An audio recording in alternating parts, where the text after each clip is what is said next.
Good afternoon, everyone. As you can see, there was a few issues with Dark Connect this morning. I'm just trying to make my screen look a little bit more presentable, everyone. 2 seconds. It's been a busy morning with everything kind of all over the place. Anthony, how we doing, buddy? Always a pleasure. Never assured to have you in from the great state of Texas via the greatest city in the world. Right, let's... So 29 and 13. Let's...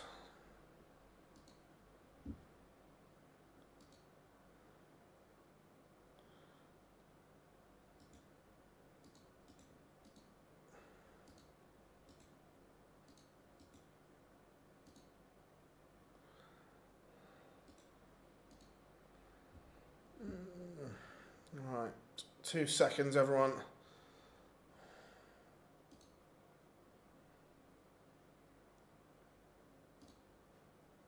Let's go.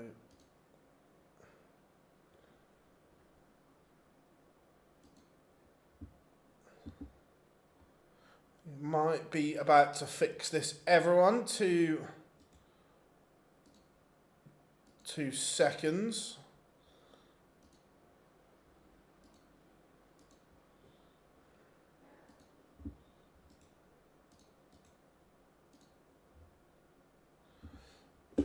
This is annoying. All right, bear with me.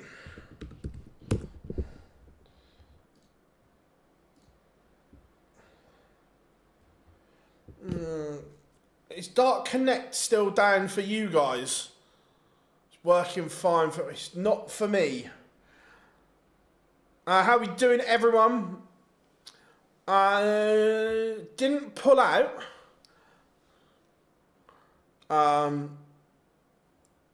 Yeah, Dark Connect. Yeah, Dark Connect at the moment is having an absolute mare at the moment. Let's...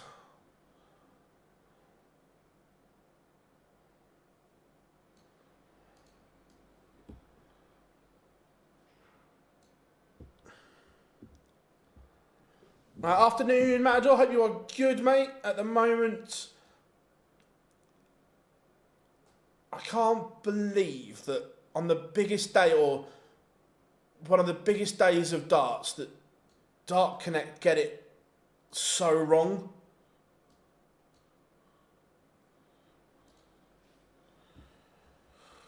Yeah, I know the Masters is on as well. Yeah, how are we doing, Salesman? Hope you are good. How are we doing, Teresa? Good to have you in. Afternoon, Jack. Gary is not playing. So Luke didn't pull out. Luke was late by 2 minutes because of he got stuck in traffic on the motorway and missed registration by 2 minutes.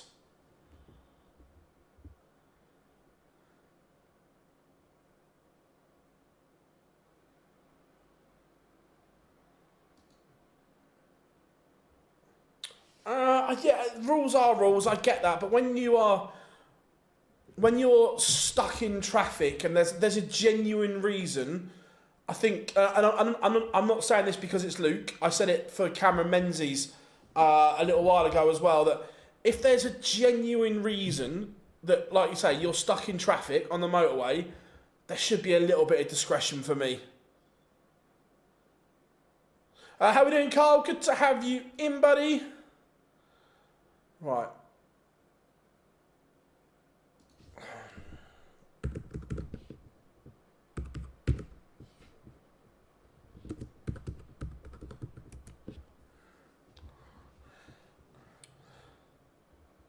Is Andy Cornwall on registrations?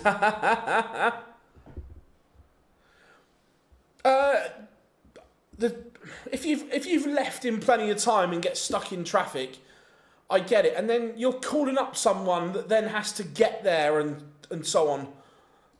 So, right. So I'm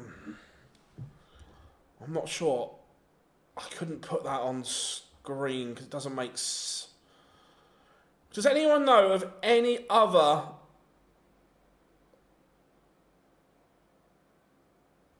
live score apps apart from Flash Score?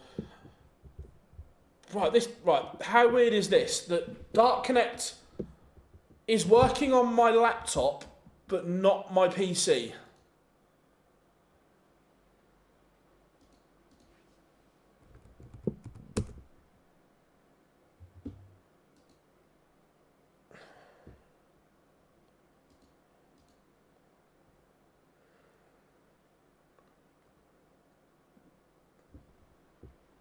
Yeah, the problem is, like, Flash Score, I can't make it fit on the screen because it's sprawled over a whole page.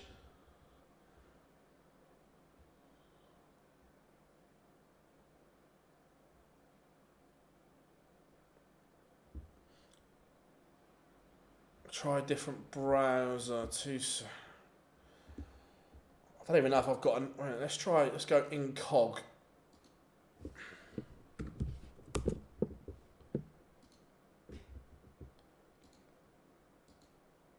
Right, it looks like it's working incognito, but I don't...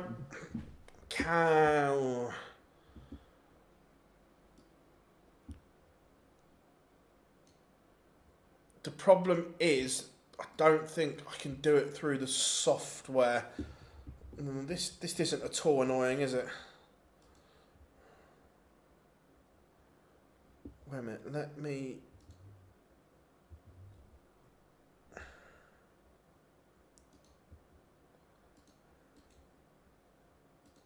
copy that. So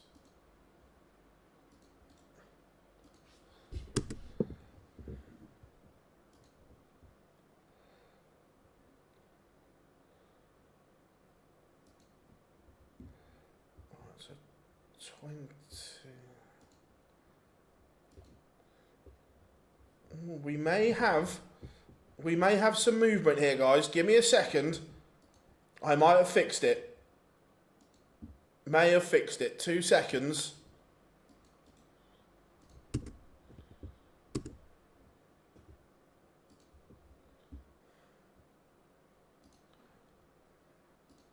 Oh, I'll tell you what.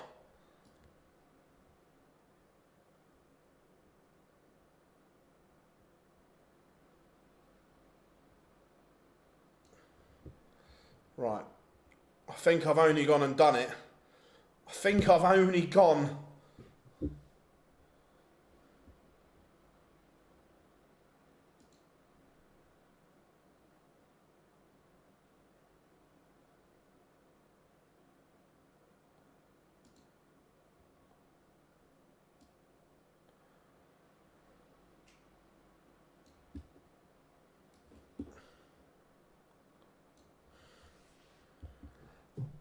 Yes.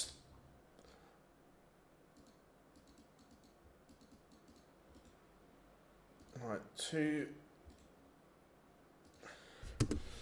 seconds, everyone.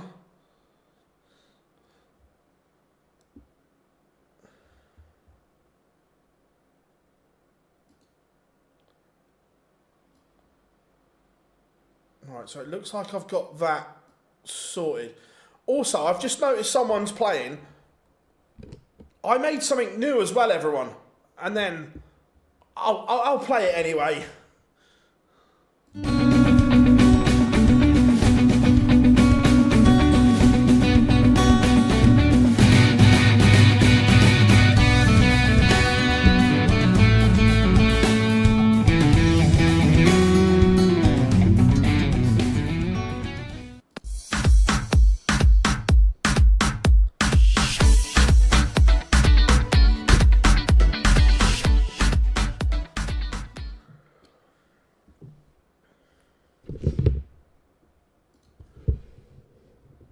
There we go.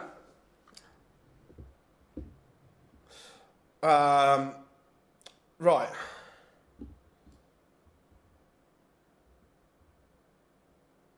So, right, feature game. Who are we going for? Let's go. I don't even know what's on stream. But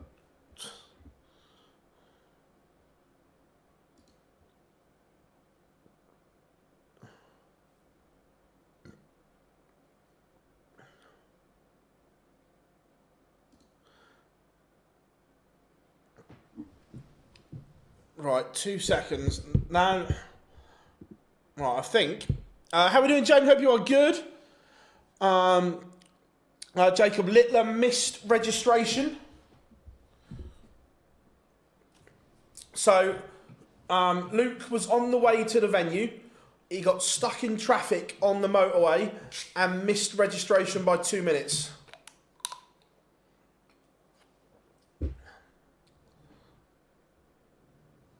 Is the reason everyone right? Now I'm right. I think I'm pleased we're now up and running, which is good.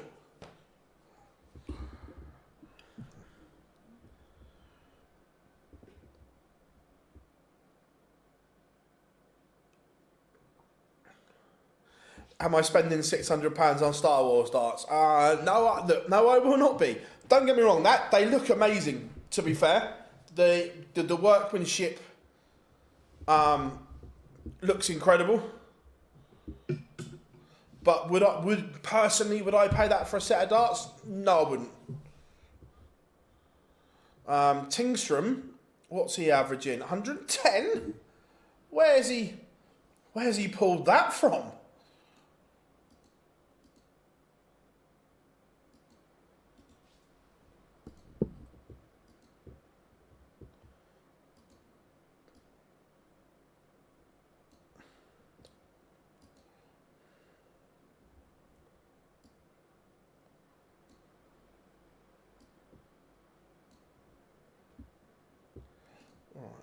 Go. Right, I think I'm just about ready now. Right, chat room, you have been absolutely superb. Great showman. We'll go to Cammy after this one's done. I just need to get something up on there. How come? Apparently there was an accident on the motorway and traffic wasn't moving. So that's why. What did Gary say after losing to Menzies? Oh, Gary was he was all right. Is Peter Wright playing today? He is.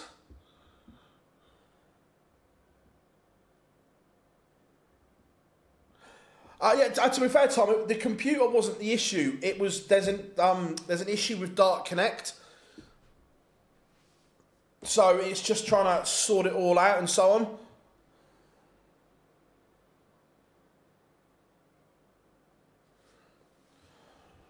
Ricky Evans 3-1 up on Dirk van Dijvenbode. Remember, Ricky Evans' spot at Minehead is just under a little bit of pressure. He slipped down to 63rd. Who's my winner for today? Oh, good question. Luke Humphreys. Ryan Searle 5-1 up on Owen Bates. Chris Dobie 4-1 up on Greg Ritchie. Nathan Aspinall 3-1 up on Ian White. Gerwin Price 4-1 up on Rhys Griffin. Jermaine Watamina 3-2 up on Max Hopp. Again, Max Hopp space isn't guaranteed in Minehead. Will he be playing tomorrow? I don't know if he'll play tomorrow or whether he'll just go, nah, fuck it. I don't know is the honest answer. Slevin will make a run. I feel that he needs one. Adam Hunt 4-2 up on Russell Nyman.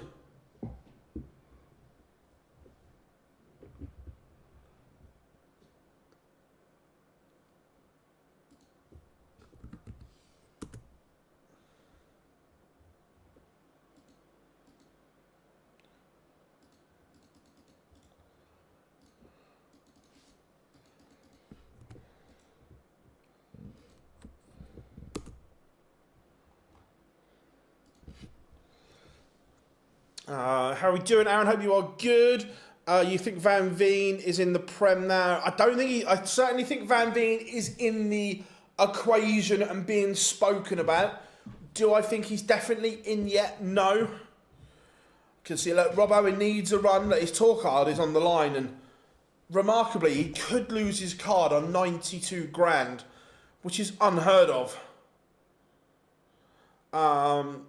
Did you say about the new TV deal? Yeah, I saw it, and I said to everyone that Channel 5 was a bit of a red herring.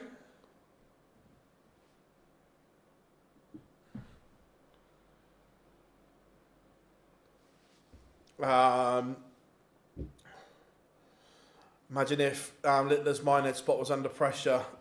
They would have let him play today if that's the case. It's that you don't know.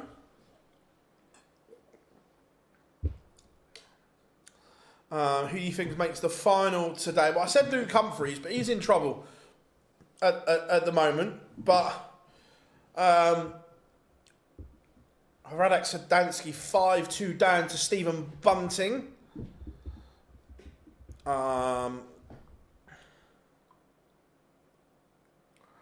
Props to Phil saying Channel 5 was a no-go for so long. Yeah, I did say, Rob, didn't I, that I was like, look, it's a red herring. I did try and tell people and warn people, but, you know, when Twitter takes over, Will Wade, Clayton and Rockby in the Prem. I think all three of them, along with Van Veen, are in consideration, and two of those four will probably miss out.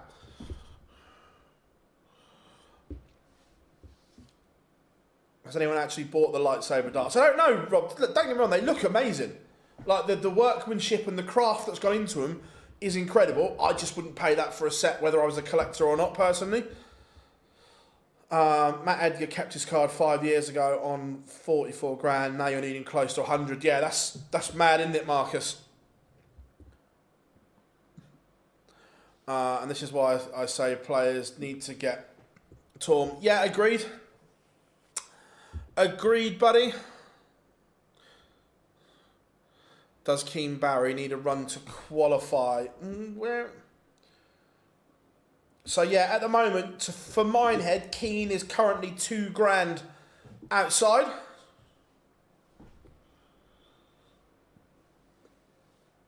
I'll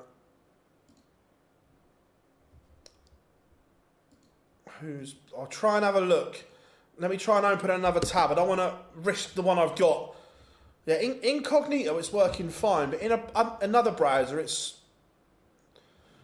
not. But we'll go with what we've got.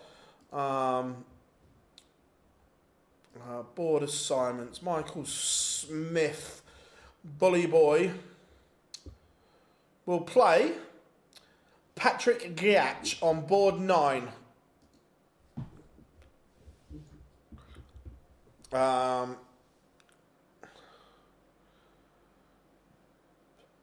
Never mind the darts, 20 quid for K-Flex's game.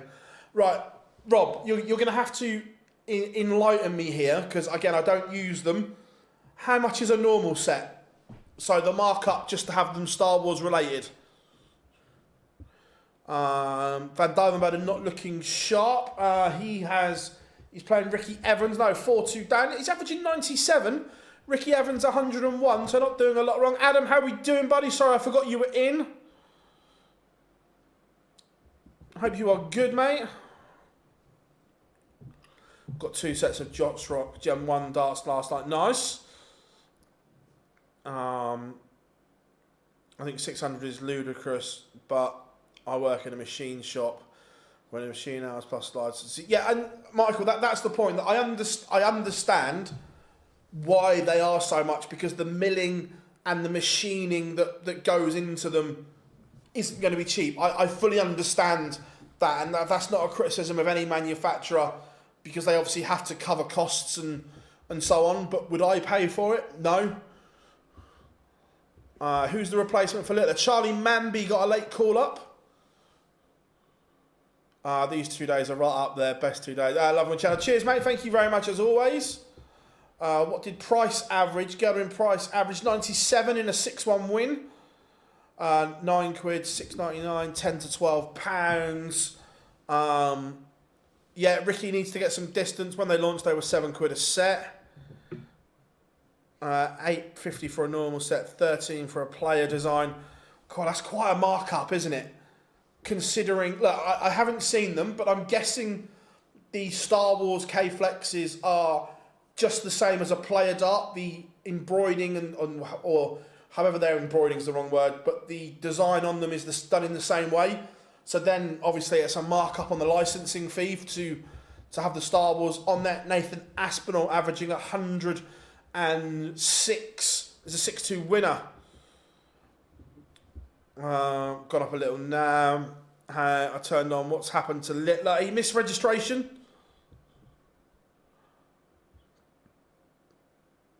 How do you qualify for the Grand Slam? So basically, if you win or if you get to a final of a TV major you're in, all the European Tour winners are also in. It looks as if a Pro Tour winner or who I think it's the Dobie is going to get in. And then if not, you've got to go to the qualifier. Ricky Evans, it's a massive win for him and his hunt for Minehead. Beats Dirk van Dijvenbode 6-2. Adam Warner and Luke Humphreys in a last leg decider. The Noble. Humphreys has the darts and has kicked off well. Aspit 9. Oh, need to do a social post.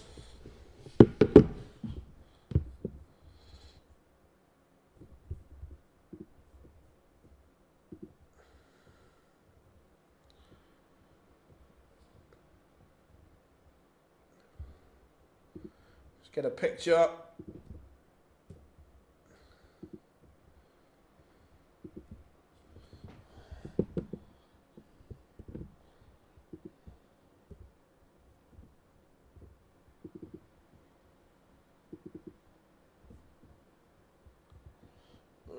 Not that one.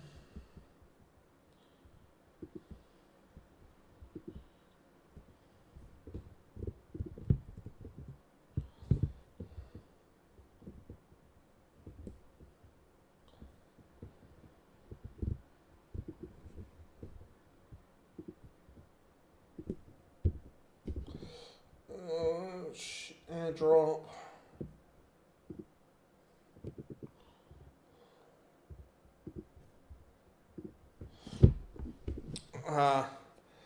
Make me one. Adam Warner has taken out 109 to stun Luke Humphreys. It's a massive result for Adam Warner.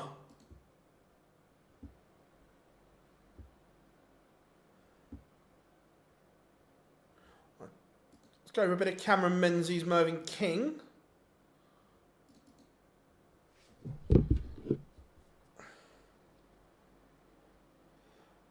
Oh, are you shitting me?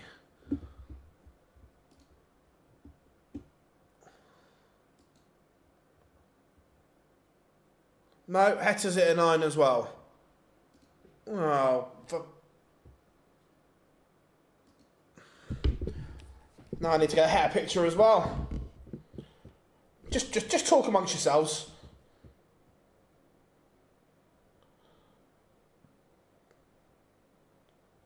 Are you James Corden? No, but I'll take it. I'll take it.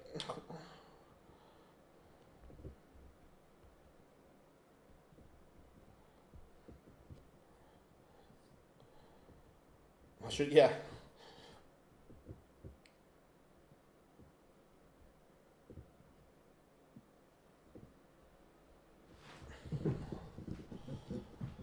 A early Premier... Oh, the Premier League's just got interesting. A week, 10 days ago, it was easy. So... I think it was easier. Chris, I've got the games on, so I know he hasn't hit one.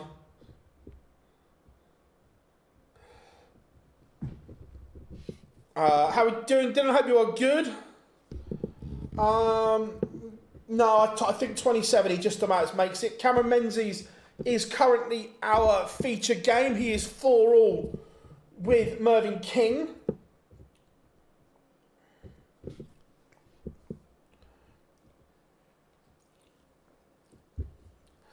How does Humphreys miss Minehead? Basically, he needs to not be in the top 64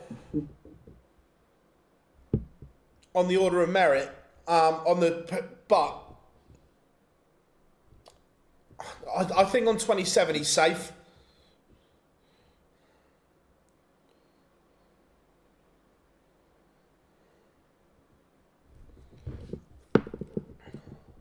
Ross Smith has beaten Victor Tingstrom.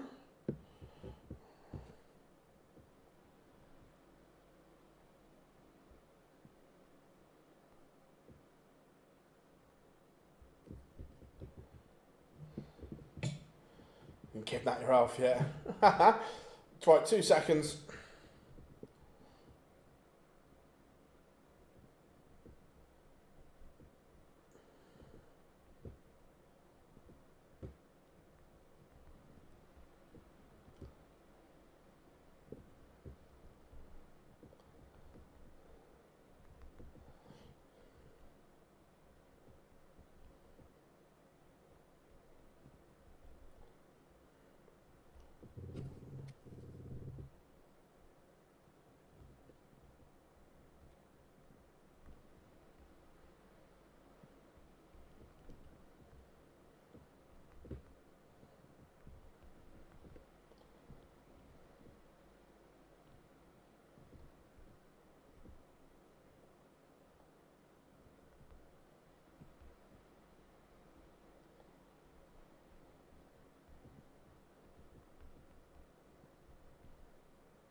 Two seconds, everyone.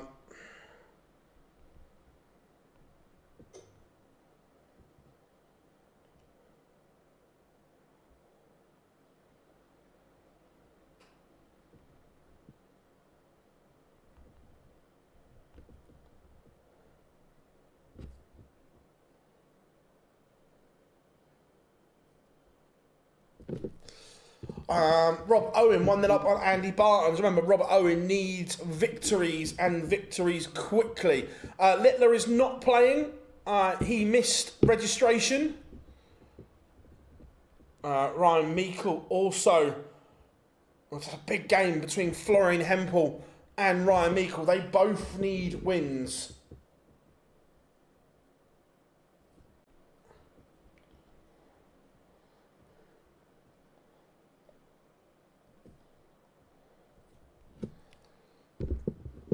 It is absolute chaos today, and we love it. Rob Owen, 2-0. George Killington has levelled up with Damon Heta. That 9 might not be enough from... Has the King... Oh, the King has been departed. Cameron Menzies, a 6-4 winner over Mervyn King.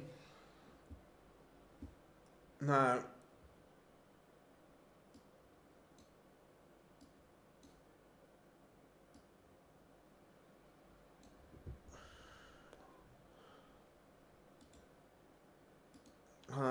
Let's go Rob Owen, because he has a lot on the line.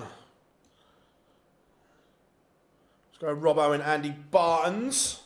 Everyone, welcome one and all. If you haven't yet, drop us a like and subscribe. Massively appreciate it.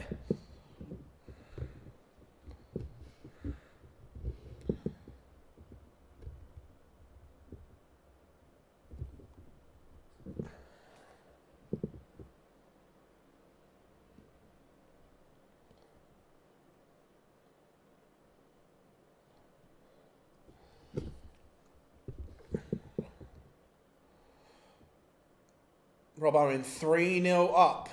Remember, he has work to do to keep his card. Like, proper needs to find something.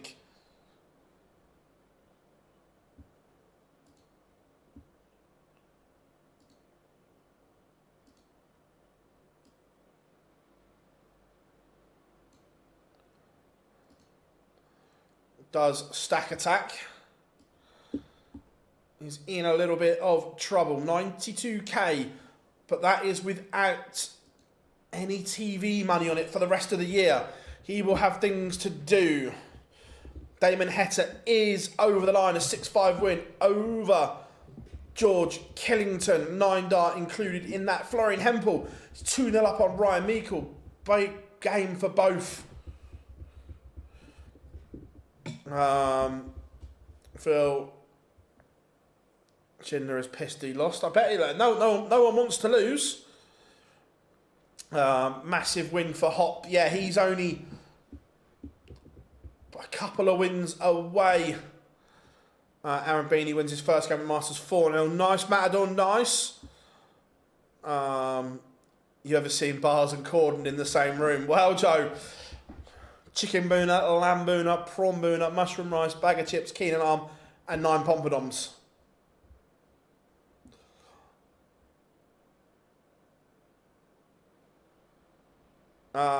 Did Heta hit a 9? He did. He did indeed. For Minehead, I still think 27 gets you in. I think 27 will get you there.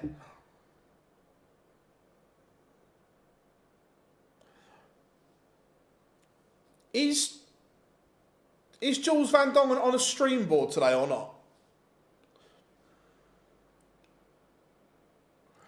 No, Van Veen's not playing. He's had the few days off. Price and Humphreys, round 1 in mine. Oh, so it could be. That would be brutal. Stephen Burton is 4-0 up on Benjamin Drew Royce. Sadly not streamed. Okay. Covering the Slam qualifier. What do you think, Adam? What do you think? So, we are live 4 days in a row here at Online Darts. Today and tomorrow, the final 2 Players' Championships. I am live on Friday for the Grand Slam qualifier, and then Dan is going to be live with you on Saturday for the World Championship qualifier.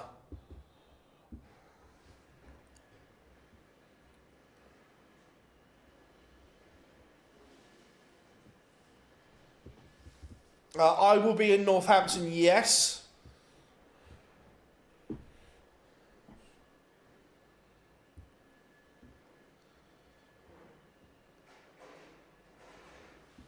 Scott Waite's just getting underway against Barry Van Peer. Robert Owen, 5-0 up. This is good from Stack Attack.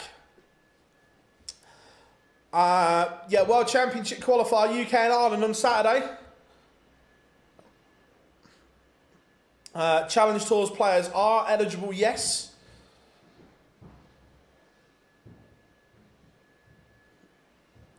Is the Worlds draw next week? No, the draw for the Worlds is on Monday, the 24th of November.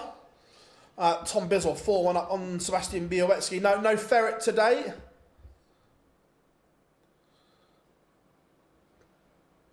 Yeah, it changed this year.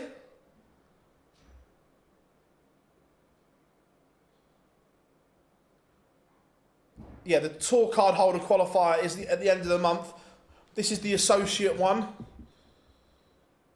Do I reckon Van Veen gets in? I certainly I think there's 4 players, and I think 2 of the 4 will get in. So it all depends on the back end of the year.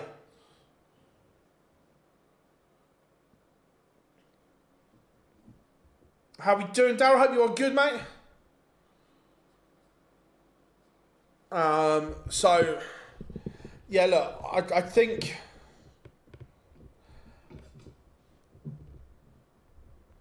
it's going to be interesting.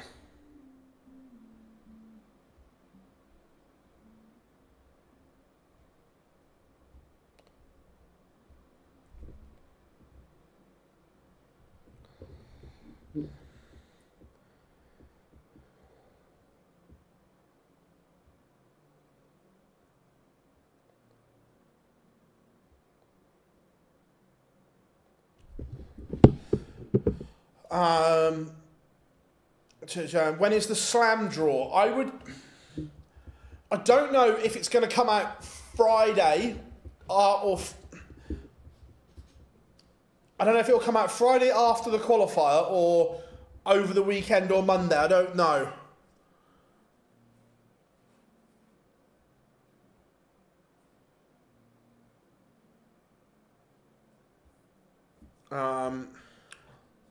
How is your Dark Connect working?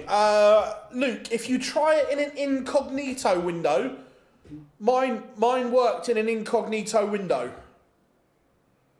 Thibaut Tricol 3-1 to the good. Florian Hempel is 3-1 up on Ryan Meikle.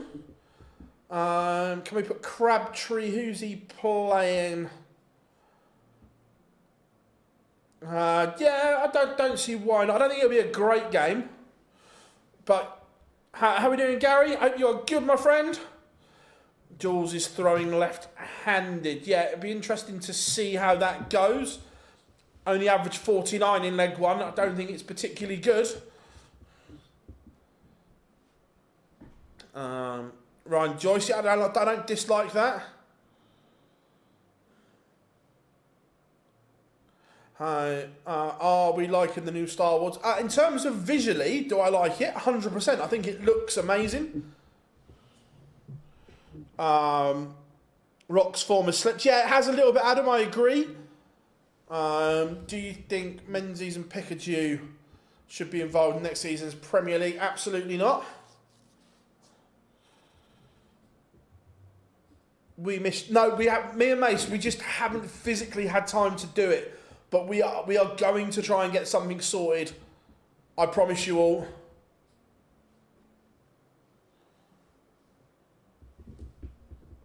Time has just been an absolute nightmare at the moment.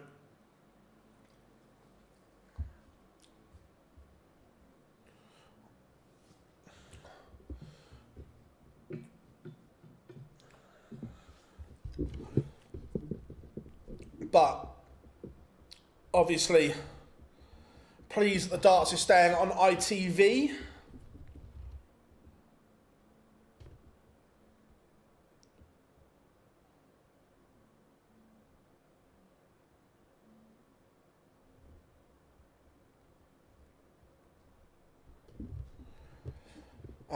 Bunting doesn't get the prem. No, I still think he does. I still think if Stephen Bunting is outside the top four, he still gets in.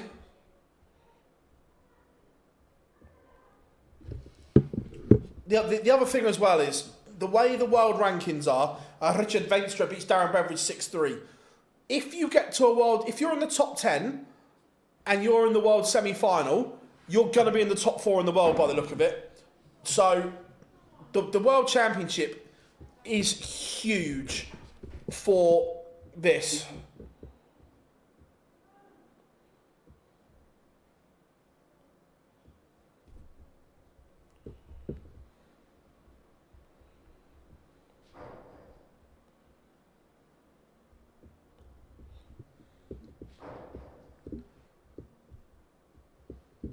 Yeah, it's not going particularly well for him. Rob Owen missing match starts.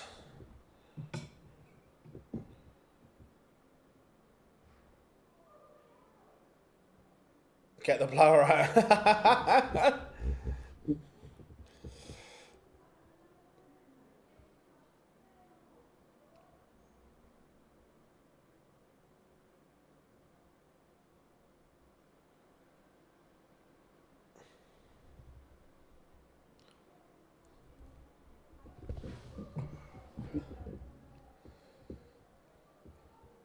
A little bit of a comeback here from Andy Bartons. Robert Owen just needs to be alive here.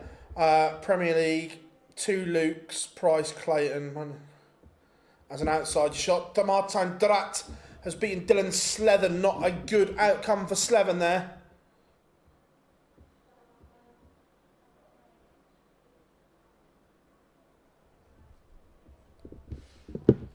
Cam Crabtree averaging 112. Van Dongen only 40 at the moment. I don't think they would, Marcus. I don't think they would. I certainly think Dan will be involved in the broadcast.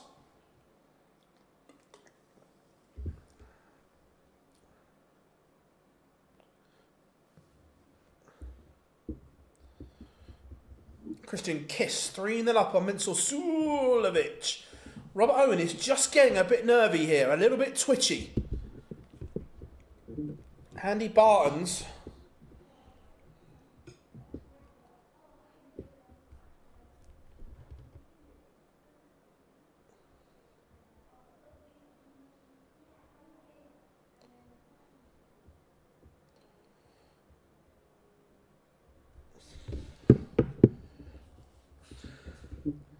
I wouldn't be surprised if Abby was involved in the new broadcast either. I think it'll be Rob Owen takes out 120. That's a big result for Owen. He is off and running. Remember, he needs a run today.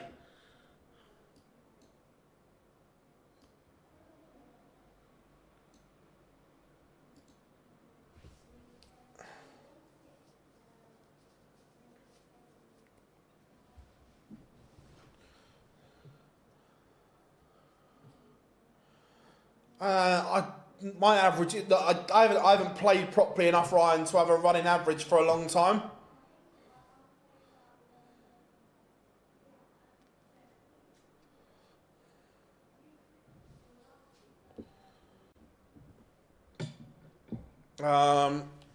You think the Asp gets in? I think Aspinall only gets in the Premier League if he's can get himself to around, I think 12 in the world is going to be the bare minimum he needs to get to.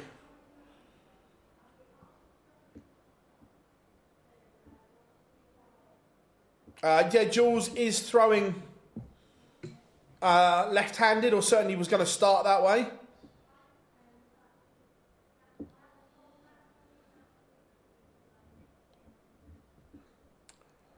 Barry Van Peer has a leg back against Scott Waits, but still a lot of work to do. Cam Crabtree is in no danger whatsoever here. Carol Sedler box underway. Price predicted. Yeah, look, remember there's a lot of money to play for. Anyone know when Peter is on? What board is Peter Wright on?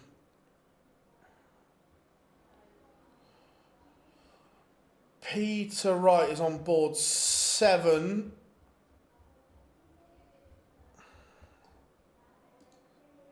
What game is he on board 7? Peter Wright is the next game on board 7, so won't be long.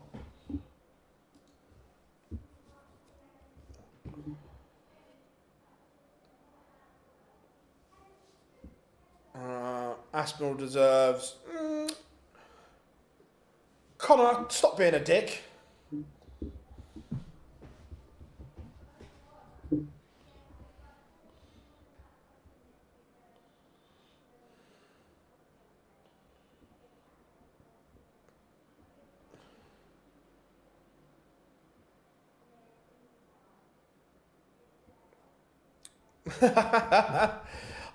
Andy, no, not yet.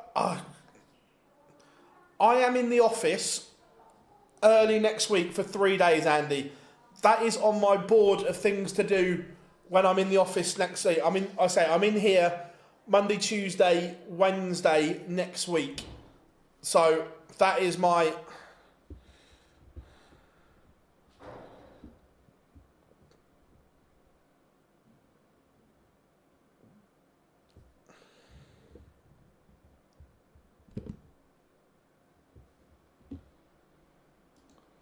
Tell you what, everyone, Jar, this one's for you.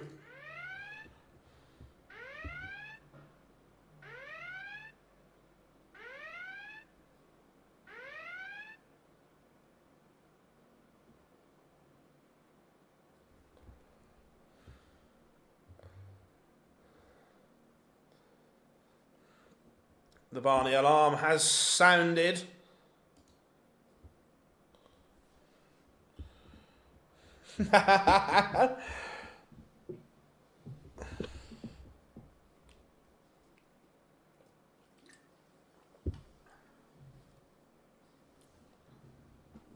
Jose de Souza, 4-3 up on Danny Alder counter. Has Jules Van Dongen hit a treble? Yeah, he's just gone ton 1-2-1. Thibaut Tricol is a 6-2 winner. When does the slam start? Saturday the 8th, I think. Yeah, Saturday the 8th of November.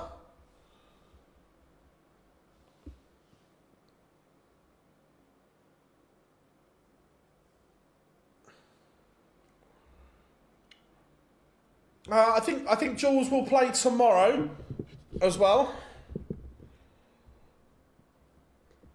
Cam Crabtree is a 6-0 winner over Jules Van Dongen. Let's go Peter Wright next. Let's go Snakey as our feature game. Florian Hempel is on course to beat Ryan Meikle here.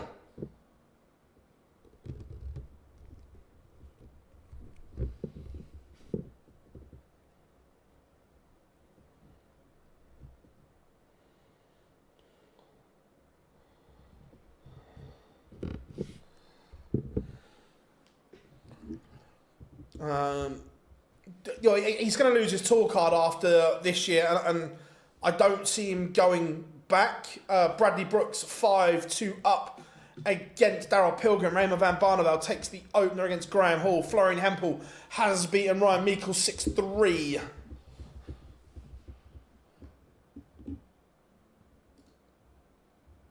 Still no dark green yet.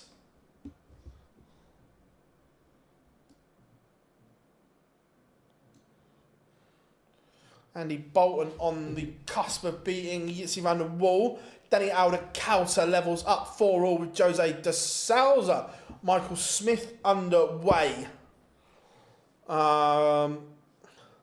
Such a sad sight, Jules, before his problem. Yeah, I remember Aaron, during Q School, both times he qualified for Q School, Jules Van Dongen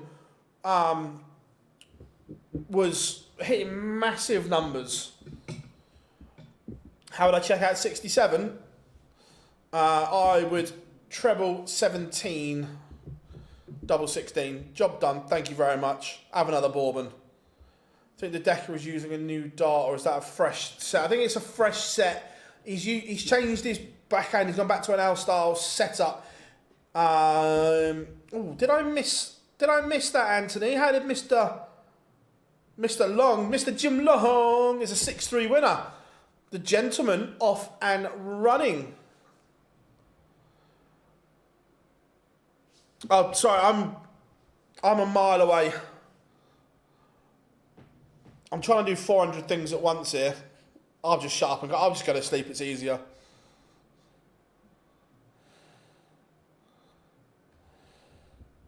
Bradley Brooks is a 6-2 winner over Darryl Pilgrim.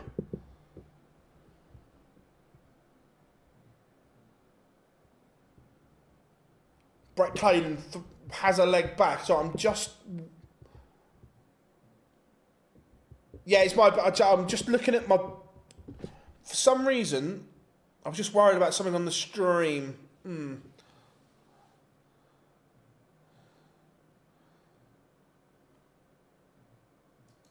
For some reason, something... I've got to... Just have to try and get through.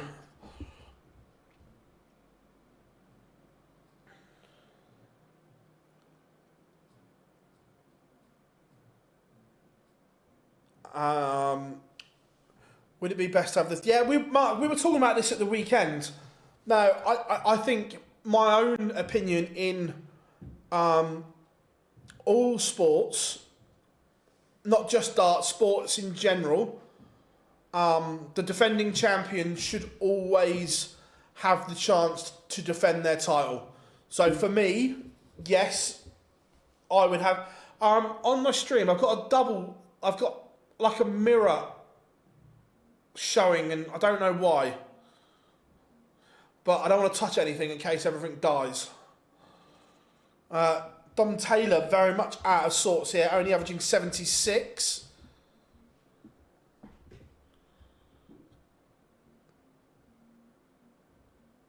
Well, MVG is not going to Minehead.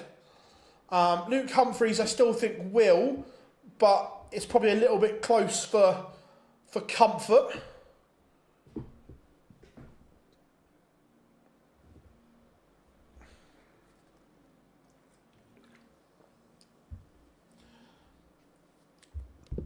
Yeah, definitely. What with Dark Connect having an absolute meltdown, we wasn't sure we were going to get anything on screen at one point today.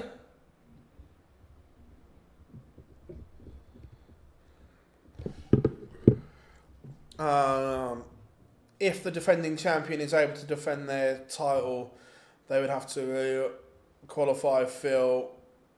I don't know what seeding you'd give them without sitting down and working it all out, but I think, just me, I think the defending champions should be there to defend their title.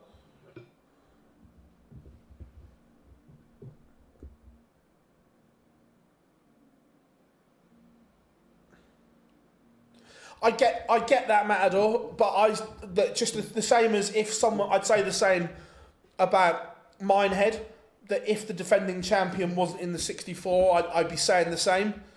That I think that they deserve that right, and I still think, I don't think it'll be next year, but I still think the year after that we will see changes and the top 16 will be guaranteed everything, including Minehead and so on. No Ratajski today. I don't know, to be fair. Is the Polish Eagle in? Yeah, Ratajski's in. He's on board 10 against Ted Everts. I'll say it's unlike Ratajski to miss tournaments.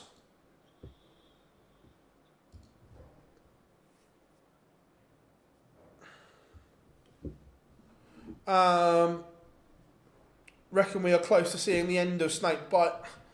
I don't know. There's been glimpses recently that Peter, look, I don't know if he'll ever have that consistency that he once had. Father Time catches up with everyone, but there's glimpses of him being back.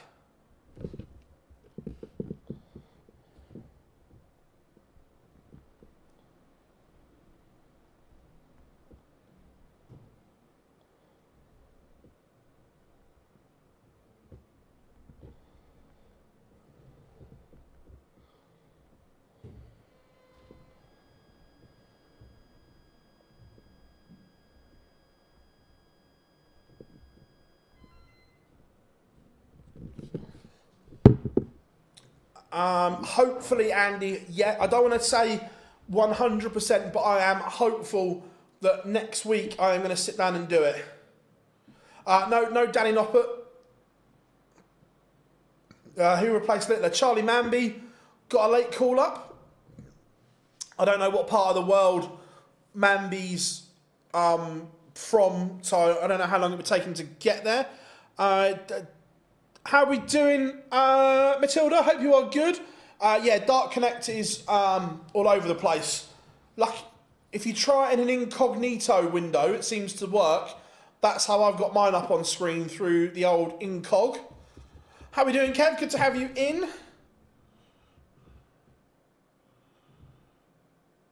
Middlesbrough, I think. Yeah, Middlesbrough to Wigan, what, a couple of hours, I think? No dramas. That's how I got it to work for me, was an incognito window. Yeah, I agree. I think Peter is dangerous in tournaments because he still has that one-off performance in him. Thoughts on the Star Wars launch? I thought it looked incredible. I thought it looked eye-catching. Everything looked really, really nice. The presentation boxes, the milling. Would I personally pay that money for a set of darts? No, I wouldn't. But in terms of looks and everything, it looked incredible. Bully Boy is in trouble at the moment. But look, there were signs last Pro Tour that Michael Smith was coming back to some kind of form. How do you register? What's the process? In terms of, are we talking about little and missing registration? So registration is open. I think it's 9 till 11. And if you haven't registered by 11, you're gone. Can Scott Williams? Oh, look, Scott Williams has an unbelievable A game. Do we see that A game enough? No. But it is sensational. Ed Harris 4-1 up on the Karziak. I'm not a fan of it personally. So annoying.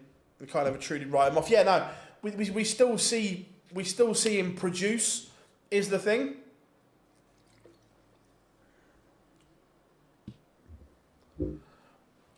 Go on, Dimitri boy.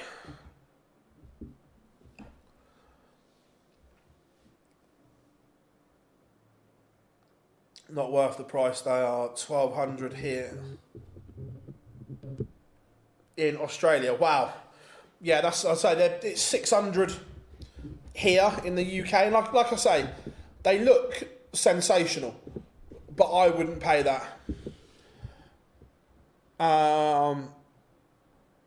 No, so you have to be in the venue, but because Charlie Manby has been called up as a replacement, he doesn't have to be there by 11. He just has to get there, is the thing.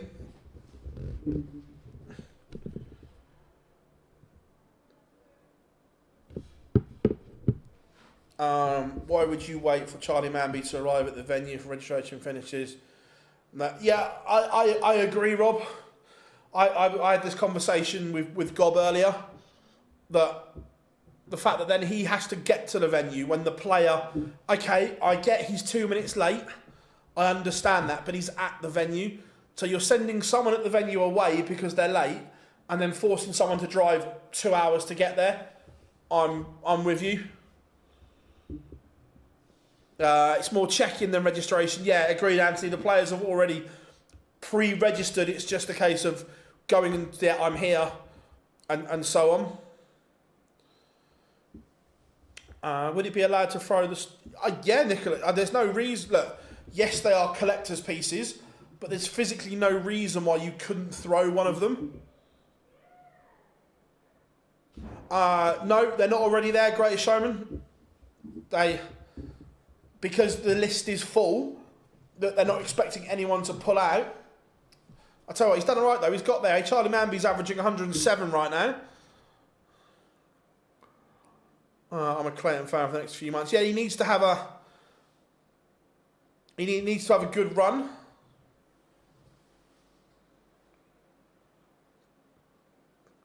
Yeah. So yeah, no, you're basically. The list, the 1 to 8 players are there. The guy behind the desk, yeah, tick, tick. Oh shit, Littler's not in. They get on the phone. Now, who's next on the list? Manby, can you get here? Yes or no? No. If he'd said no, they'd go to the next one, and the next one, and the next one, and the next one.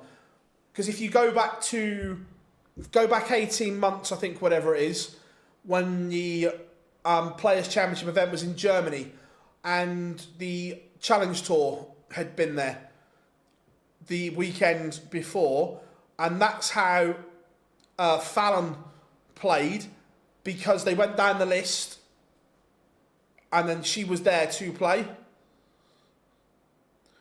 2 hours, I think, Rob. I think play starts at 1, registration shuts at 11.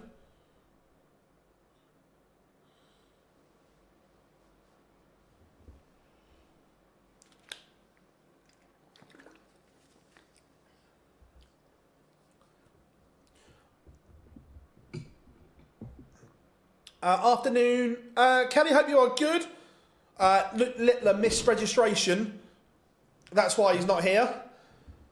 So did Manby know he was top of the list? I would guess that players, and if you've got a good manager or management team, they wouldn't. My guess is you would know, looking at who'd already been called up, you were next.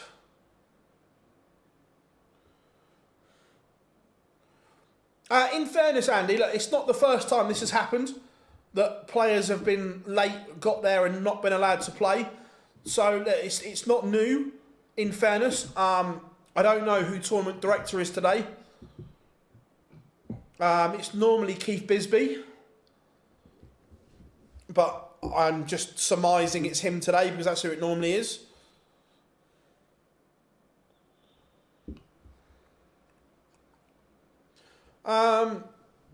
We'll put the cross game on after this is done. Raymond van Barneveld 5-2 up on Graham Hall.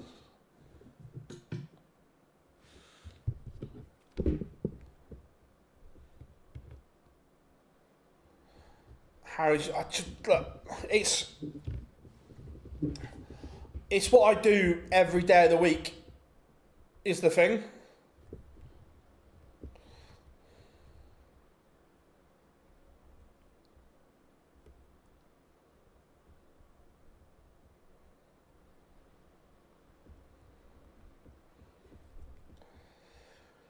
Will Van Veen be seeded for the Grand Slam? I think he will, yes. I believe he will.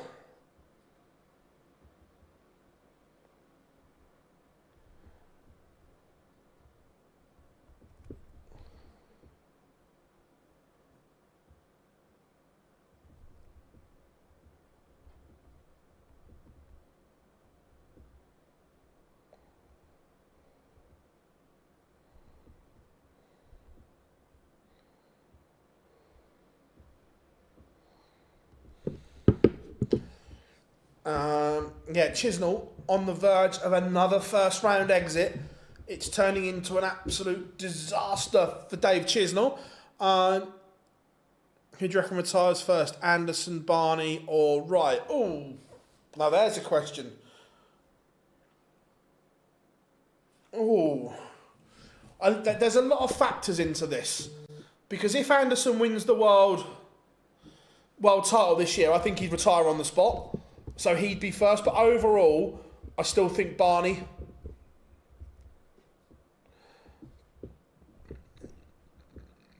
No, the slam draw's not been done yet.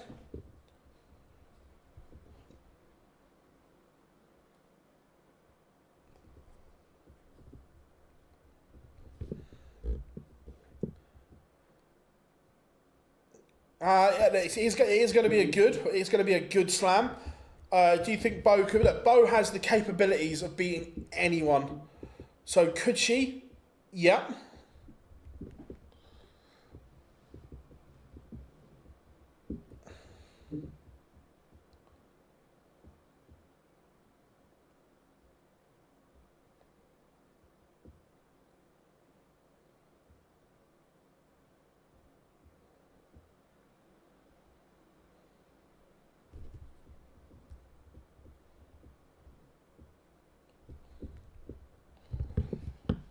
I did say if, Maximus. I didn't say will. I said if. If Bo makes the semi-final. It's a talking point. Commercially, it would make sense, but I don't think so.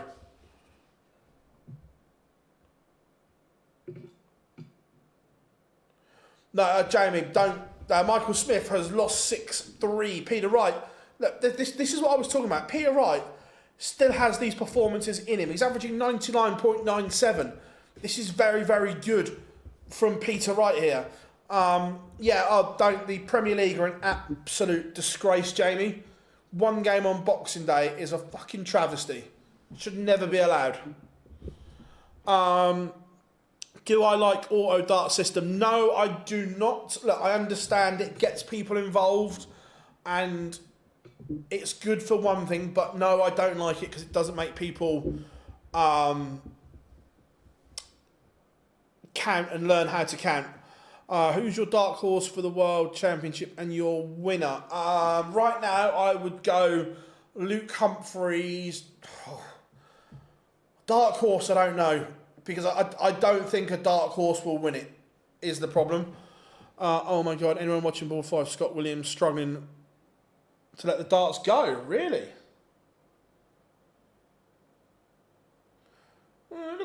Looks okay to me. Raymond van Barneveld is a 6-3 winner over Graham Hall.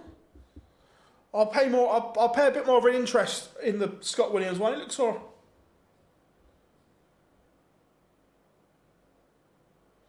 Scott Williams' throw looks okay to me.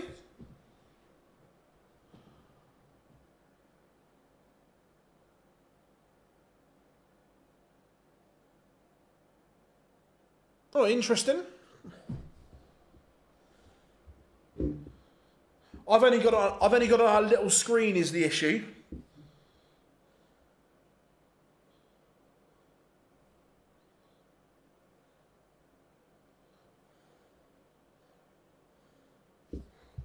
I'm going to make my Scott Williams screen a little bit bigger. 2 seconds.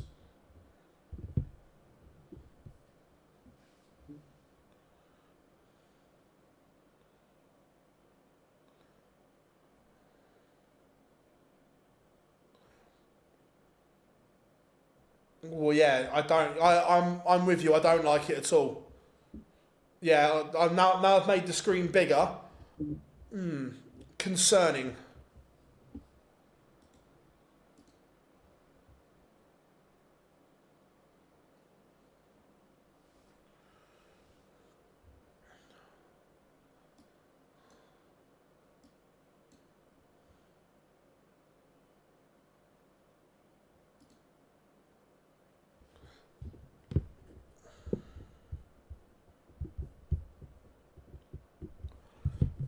Yeah, Peter Wright, very, very good.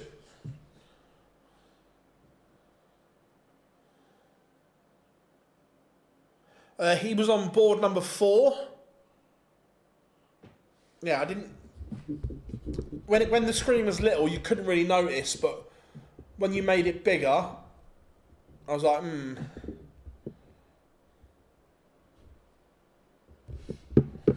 How easy is it for players to evade drug testers on the Pro Tour, Phil? It's not. If you're on the Pro Tour and the testers are there, there's no way to avoid it.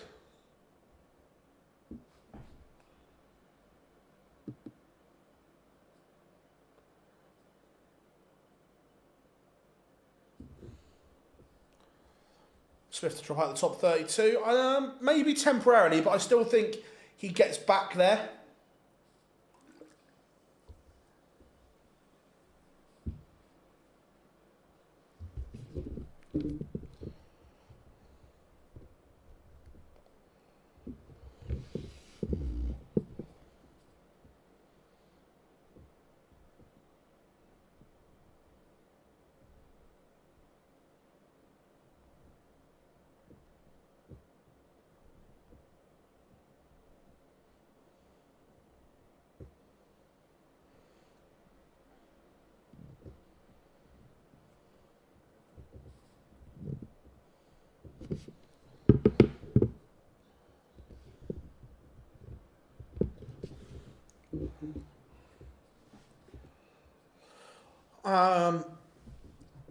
Yeah, but I mean, how does it work? Is it random? Oh, yeah, so basically the tester or testers, however many there are of them, there might be 1, 2 or 3, however many testers are there, will go up to the desk and say, I want either the next losers off of board 1, 8, 7, 16, or the next winner, or the next winners off of 2, 8, 10 and 12. So it's completely random.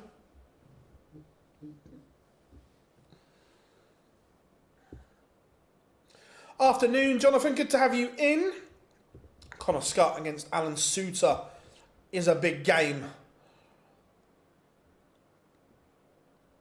Connor Scott is some way back from Minehead at the moment.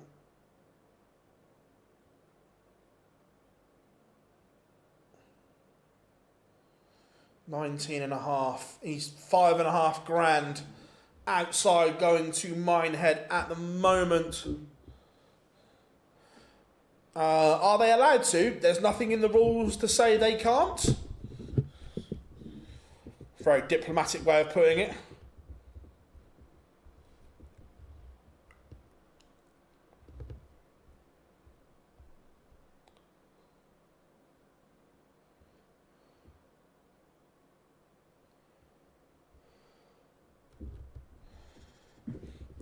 Ted Everts has levelled up 3-3 with Ratajski. Yeah, you can do, buddy. I probably won't get to see it until after the stream, but yeah, that would be cool.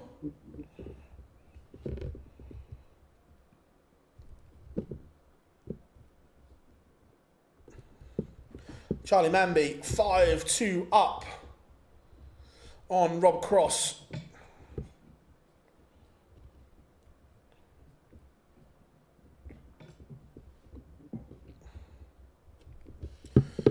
Dave Chisnell is out, beaten 6-4 by Jeffrey DeGraff. There you go. Rob has answered the question in the chat room for you. Saves me saying it. Is it cash or card, Rob? Cash or card?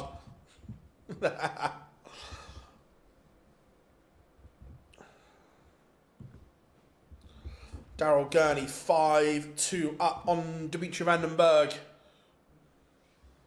Yellow Klassen 1-0 up on Danny Lauby. Jim Williams takes the opener, scrappy opener against Steve Lennon.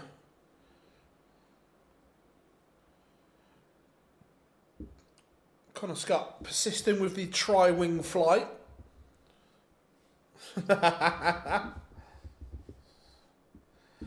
Yeah, James, 100% that Manby will be one of the favourites for a card at Q-Score the way he's playing. Kevin Dukes, there it is 5-2 up on Wesley Placia. Have to use digital ID as well. I don't know with Dimitri. It seems to be 1 minute he looks okay, and then the next he's not. So I don't know. The throw still looks okay for Dimitri, to be fair. Agreed, Nick. They both are at the moment.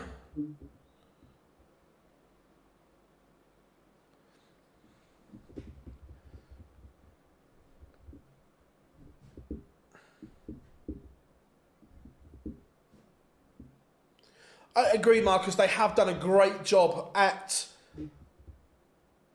masking the issue. I think that would be the best way to put it. Look, I've made my feelings known. I would love it banned. Littler's not playing. Missed registration, unfortunately. Had issues on the motorway. William O'Connor was bashed up. Rob Grundy 6-1. The Magpies safely through. Andrew Gilding trails Laban 5-3. Oh yeah, 100%. Look, it's Q-School's tough.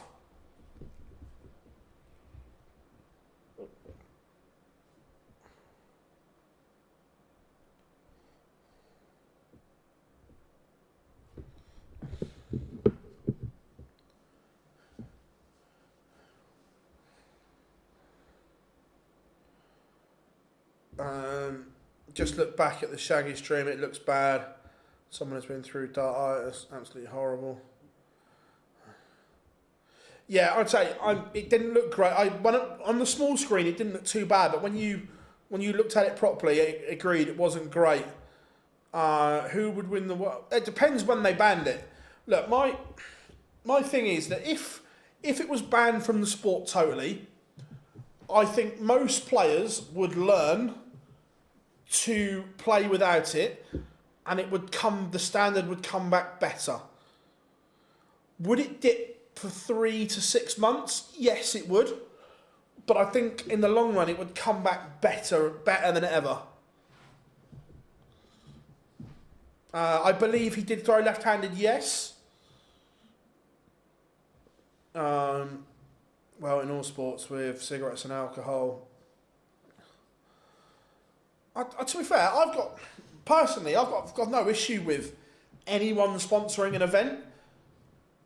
And this might just be me, and I might be naive in looking at it, but I never once look at something and go, I want to try that, or I want to do that, or I want to buy that because of a sponsorship thing.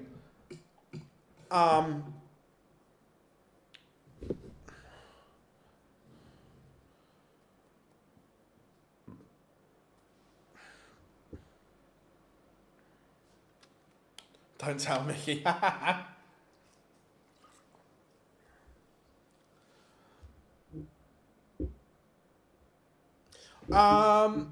Either on here, that's fine, mate, or send it to one of the OD accounts in a message.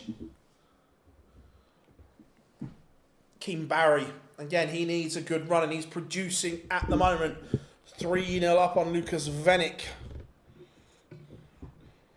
How we doing, buddy? Hope you're good. Labanauskas has beaten Gilding.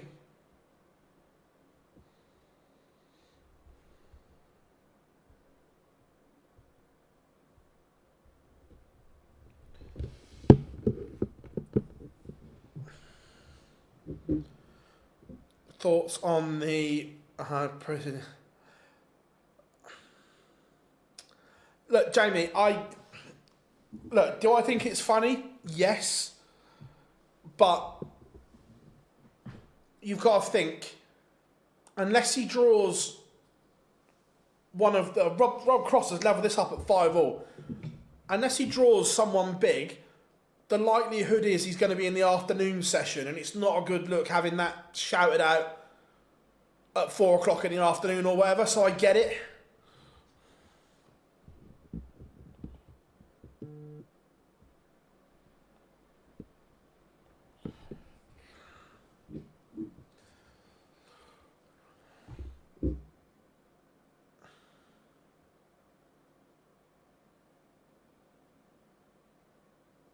I couldn't possibly confirm or deny, Marcus.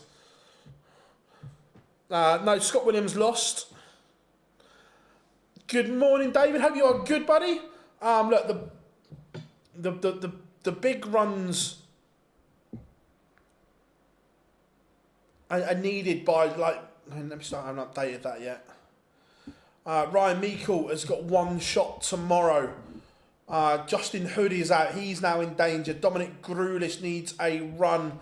Steve Lennon needs a couple of wins, and so on.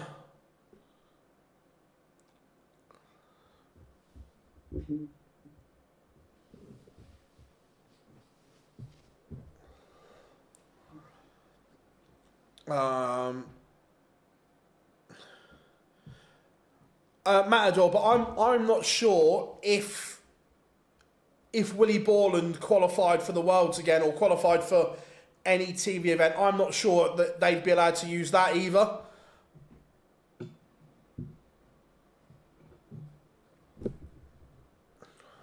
Joe Cullen is a 6-4 winner over Titus Canick. No, Shaggy lost. Anthony, I was 10 minutes behind you in order. Right, RVB, Anderson. Unless Ando wins the Worlds. Charlie Mamby has beaten Rob Cross.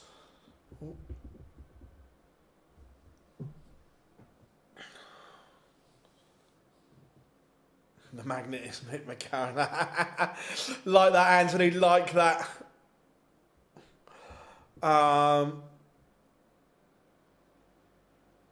So yeah, 100% Samantha Curtin would absolutely have to change hers.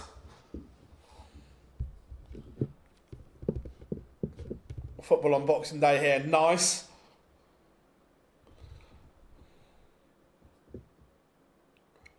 Can Hendo play in the Worlds? I don't. Well, technically he can, but he'd have to go to the qualifier on Saturday. I don't know if he's in it or not. I haven't seen a list of entries, but yes, technically he can get there.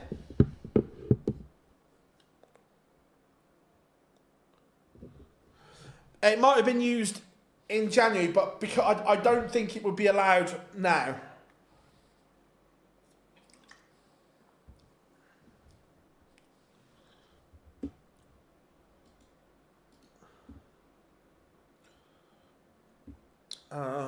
Right, what games are King Barry's in cruise control against Lucas Venick?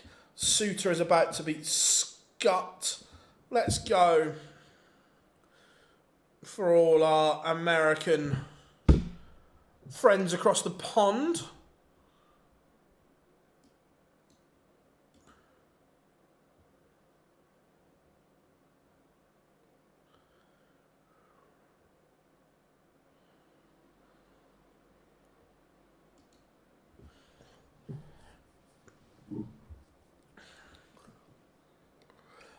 RVB did win, yes, Daz. Team Barry. This is a big result because Lucas Venick is above him. So this would cut the gap. Adam Lipscomb 5-3 up on Stefan Belmont.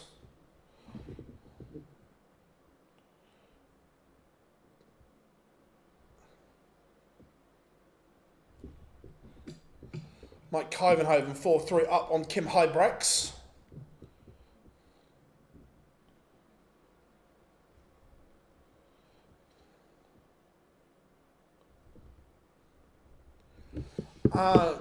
Yes, he's eligible to play tomorrow.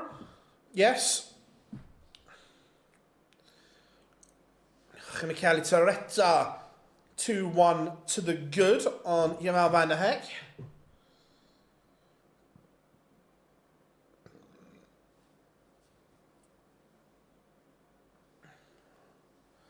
Clemens takes Dolan's throw.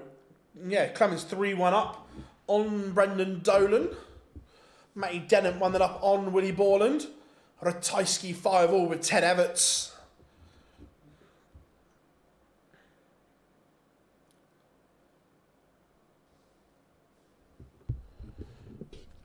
Rusty Jake getting an away against Adam Paxton. Good afternoon, Shawnee Mac. Hope you are good, my friend. Always a pleasure to have you in.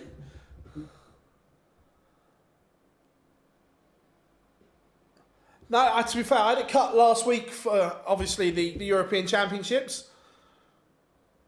I have to get mine cut every 3 weeks. But how are you, my friend? Are you in the north or are you in the south at the moment?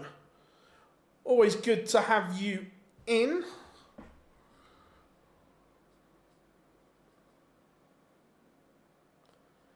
If we're talking about woke worlds, I'm surprised they haven't tried to pan. I'm ready to go. Adam Lipscomb 6-3 winner over Stefan Belmont. Laubian Klassen 4-4.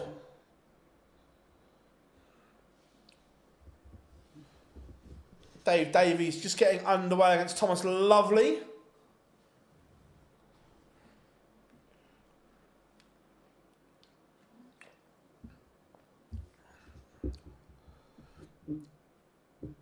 Steve Lennon levels it up 3-3 with Jim Williams, Justin Hood.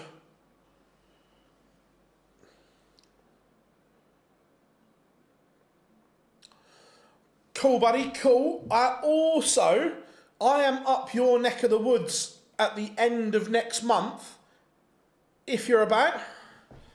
I think the exhibition's on the Friday, but I'm driving up on the Thursday, I think. Krzysztof Ratajski has beaten Ted Everts 6-5.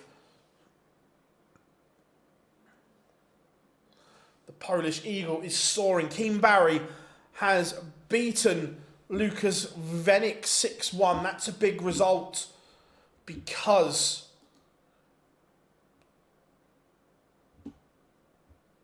Barry is now only a couple of wins away from potentially going into the green. Yeah, Jack, it was.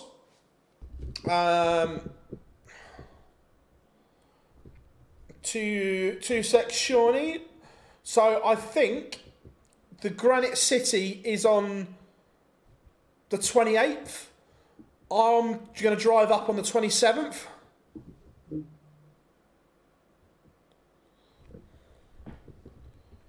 Danny Lowby back in front, 5-4 against Yellow Class and May Dennant.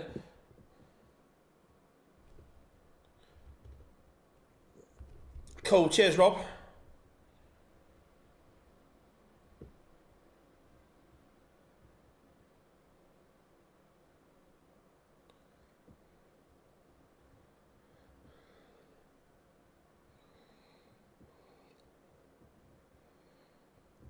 Yeah, that's not great.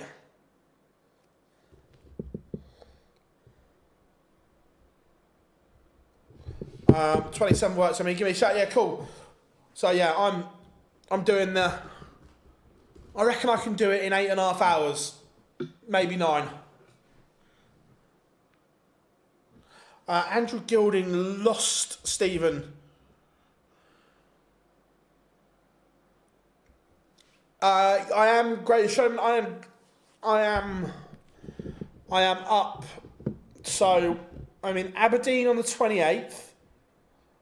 I'm in, I think, is it Dumfries on the 29th and Edinburgh on the 30th.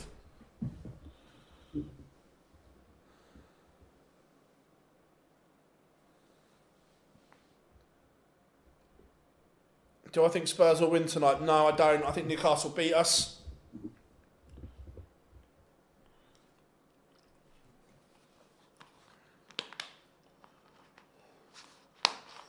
Cool, buddy, cool.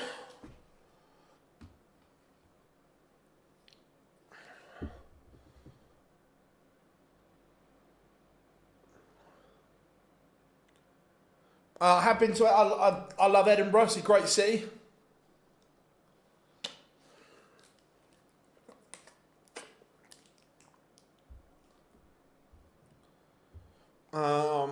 When they're announcing the players for Fridays, I don't think they will announce it. You would like to think that anyone that's not qualified for the Slam will go in the qualifier.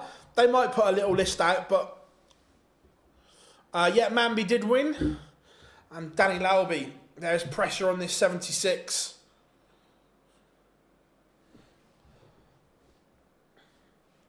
And he takes it. Pressure was on Lowby there, and he was up to it. He beats Yellow Klassen.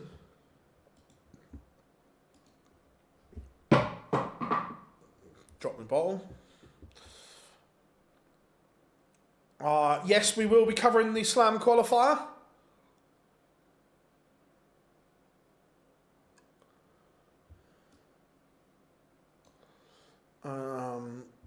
Like Kyvenhoven, who's beating Kim Hybrex. Let's go to the end of Stephen Lennon, Jim Williams.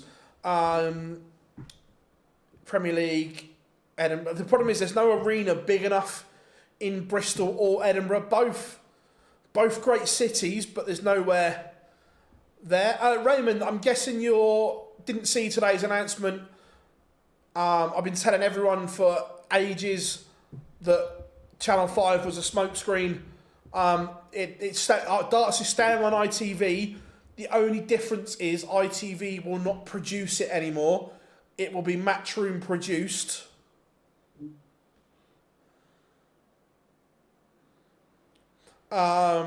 Starts at 12 o'clock on Friday.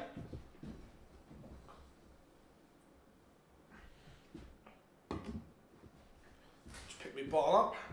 Yeah, 12 o'clock on Friday. James Hurrell, 4-2 up on Joshua Richardson, Matt Campbell, Marvin Van Belzen underway.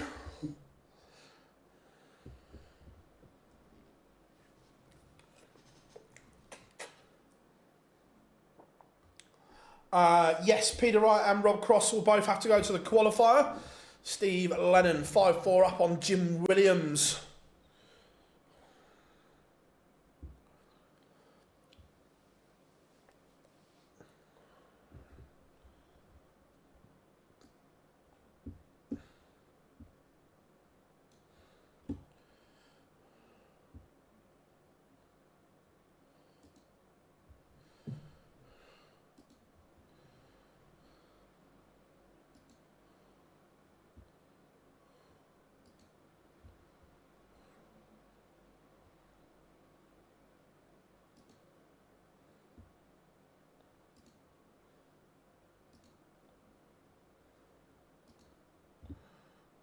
Done that.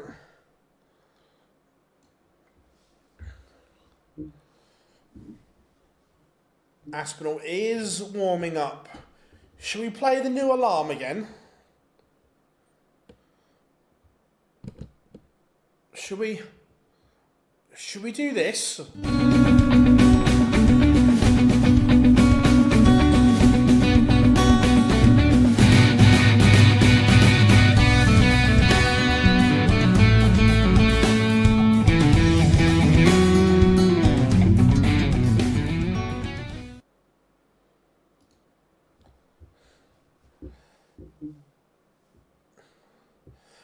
Yeah, look, this has been an absolute unbelievable game. Toretta is one away.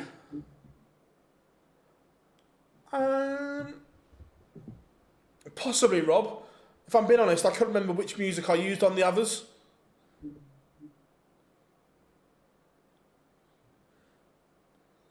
Okay, I wasn't aware of that thing ITV had done. Yeah, they have. Look, I think there are parts of the ITV broadcast that are questionable. Take of that what you will, but there are parts that are questionable. But overall, yes, I agree. I'm excited to see how it all goes down. So, yeah, Marcus, yeah, it would be great to Mr. Brightside over that and so on. But yeah, we've got to be a little bit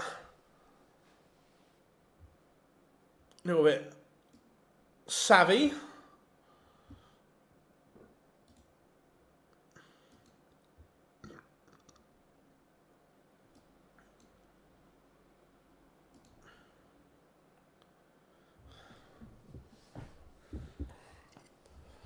Yeah, Marcus, overall, I think the ITV broadcast overall is good. Right? There are a couple of parts that are questionable. But overall, ITV have done a really, really good job. I'm just intrigued what the bits that you think, obviously, you think there's a lot wrong with it. I'm interested to see what you think is wrong with it.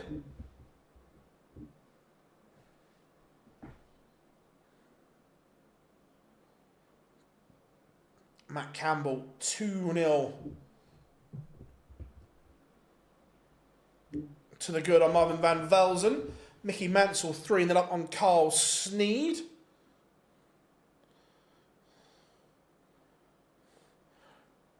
Yeah, we'll see if we can get Jar to go, Barney Army. Barney Army.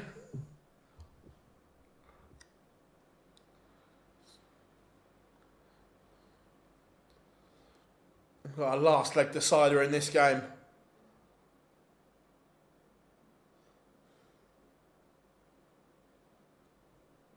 William O'Connor has won his first round game, Pauline. Played really, really well.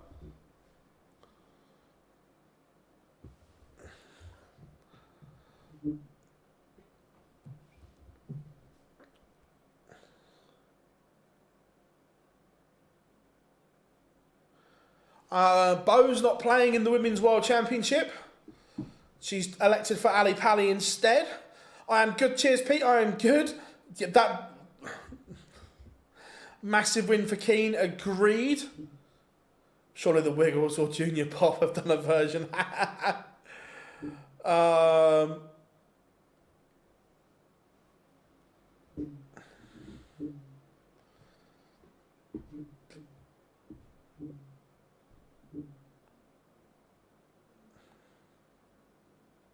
I'm good, mate. I am good. Thank you very much. I tell you, what a performance this is from Toretta.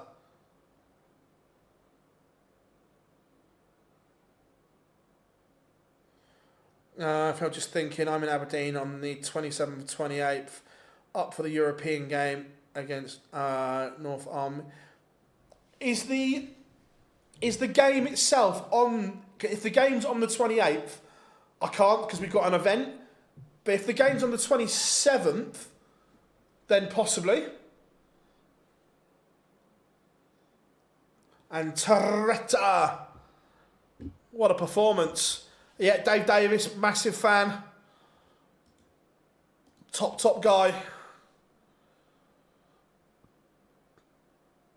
4-1 up on Thomas Lovely, averaging 99. I'm not sure on the streaming games. I'm not sure the PC have put them up.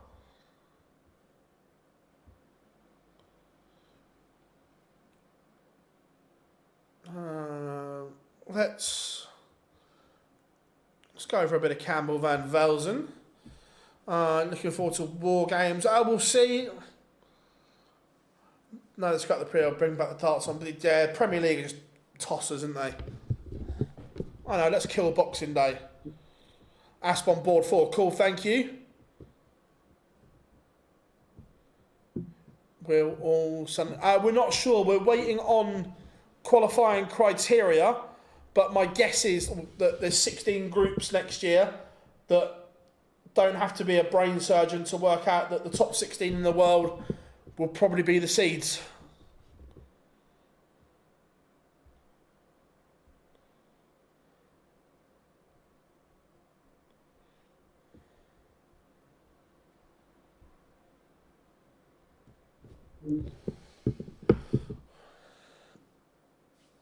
I love Sky's coverage. ITV seems a million miles away. Don't like Chelsea dagger. Most of the problem is Chelsea. Obviously, Sky have got the Chase the Sun, and that's a Sky thing that no one else can use. So you had to get. Well, obviously, ITV had to find one of their own. And I agree, Chelsea Dagger isn't the worst.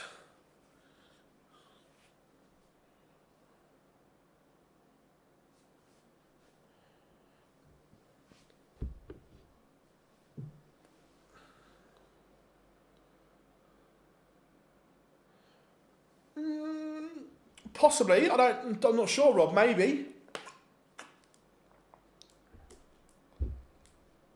Chris Landman. 5-3 up on Dominic Krulish. If it wasn't Chelsea Dagger, what could... I don't know. It's got to be something... Look, it has to be a song that the fans can sing and get involved with going into the ad breaks.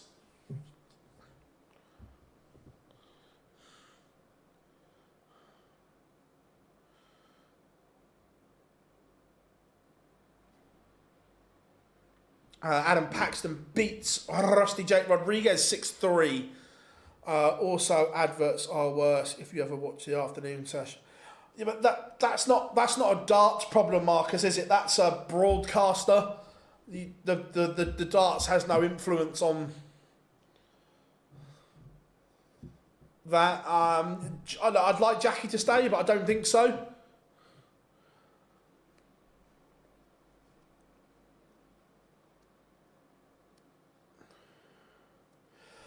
Personally think the ranking system needs adjusting. Yeah, yes, it does.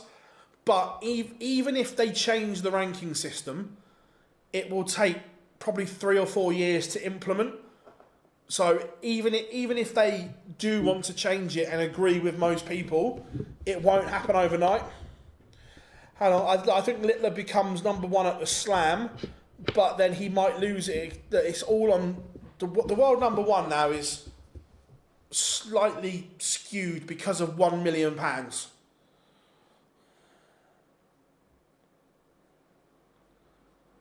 I'd love more Swiss Phil on TV.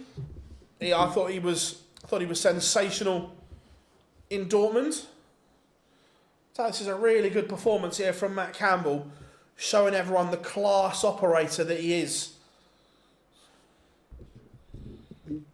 Rob Owen, big game against Chris Dobie next.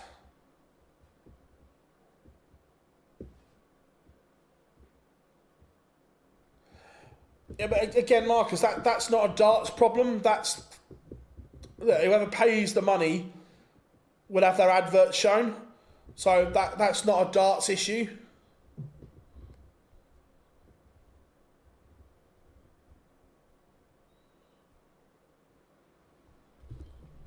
How are we doing, Matthew? Good to have you in.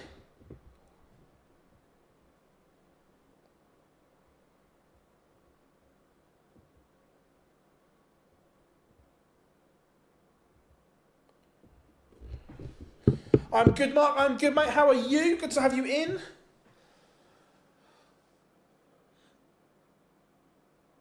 How is the increased prize money at the Worlds going to affect the order of merit? It's always been massively inflated. It has, but now it's even worse.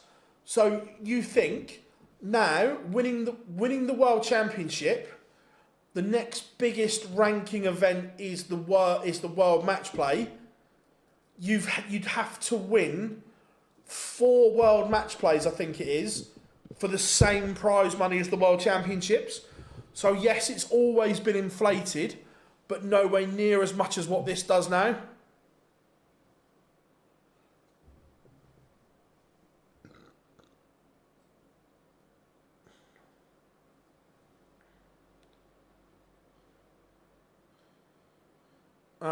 We'd love to see darts on Netflix. I don't dislike the idea.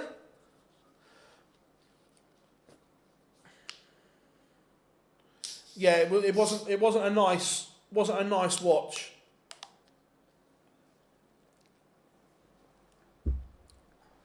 So yeah, right. Let's. I'm just looking. Let's have a. Where's the tour card race? So let's just say right now, Neil Zonneveld wins the World Championship. Bear with me. That would instantly put him, that it might not exist, it might not be possible. But for me as the fan, I want a ranking system that reflects who's playing well at the time, moves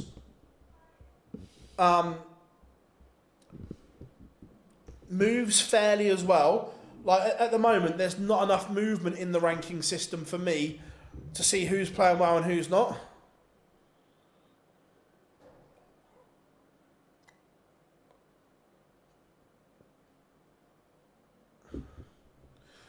Chris Dobie, Rob Owen getting underway. Big game for Robert Owen this. His hunt for the Worlds. How about 50% of your Worlds medals held off your rankings until... For me, I'd go back to a point system, personally.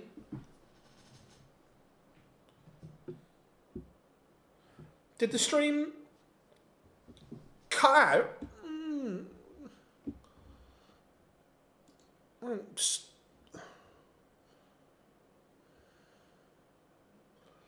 Not sure what happened there.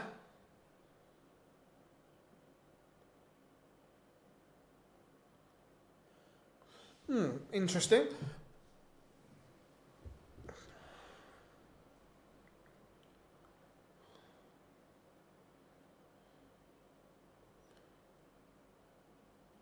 Not sure what happened there. Will George Noble be refereeing the Grand Slam? I'm not sure. I hope so, but I'm not sure.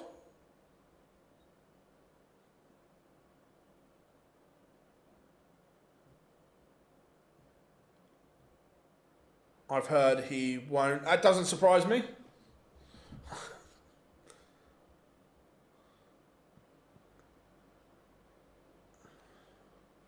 Last 64 games underway. Only 2 in the 1-2-8 left. Kordecker is in a last leg decider against Mario van den Bohada. So yeah, so if Zonneveld won the World Championships, unlikely I know, but he was just the first name that was at a level, he would instantly go to world number 2. Now, across the year, is Neil Zonneveld the second best player in the world? Absolutely not.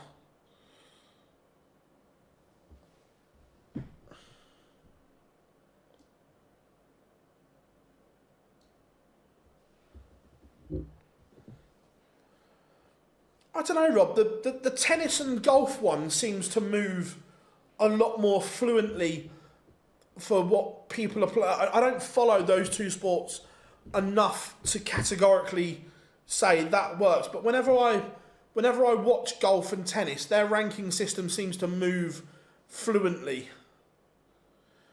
I don't look. Personally, I'm not sure they're.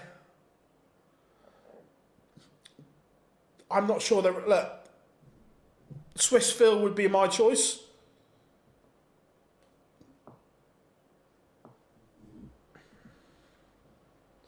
Cord Decker has seen off Mario van den Bohade in a last leg decider. Marvin van Velzen has got this tie back on throw. Campbell's average has dropped by 10 points over the last couple.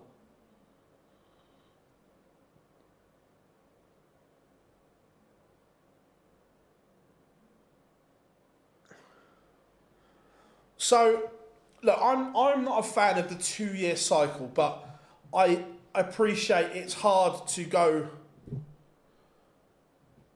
to a 1 year for everything. So, the way I see it is if from the moment you win prize money, that prize money depreciates every month. So if you've got a 2-year ranking system, every month that money depreciates by a 12th or a 24th.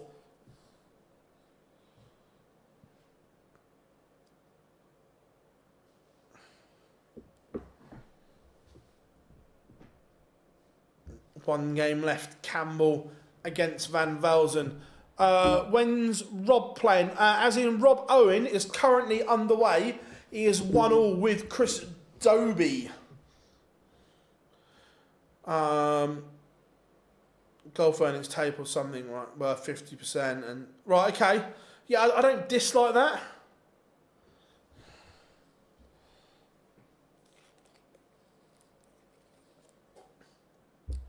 I just think, under the current system, something you did 22, 23 months ago should have no bearing on what you get now.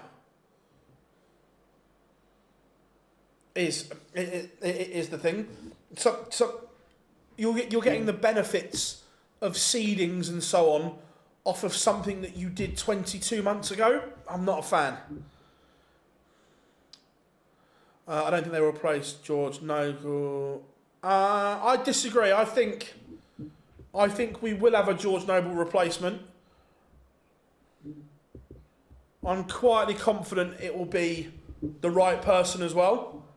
And I'm excited for them. Littler was... Littler missed the deadline, James, but I need to go and have a look at this headline now then. Is that replacement called Owen Binks? I don't know, but I hope so. That would be... I think Owen deserves the shot.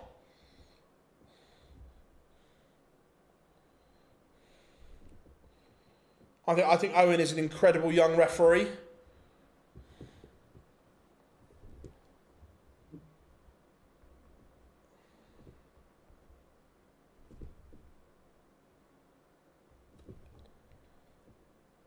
Agreed, Rob. I agree there that it should be Owen.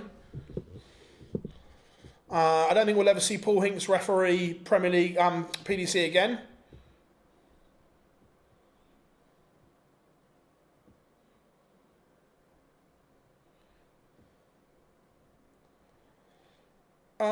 Who said about the Sun headline? What platform was that on?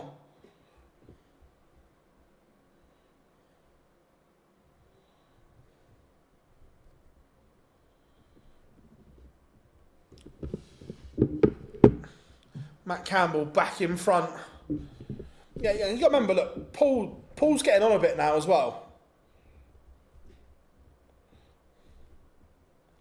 He's no spring chicken anymore. How are we doing, Andrew? I'm glad Newquay's sunny. It's not sunny here today.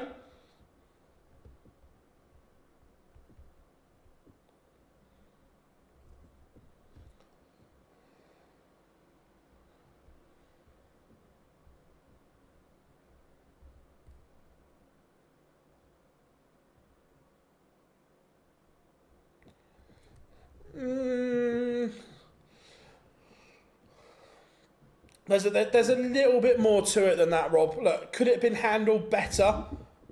Yes, but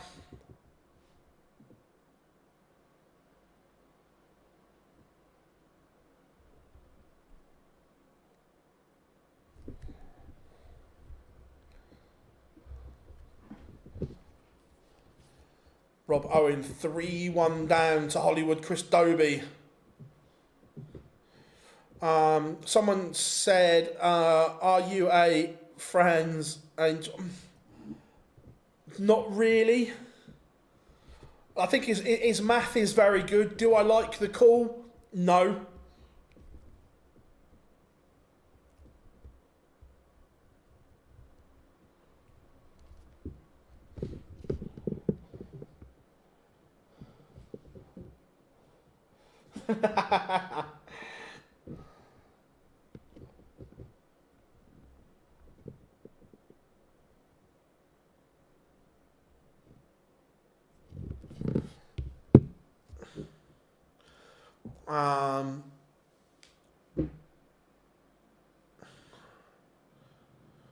Chat room, you're on absolute fire today.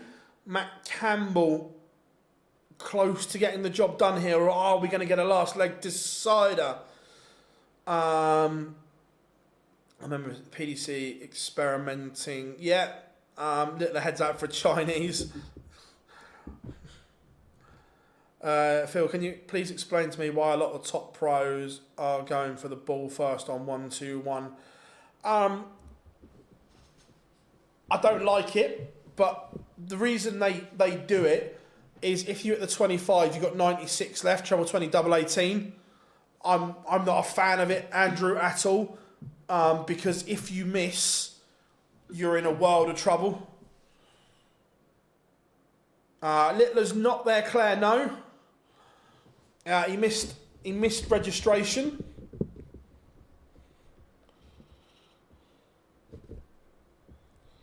Gathering Price, absolutely flying, 2 up, averaging 115.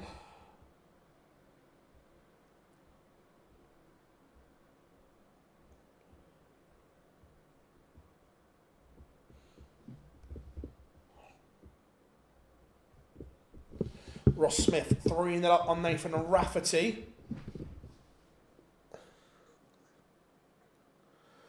Do we have a thumb update from Van Veen? Not yet, Lee, not yet. Rob Cross. Rob Cross is out. Lost to Charlie Manby. Who do you think? I don't, again, Nathan, it's hard to, until I see the draw, you don't know. Because there's always one section of the draw that is a lot kinder. There's always a section where you think, oh, sod that.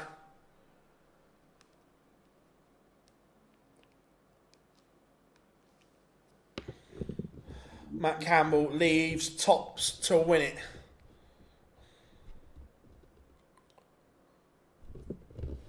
Damon Hett up 4-0 up on Leon Weber. Yeah, Rob's not had a good year at all. Agreed.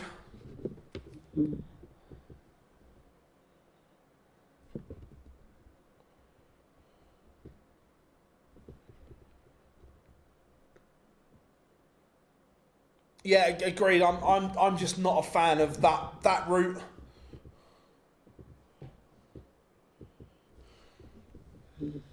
Luke Woodhouse up on Denny Elder Coulter. Match starts missed by Matt Campbell. Has Van Velzen got a ton topper in him? No.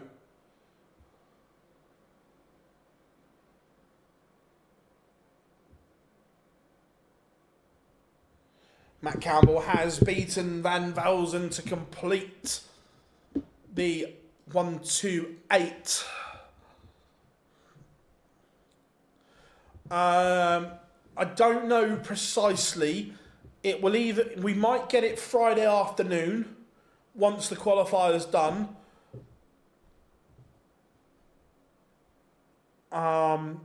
Or Saturday or Monday. I don't know is the honest answer. Nathan Aspinall 4-2 up. Should we go for a bit of Ricky Evans and Florian Hempel?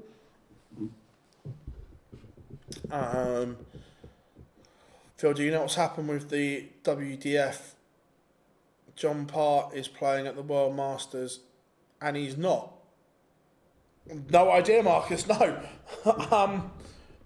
No is the honest answer.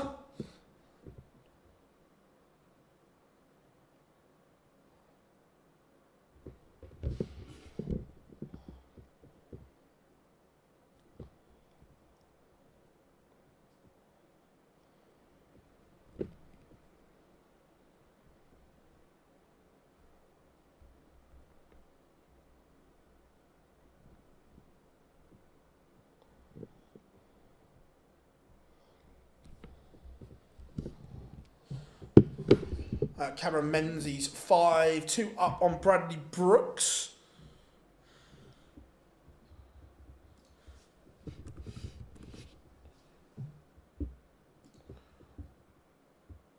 How we doing, Big Johnny? Good to have you in, buddy. Always a pleasure. Never a chore.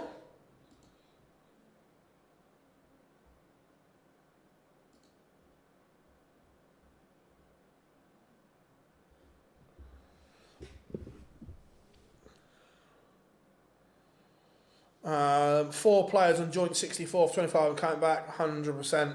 Last on, yeah, there has to be a count back rule.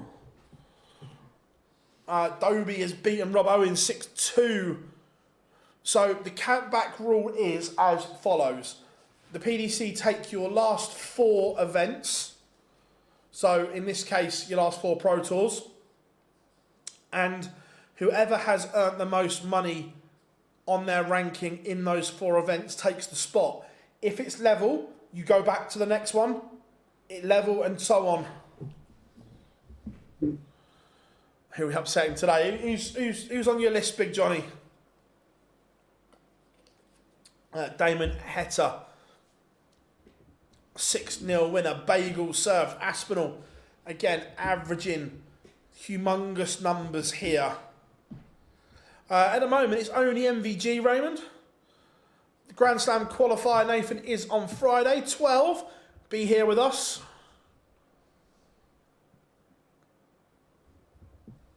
Lee Cox, 4-2 up on Christian Kist. Ricky Evans, Florian Hempel. Hempel's playing well here.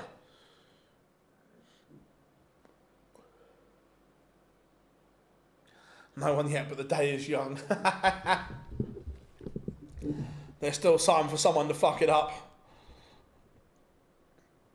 Did Nathan get through? Nathan Aspinall, he did, a 6-1 winner. Aspinall, again, 2-ton topping averages for him, playing really, really well.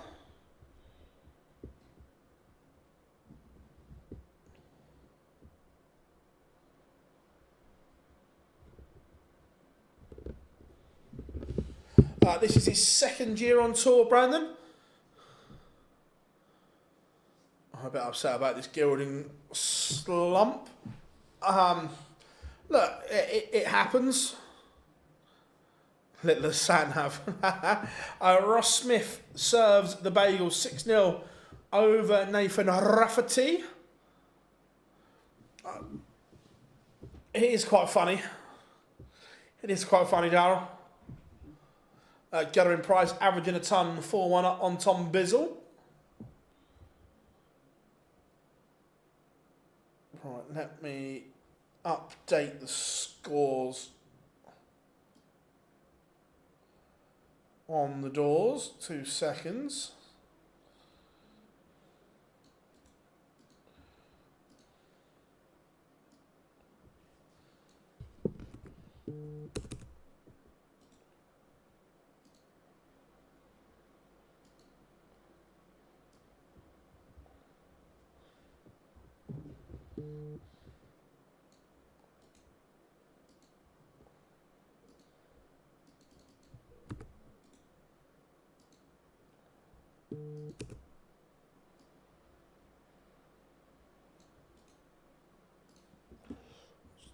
Update this.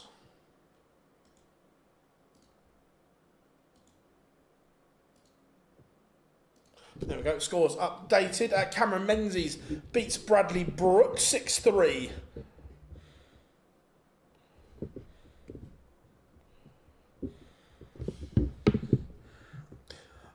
Gary not playing, no.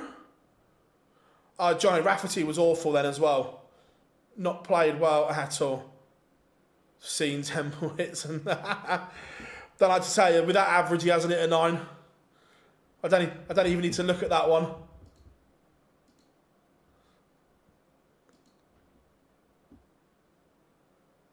How are we doing? Hope you are good, James. Hope you are good.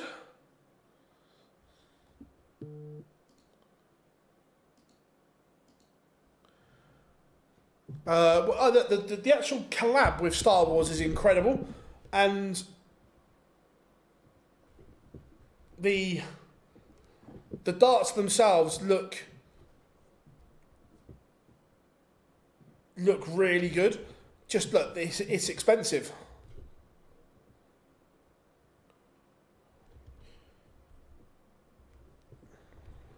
Littler not playing today, no.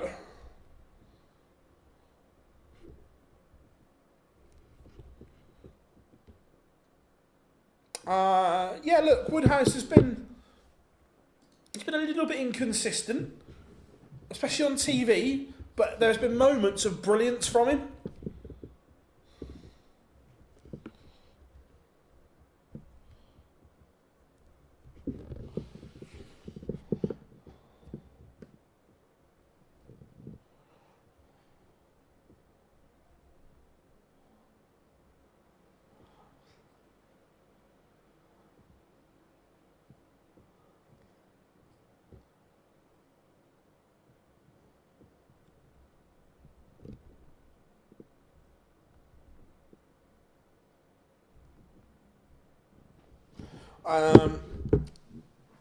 Yeah, look, I think Ricky's one of those players that I think most of us would love Ricky Evans to kick on, even if he only wins a Pro Tour. I think most of us would love to see Rapid Ricky come good and win something.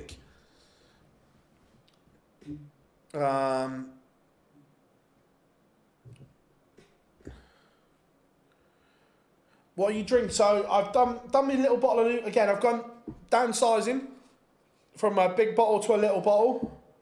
I've got me H2O and some Dr. Pepper Zero.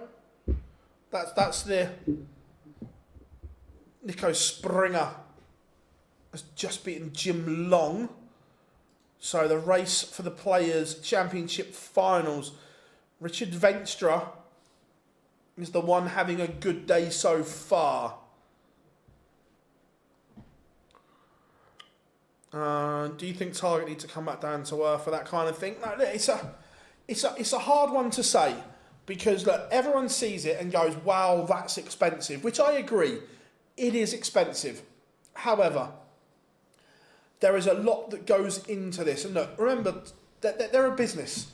They're the same as any other business, that they're there to make money. Is the thing. As a business, you have to make money. And I don't know what the cost is to make those darts. I'm not an expert or anything in that field. Don't pretend to be or anything like that. Now, looking at it, I know that they are not going to be cheap to make. The milling, the cut, the grooves and everything and so on are really, really intricate. So it's going to take more time to do them, hence why they are more expensive. Now, I don't know what the markup is on them, but as a business, you have to make money.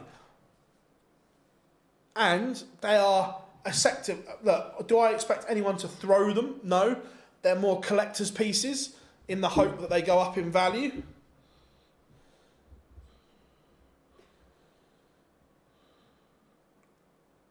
High quality H2O. Bit of Evian. Bit of Evian, Rob.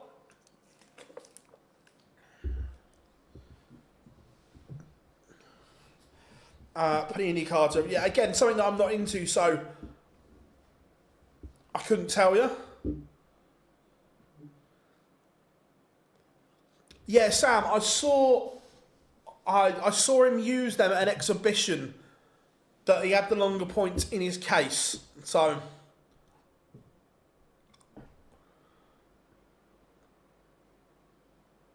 yeah, that's what I said. You've got to pay your licence fee as well, John. So for argument's sake, like let's take the Darth Vader darts. There's 2,000 of them. It's cost. Bearing in mind, these aren't the actual costs, but I'm just saying. So, 2,000 darts with all the packaging and so on, that costs 100 grand to produce. And then you've got your license fee on top of that. So those 2,000 sets of darts has to make your company a profit. Otherwise, there is no point in doing it. That's just the law of business. Whether you are Target, Winmore, Harrows, whoever, you have to make money. So if those darts, including making, packaging, and your license fee is 100 grand, you have to make money on that. So across those 2,000 sets, you want to make 120 grand or whatever. That's your price. So it's one of those. It's one of those. It is what it is. If people want to buy it, they'll buy it. Peter Wright 1-0 up on Danny Lalby. Is that the exhibition? It was, Sam, yeah. And at one point, his average was 124. It was ridiculous.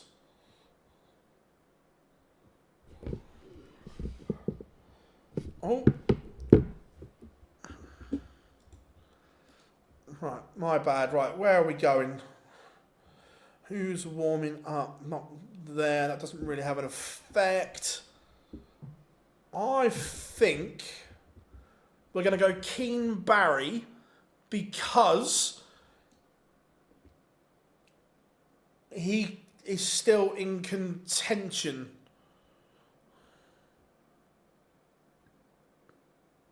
to get.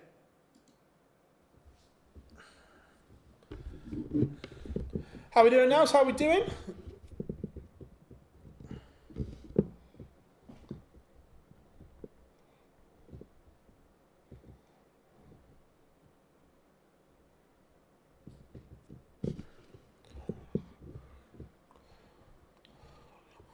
Like I said, I'm not an expert, but to partner and do something with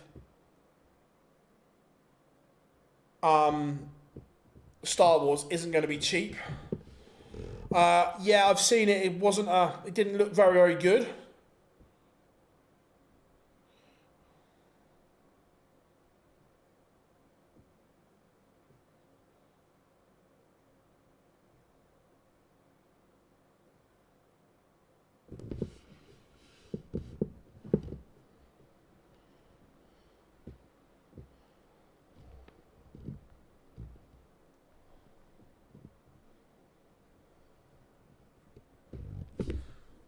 How are we doing, Alan? Good to have you in. Cam Crabtree has just beaten Max Hopp.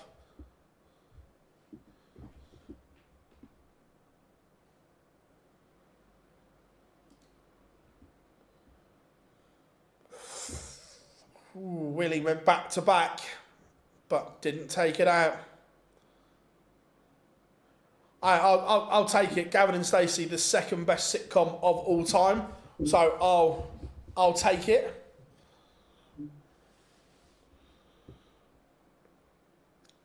%. Sorry, Claire. Do you think Littler will be world number one after the slam? Yeah, I do think he'll be world number one after the slam because he's not defending any money there. So even if Luke Humphries wins, a final for Luke Littler would probably be enough to get him to number one.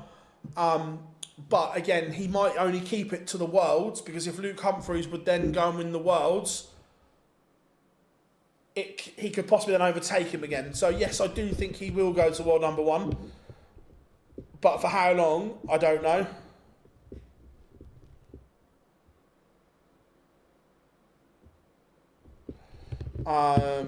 Only Falls is my number one, and yeah, love it. Mickey Mansell levels up with Tavis Dooney, 1 apiece. I don't know, Brad. I didn't watch it all. Just the bits. Just the bits I saw was a whole. I love Scott Williams to bits. It was a tough watch.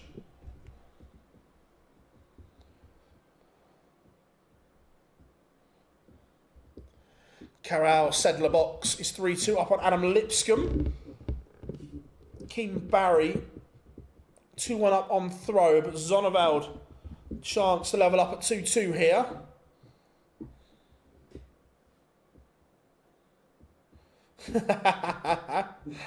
Oh, love that, love that.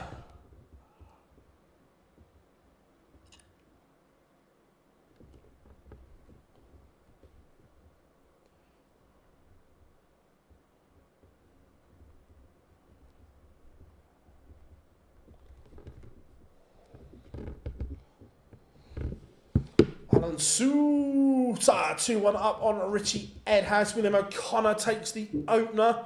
Oh, hello, hello. Stand by, everyone. Stand by. You know what's coming.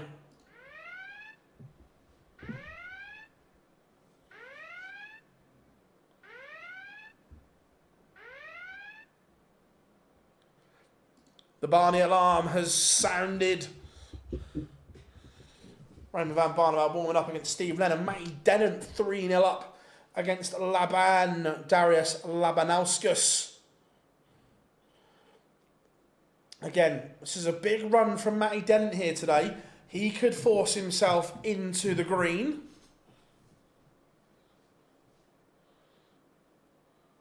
Well, anyone in the top 10, if they win the Worlds, will be world number 1. Right, I don't think everyone. Possibly, yes, because... Right, so as it stands,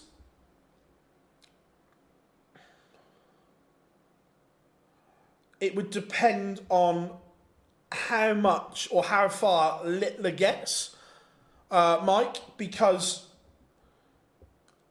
with all the prize money taken off, Littler's still on 1,500,000. So, for argument's sake, if Johnny Clayton won the Worlds, he would go to 1,500,040 quid.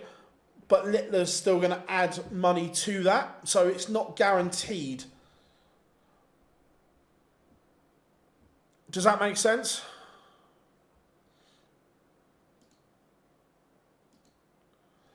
Mike Kyvenhoven 3-1 up.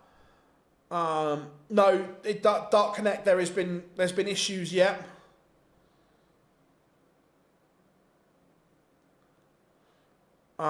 Is there a draw for the slam? There is, Claire. We don't know when it's going to be because the qualifier is on Friday. Now, if that's not done till late, I don't know if they do the draw late Friday or Saturday or Monday.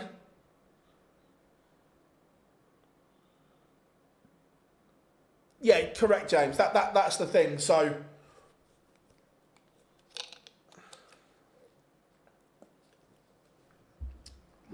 yeah, I'll get the Blade 360. For me, Blade, the best board on the market. Joe Cullen 2-1 up against Dave Davies. Not a great game, be honest. It's a bit of a stinker. It's a bit of a smelly one. Yeah, I think that... Do I see Van Veen winning more majors? Yeah, absolutely.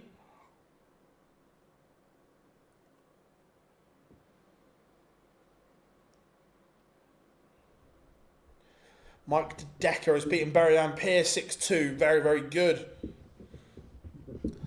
Yes, Stephen, if you go to the tour card race on darts rankings, that takes off all the money he's defending.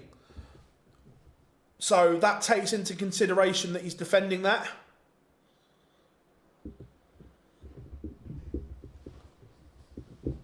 That's why we use darts rankings. It's the best tool in the world in terms of working out rankings. William O'Connor 2-2.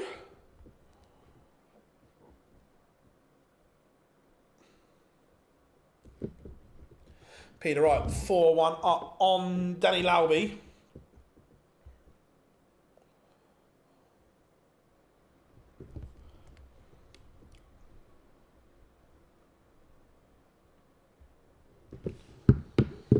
I agree, Jam. Well, yeah, 100% I'm with you there. Can you put Mambi on? We'll see when this one's done. Claire,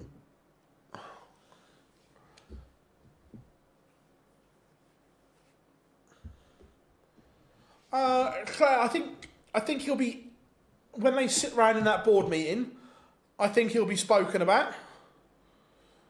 A lot will depend on the World Championships. If Kian gets to the World Championship semi-final, I think he's nailed on because he'll be probably in the top 4 in the world. I mean, 2-9 so far. Damon Heta and Nathan Aspinall. I checked the rankings through each stage of the tournament. Fairs, Darryl, fairs. I think we're looking at Littler, Humphreys, Van Gogh, Bunting, Van Veen, Wade, Rock, Price. Ooh, that's harsh, leaving out Johnny Clayton when he's... See, this is why I would like something more, because Johnny Clayton is provisionally world number 5 after the World Championships. To leave him out would be harsh. Would be very harsh.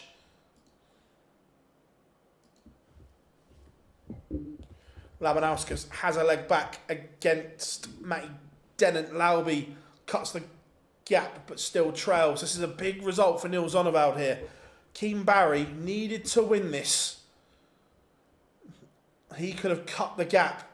Matty Dennant can go within a grand. Justin Hood will be looking over his shoulder right now.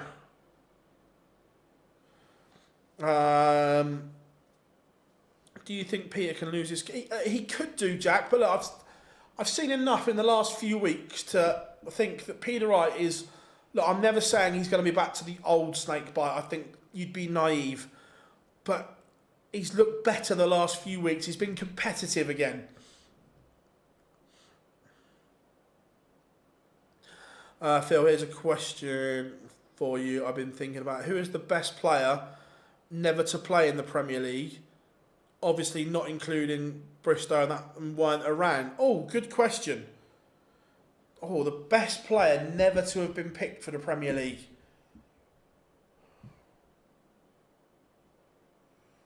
Oh.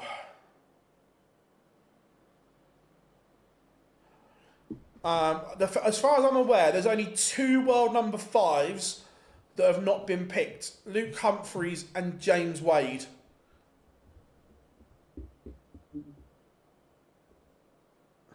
Go on, Lipscomb. The red pen leg. Neil Zonneveld has beaten Keane Barry. Very good from Zonneveld.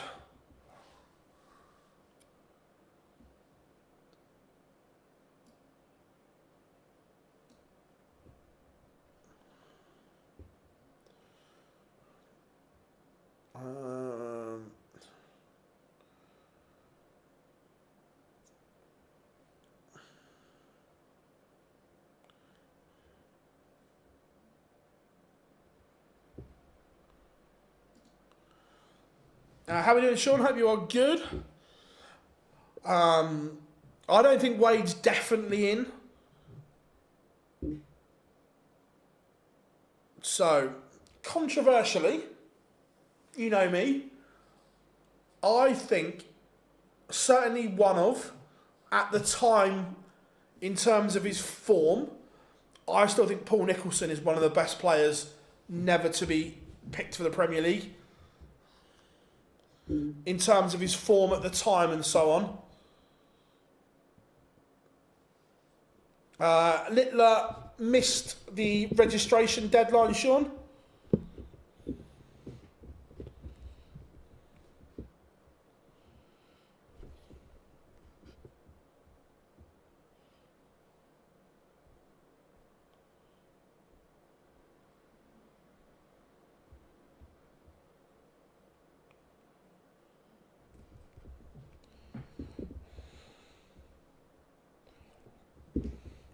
Steve Lennon, 2-2 with Raymond van Barneveld.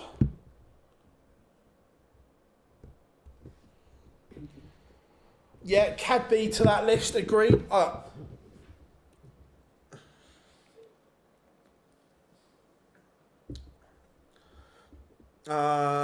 I don't think. I think Chizzy would have to win the Worlds. Other than that, I don't think he gets in.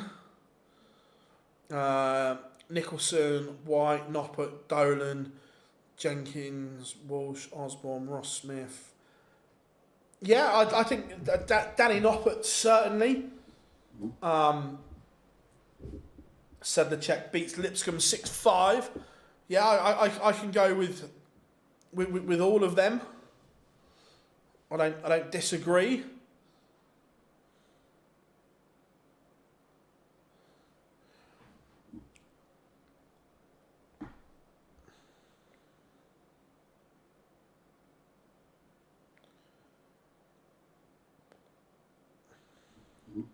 A month ago, I thought it was an easy 8 to pick, but I also did say, look, there's a lot of darts to play, and that's now coming to fruition.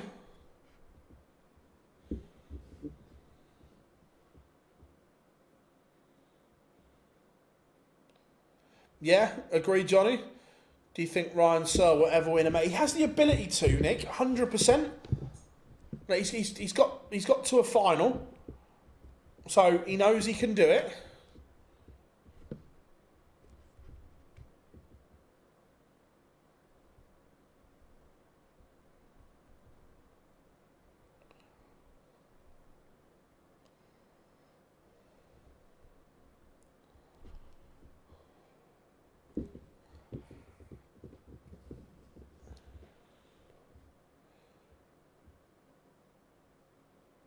No, I agree, Stephen, but I still think that even if Stephen Bunting's not in the top 4, he's done enough to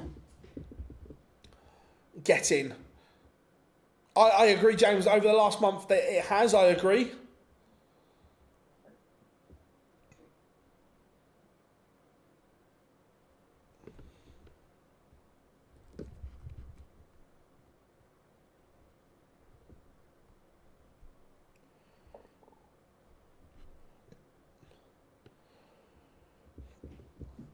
I do, yes, but Ryan Searle has a mental block playing Luke Humphreys for some reason.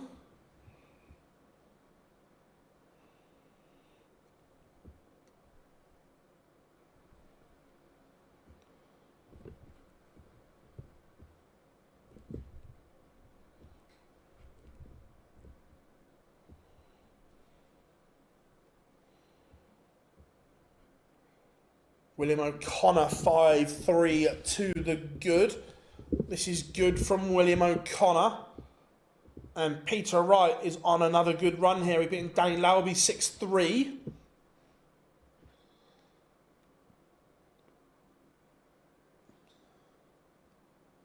Yeah, I agree. I think right now that Chris wouldn't be in the conversation.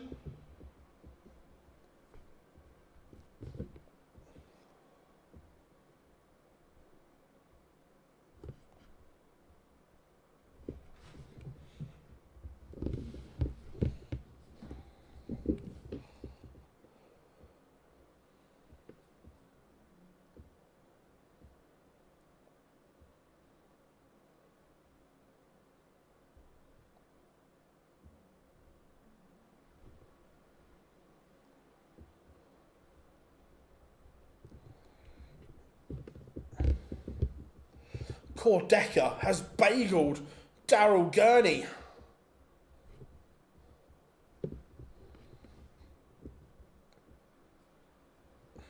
I think you're looking at it a little bit. I've seen the thing. I don't think so, Daniel. I like the thinking though. I like the thinking.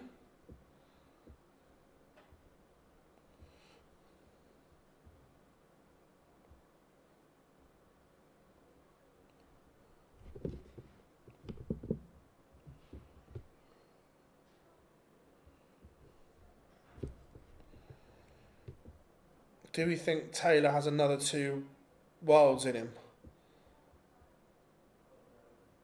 Are we? What? Claire, are we talking about Phil Taylor? If so, no, because he doesn't play anymore.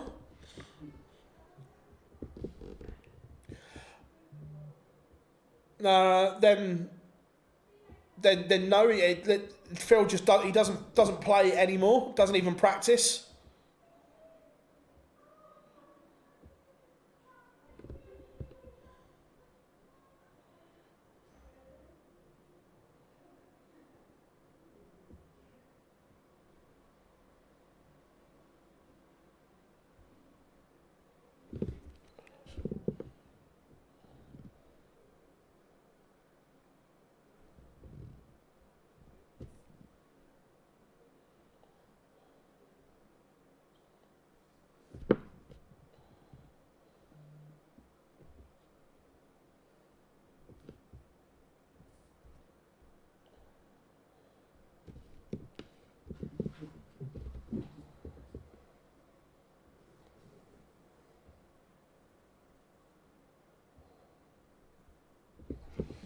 Ryan Joyce has beaten Gabriel Clement 6-3. Charlie Manby, Adam Paxton into a noble afternoon. Darryl, hope you're good. Can I be even last year? The worst player ever to play in the Premier League contenders don't can. Oh. Bars entertaining. Hey, if it's there, I'll answer it.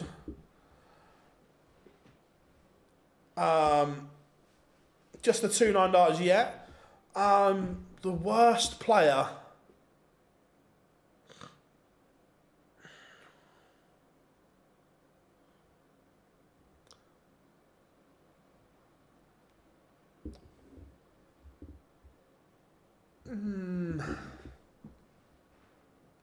I'm watching Spurs this evening, unfortunately.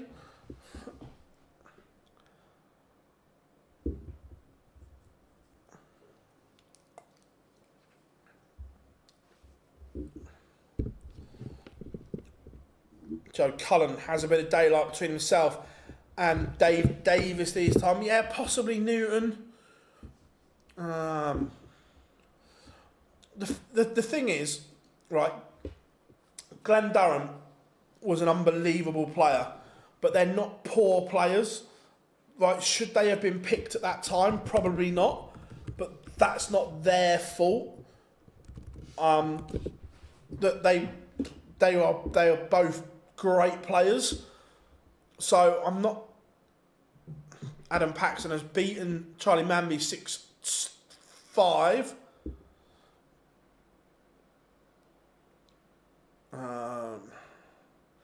Not hanging around. There's some games worn up. Let's go and have a look at Barney.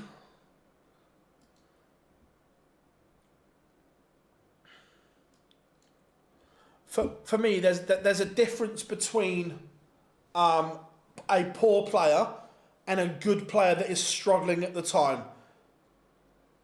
There's a difference for me between that.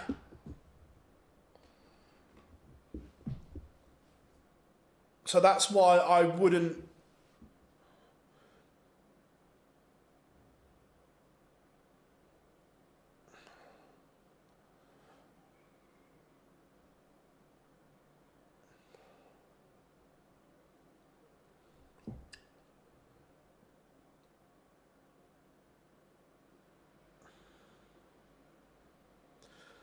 Yeah, and Sam, that's what I'm saying. That look, should Glenn have been picked for that last Premier League year? He'd even say it himself, no. But once that invite has gone to him, he's not going to turn it down. And why would you? So yeah, I don't go.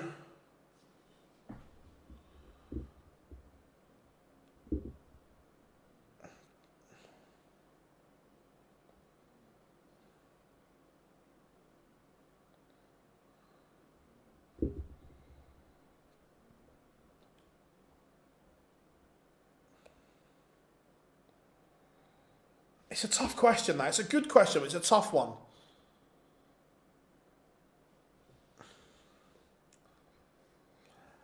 Yeah, I agree.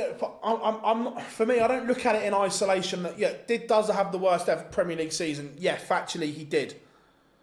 However, he he knows at that point in his career he was massively struggling, but as the defending champion was always going to get the invite back.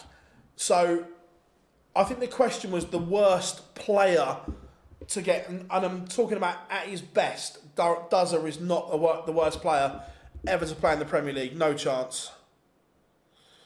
Oh,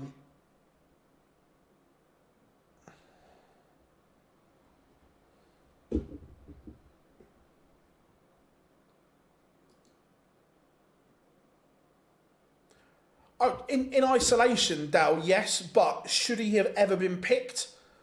No, I don't think he should have been. But as the defending champion, they were never going to leave him out. When on that form, he shouldn't have been picked.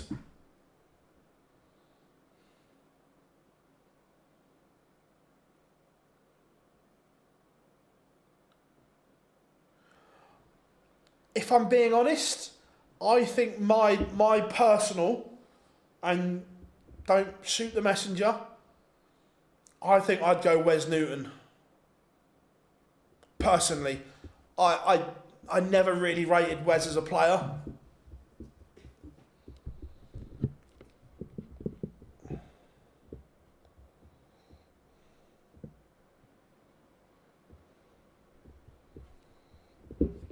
Big leg here for Steve Lennon. Can he break back?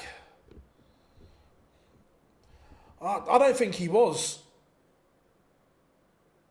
I'm sticking with Klassen. Yeah, I can go with that as well.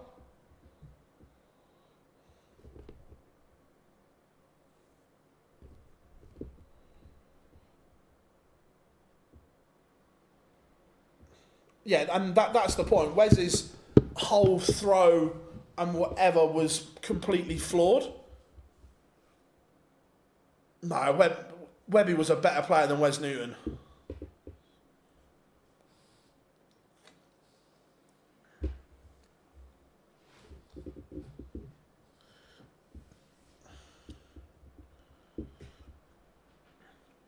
Two games left in the last 64. Barney here. Is he about to be sent to a deciding leg?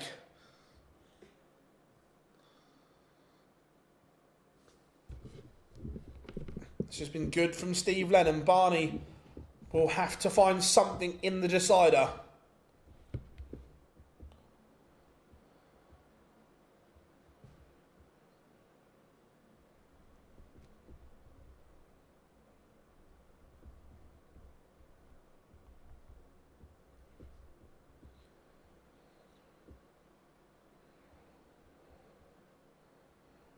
Yeah, agreed, Rob. I think it's got lost in translation a little bit.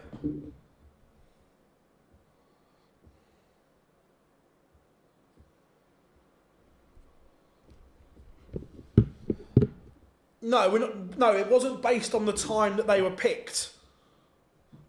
It was who is the worst player to have been picked.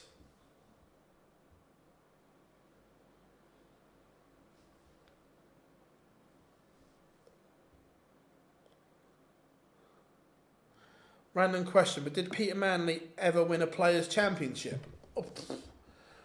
Now there's a question. Let's try and...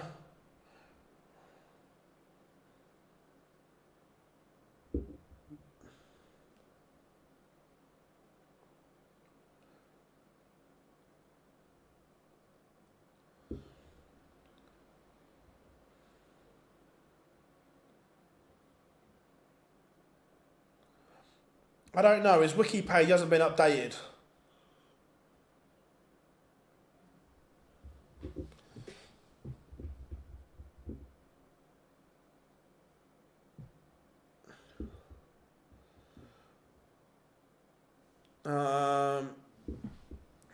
Phil, have a look at the PDPA's wording of the UK Open qualifier. Tell me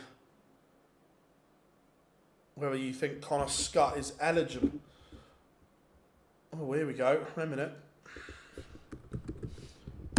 PDPA. Was it the World Championship qualifier?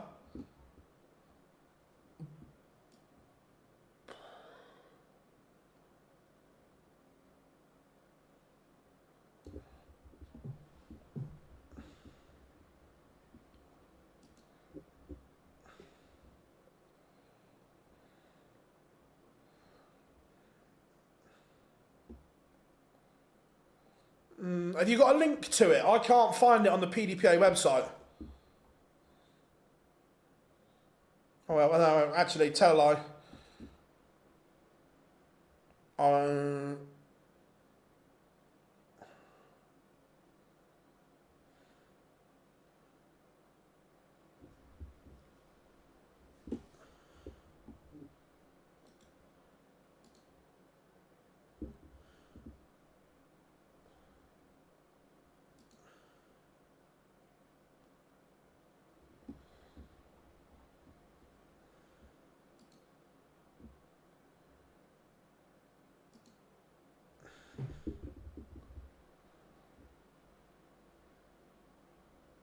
Where's this website is horrific. Wait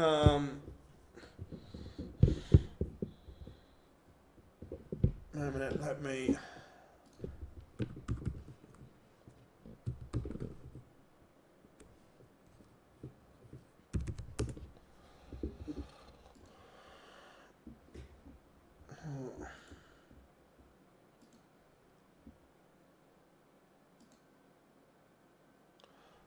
Oh, it looks like Dark Connector's broken again.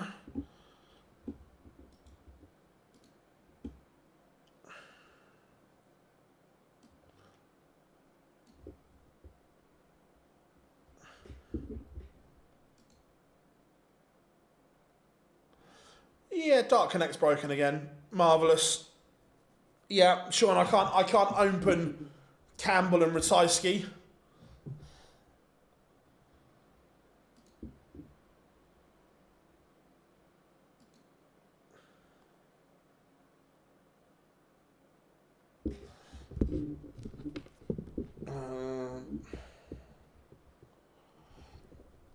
Matt Campbell has won. All tour card holders in the first year since retaining their card are eligible. Tour card holders in their second year since gaining or retaining their tour card that are outside the top 64 in the world ranking at the event closing date are eligible. Tour card holders who have held their tour card for more than 2 years. Yeah, that says to me that Connor Scott, the way I read that, is Connor Scott is eligible, James, yes.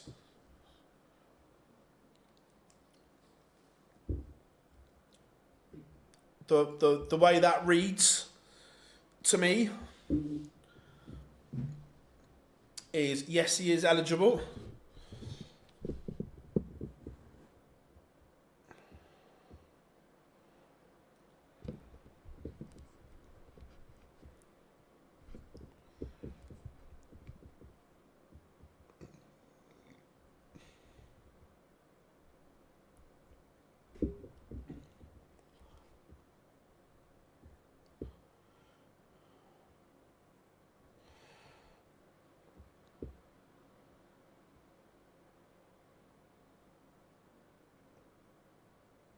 He's not though, Rob, is he? Because he's in his first year of his tour card. Because last year he didn't have a card and then got into the 64. So this is his first year.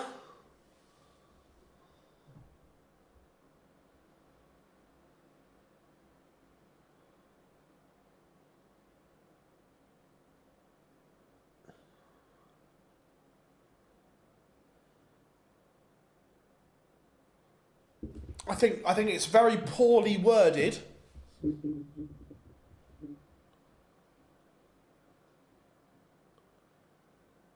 Oh, Chris, it's all over Twitter. Go and have a look. It was awful.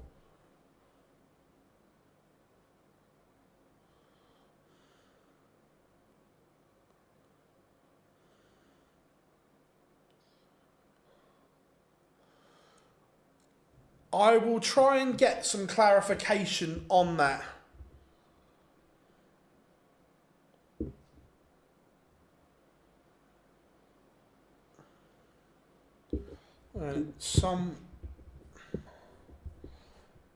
I've got that many tabs open here.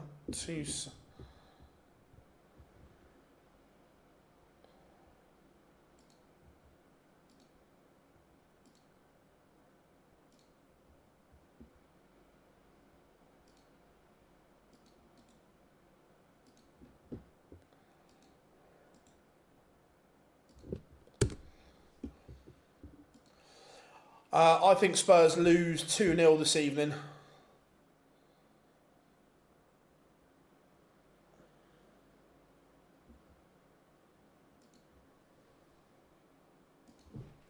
I will try and seek some clarification.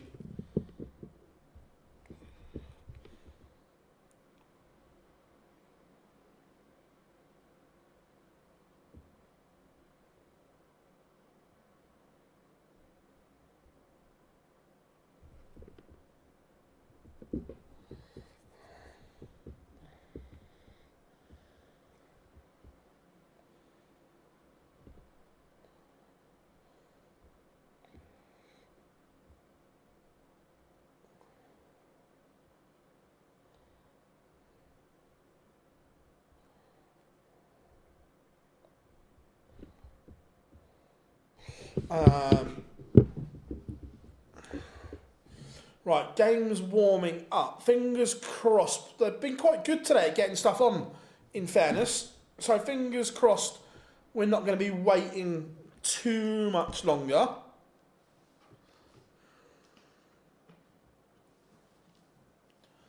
Some big games warming up as well. Cameron Menzies, Matty Dennant, big game for Matty Dennant that in terms of trying to get to Minehead and so on. Look, there's still an outside chance Dennant could keep his tour card.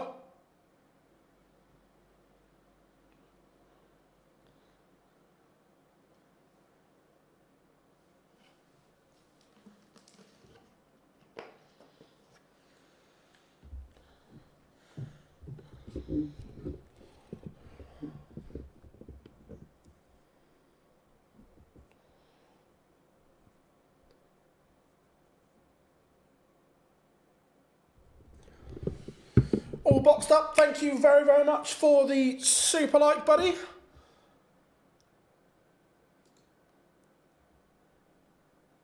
Massively appreciate that. Thank you very much.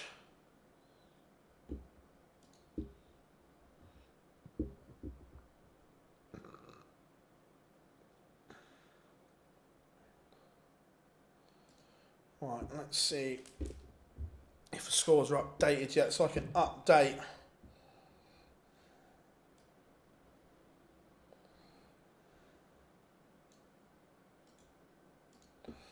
We can.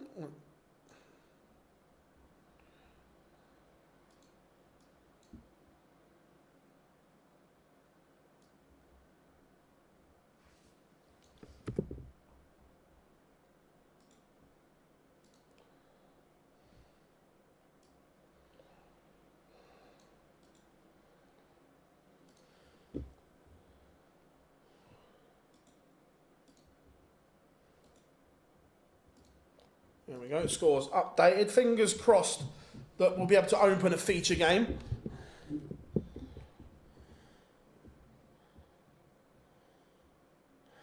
I have asked him before. He says he can do the account.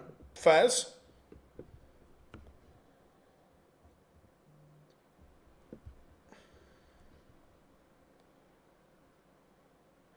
Look, Michael's got work to do at the World Championship, 100%.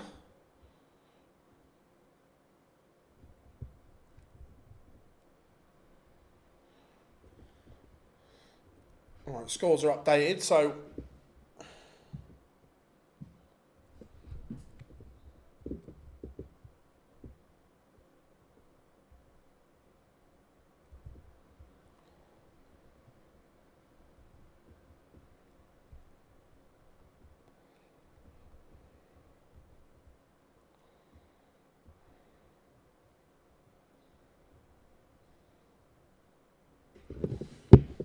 Afternoon, Bernie. Hope you are good. Hope all is well. Right, let's go. Let's refresh this. So, as it stands, Richard Venstra is into the green. Matty Dennant is a grand behind him. Andy Bolton making a bit of a move.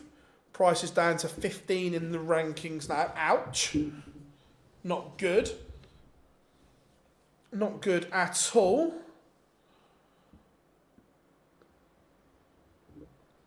It looks like they're going to go all at once. I like this. That means we've got some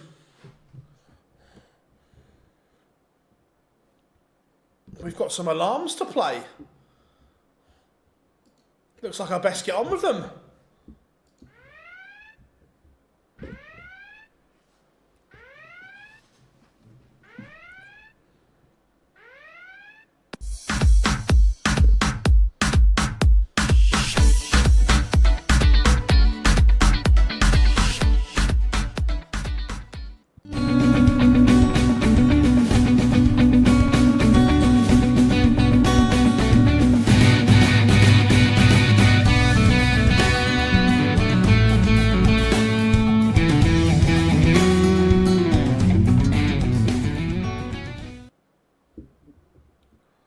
There we go.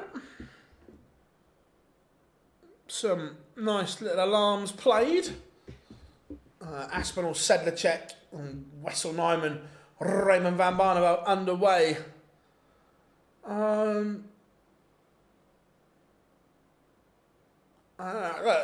It's hard to say what Michael's going to win at the Worlds. It's really hard to say.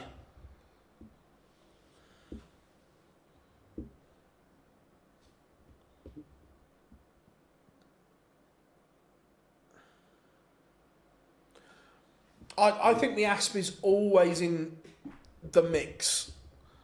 I genuinely do. I think, yeah, Dennant.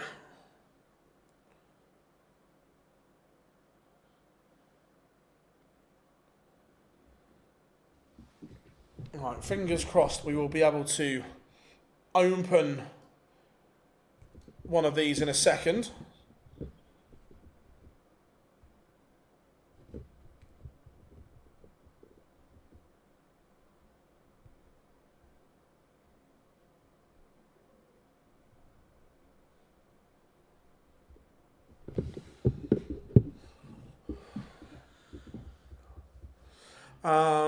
Phil, can players still take guests on the Pro Tour? Yeah, they're allowed to take one guest per player. But again, that before players or people had used people to get in and so on. But now that if the person you're with is out, you have to leave now as well.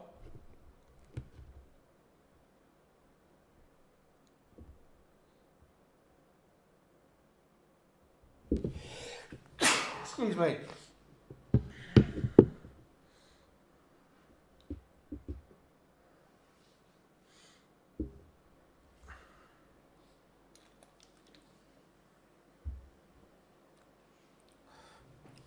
Ref the Prem exhibition events, a joke, back-to-back majors.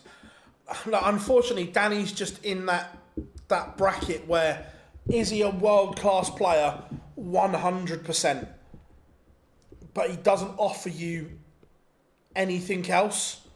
And for the Premier League, it's not just darts that does it, unfortunately.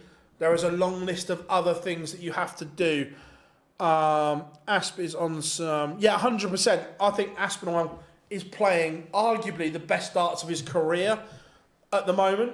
So could I see him winning a major? Yeah, absolutely.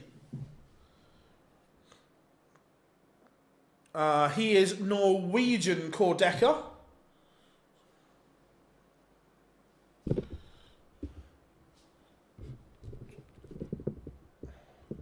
You are seeing another Chris Landman run here in the last 32, and he plays Lee Cox. How many minutes are we waiting for? Waiting for what? Right, here we go. Test. Is Dart Connect still fucked?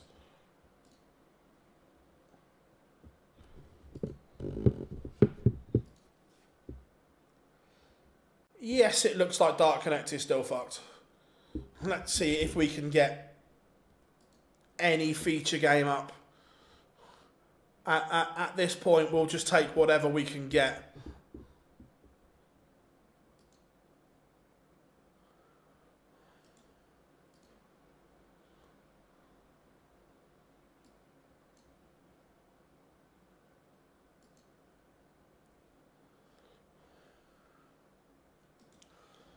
Right, it looks as if we are going to have to go without feature games at the moment.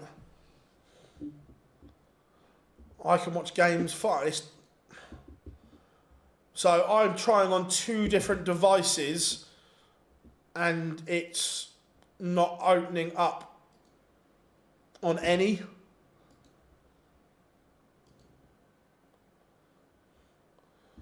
So if someone else can keep an eye on whether Dark Connect fixes the issue would be great.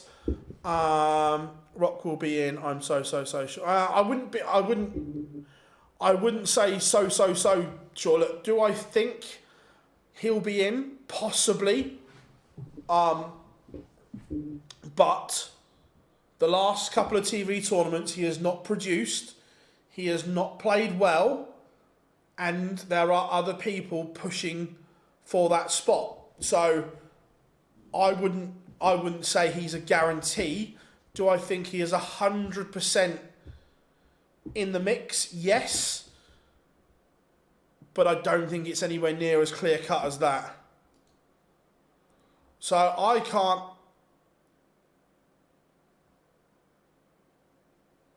open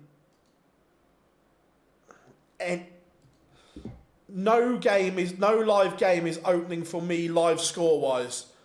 I don't know about anyone else, but I can't open any of them.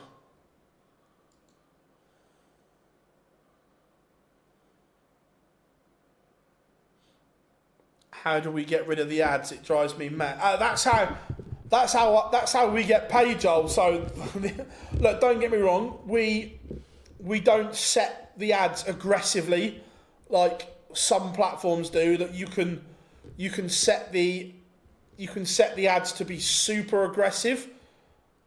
We don't.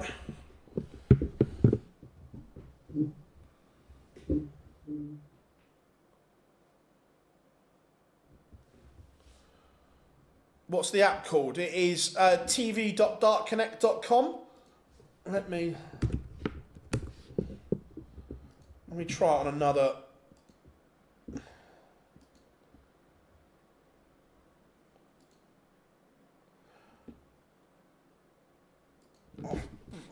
Right, this is so now you know we laughed everyone about that it didn't work in it was working in an incognito window and not a normal one. Now I've just checked it. It's worked on the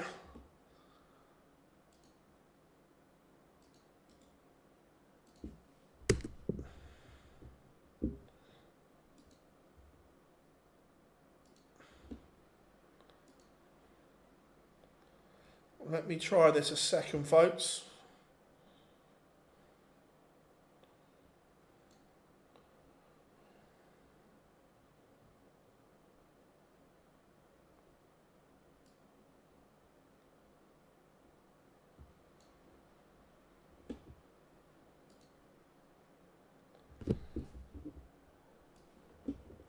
Make sense of this what you will, folks.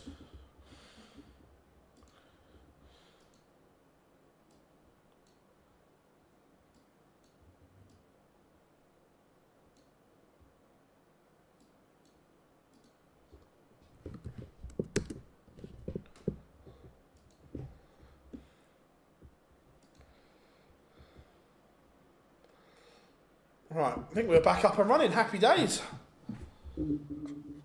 How are we doing, Kate? I'm good, mate. I'm good.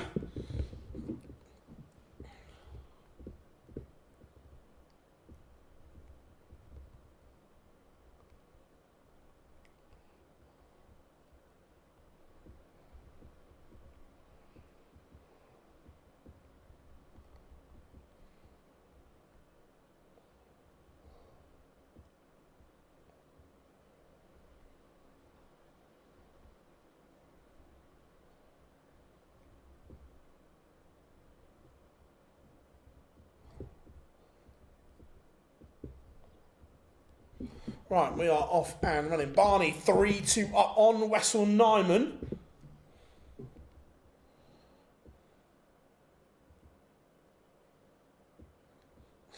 That was the line for Neville on only on A League of Their Own.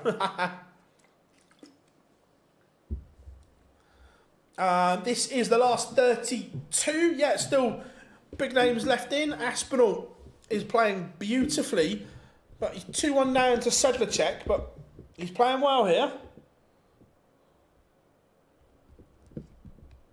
Gerwin Price also averaging a cool, calm 106 at the moment. 3-1 up at the moment.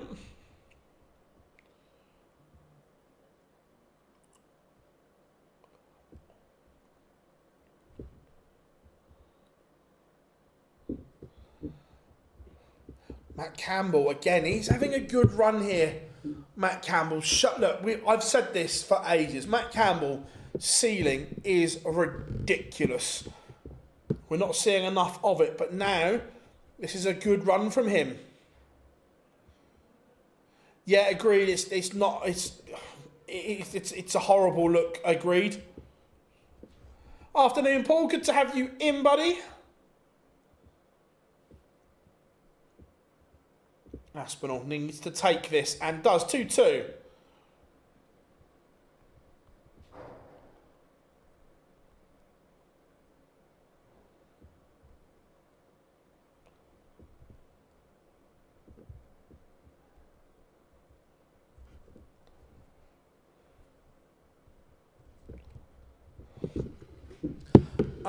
It looked like Shaggy had a case of the Ips, which wasn't good to see. Is Doots underrated or overrated? Oh, I don't know. I find Kevin Doots a real hard player to work out because at times he's brilliant, and then at other times he's like, what's all the hype about? He's a real tough one to work out. My missus would watch the Premier League if Bo was playing fair. Yeah, that's. I mean, he's a real tough one to work. Peter Wright averaging a ton again. This is good from Snakey.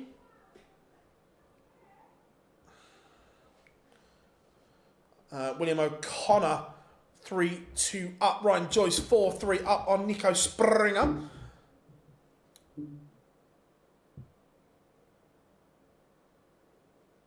Yeah, no, there's lots of talent in Ireland. There's no debating that.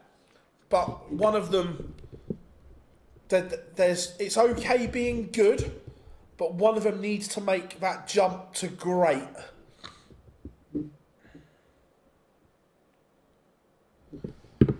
I don't know if you've spoken about this already, but someone is saying because he pauses at the throw, more likely to suffer from it. I disagree. Look, there is a pause, but it's not for me. I'm not saying that's statistically right, but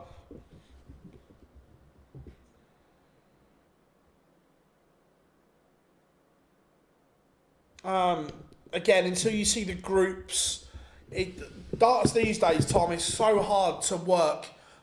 You need to see the draws, see who works out, who's in what half of the draw, and so on, because we see it on the European tours and so on, and even on the European tour at the weekend, one half was stacked and the other's not. So then you're looking at the value to come from the half that's not stacked. I live in Leeds, got tickets for Aberdeen Prem only, couldn't get one. Yeah, it was, look, darts is just so popular at the moment. Leeds is one of the bigger arenas as well. The first direct arena at Leeds is really good.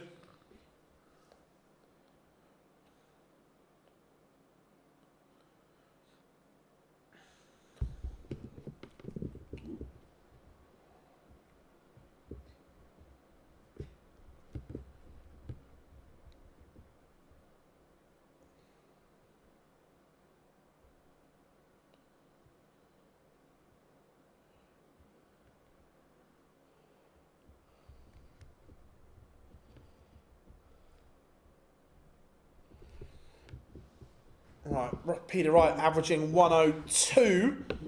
Very, very good.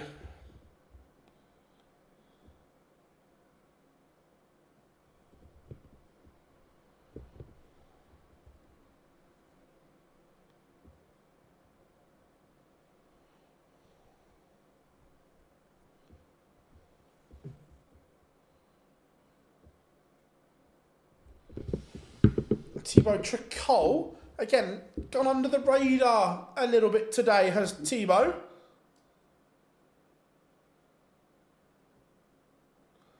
Into the last 32, and he is up 4-2. Ryan Joyce continues just to hold Springer at bay. Chris Dobie averaging 104, 5-2 up on Jeffrey de Graaf. William O'Connor 4-2 up on Andy Bolton. Remember, let's have a quick look at the race to the World Championships as well. Oh, I tell you what, a win here for Bolton, I know he's behind, would put him above Connor Scott. I love Connor to bits, but he's had a disappointing year from where he was last year.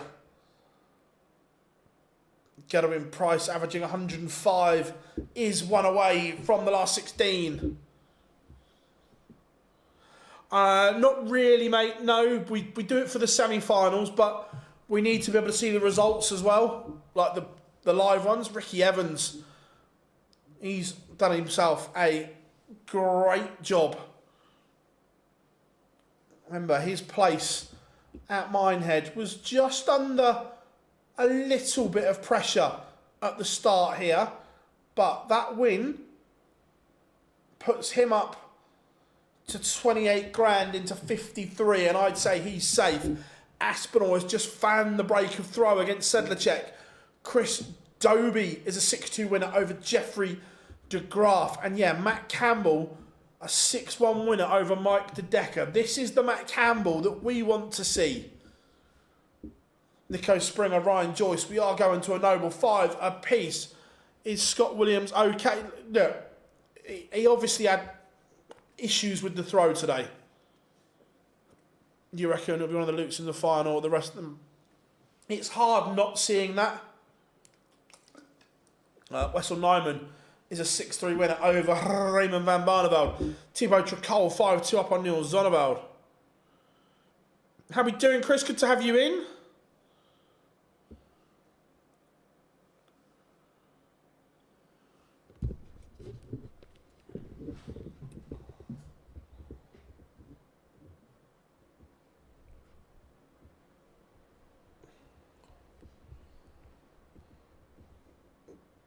Chris Landman also one away from the last 16.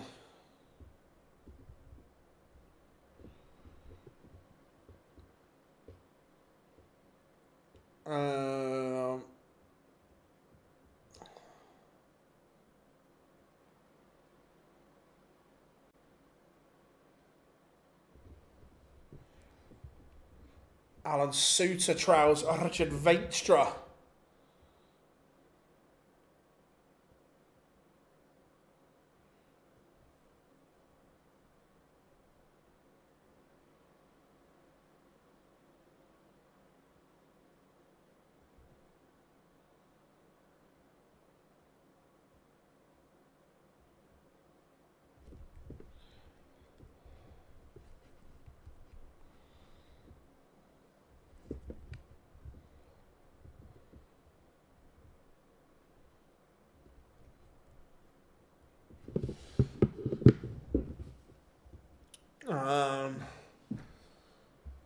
No worries, Chris, no worries. Phil, if you had to stick an apple...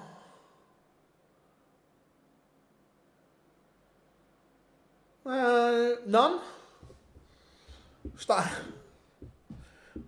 Thibaut Tricol does win.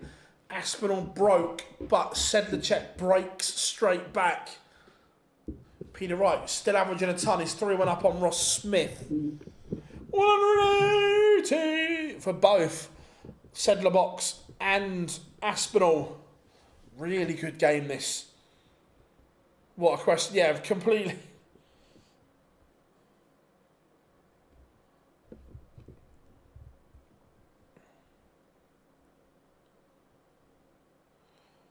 Aspinall, is he going to break again? 140, 180, 135. Punishes the 58 from Sedler box. So again, another break chance. Gathering Price is through. 6-3 winner.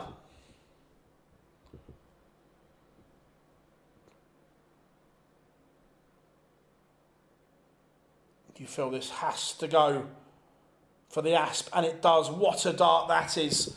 He knows that's a big moment. Luke Woodhouse beats Joe Cullen 6-1. Matty Dennant 5-4 up on Cameron Menzies. Is Dennant making a move for Minehead? There could be some nervous players here.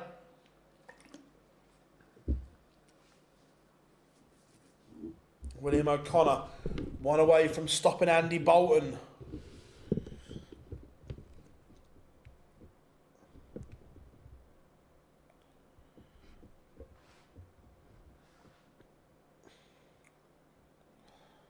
I don't follow. I've got no idea what this 6-7 thing is all about, because I don't follow social media stuff. It's just all the dart stuff. So I've got no idea what you're going on about. Yeah, the Asp is flying at the moment.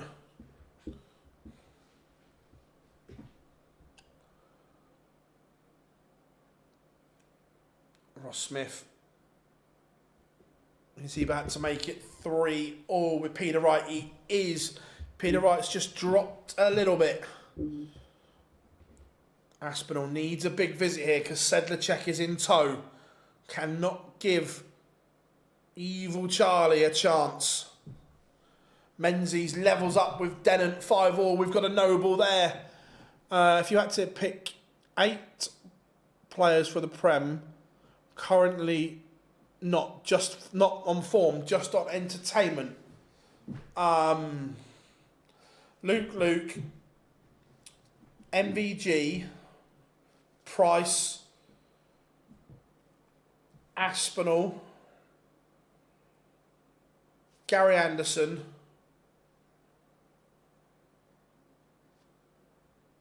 probably Bo at the moment,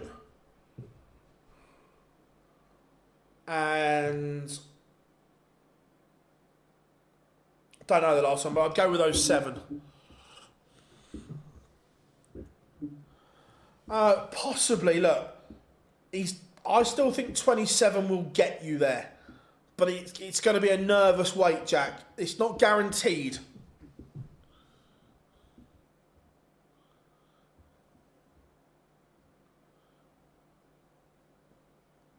My kids are driving me nuts with whatever. I've got no idea what it is, Chris. No idea whatsoever. Aspinall takes out 60 and books his place in the last 16. Very, very good from Aspinall.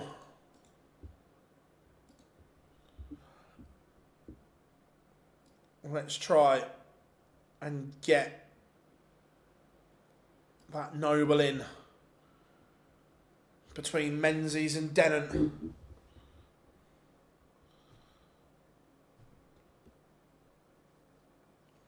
This would be the best 138 the world has ever seen. It genuinely would.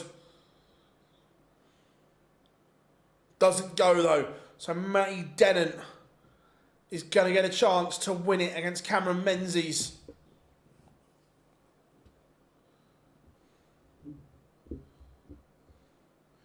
Misses match darts. Cameron Menzies has dodged a bullet.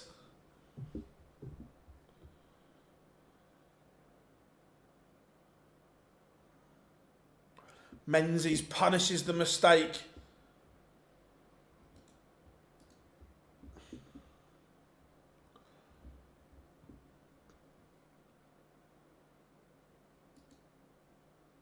Let's go to Peter Wright, Ross Smith.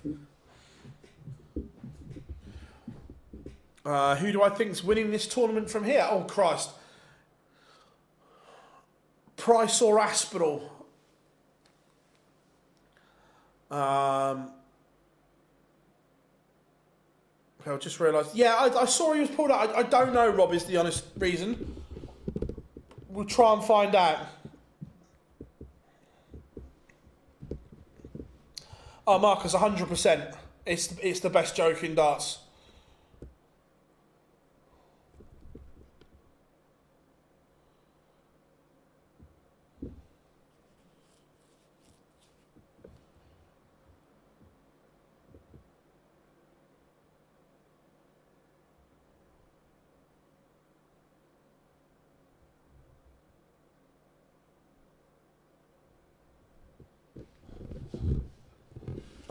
Yeah, it is the best joke in darts from someone that's trying to keep themselves relevant.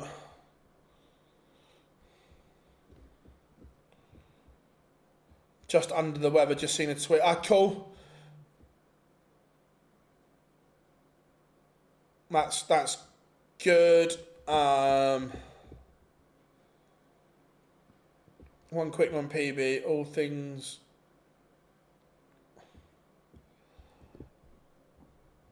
Thornton. To be fair, it was nice to see Rob Thornton come back to some form.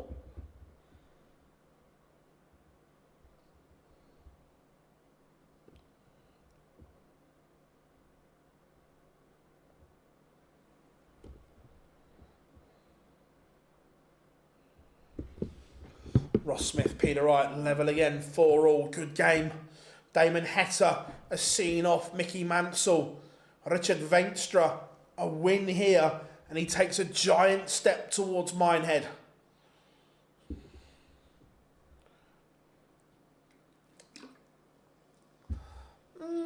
No, look, I think the word bottler is used too much in sport.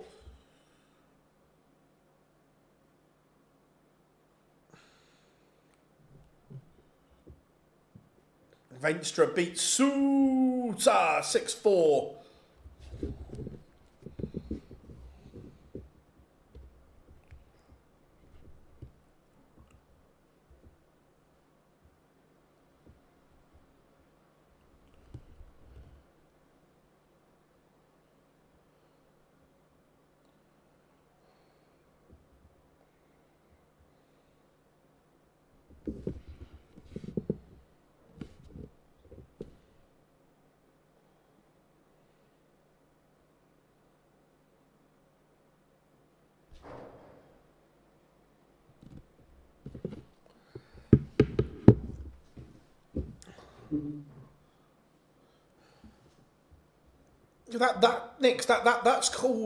That's called nerves, and that's called learning.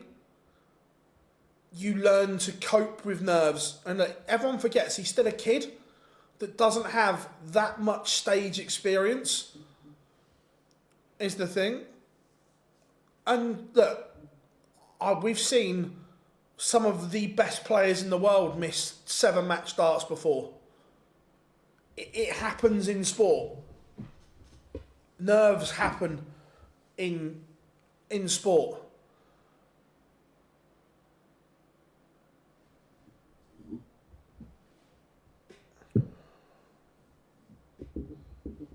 Everyone used to call Michael Smith the world's biggest bottle job. You have to give yourself the opportunity to fail. And if you keep giving yourself the opportunity, if you believe in yourself enough, if you believe in your ability, you will get it done in the end. Peter Wright looking at 2-2. He's already missed darts.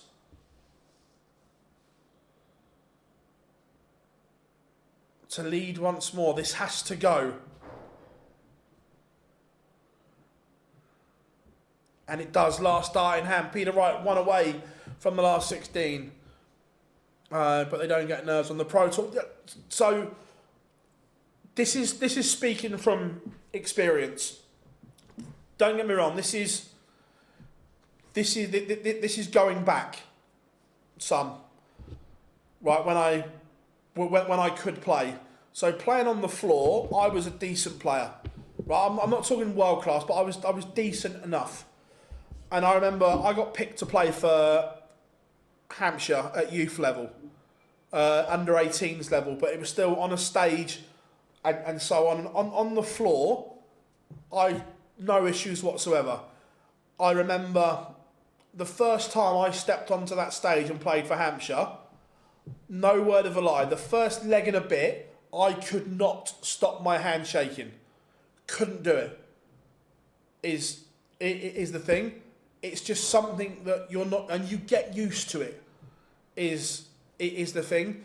You get used to playing on a stage in big games and so on. So I know how that feels from like the pro, not in terms of at that level, but from playing on a floor fine, playing on a stage, I could not stop my hand shaking for a good leg and a bit.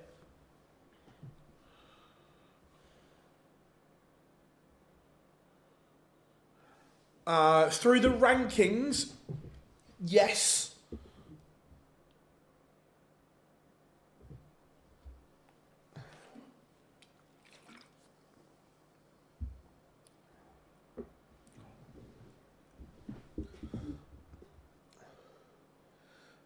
Peter Wright leaves a bogey.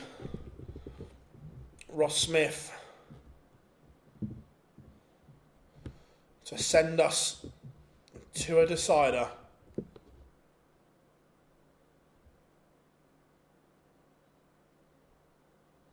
And does. Peter Wright has the darts. It seems to be at the moment, yeah.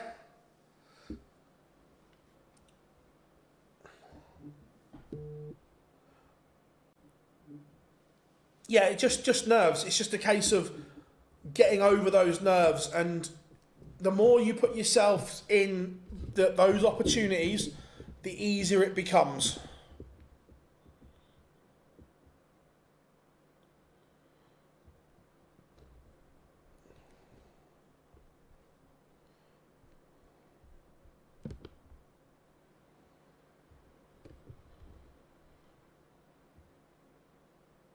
Also, is the tournament next week ranked? We're talking about the Grand Slam starts next week. That's ranked, yep. Possibly. Aspinall's had an unbelievable year to date, and I don't think it's done yet either.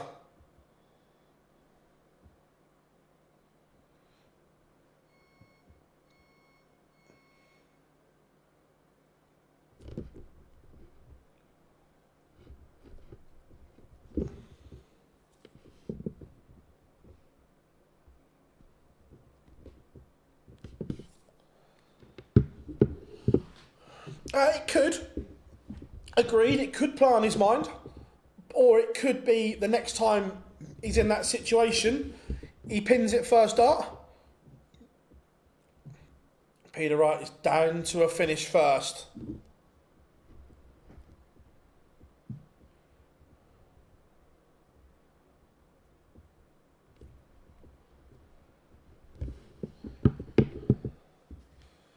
One, 4, 2. He's got 6 to win it here, Peter Wright.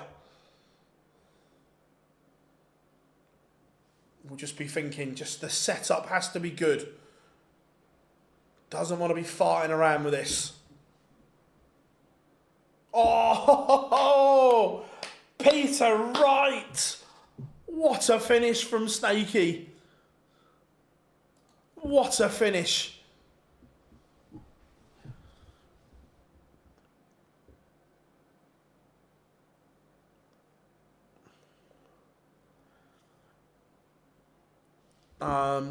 Did you and James Wade once have a fight live in an interview? That's what... Never had a fight live in an interview, no?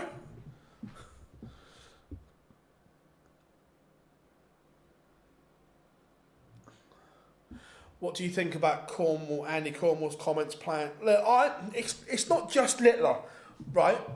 And I love Luke to bits, right? my personal opinion, and this is anyone, this could have been Luke, Kian, Josh Rock. I don't think tour card holders should be playing in it. I understand why they are, and I understand what that does to the event. But I don't think Andy put it across very well, would be my thing, Nico. I don't think he articulated it very well. And he singled in on Luke, not overall, which was the issue.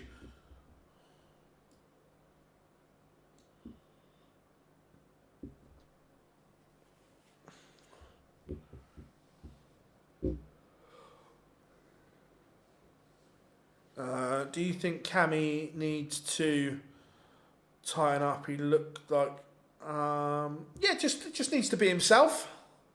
I think the last couple of tournaments, Cammy's looked superb. Andrew, I really do. I like what I've seen.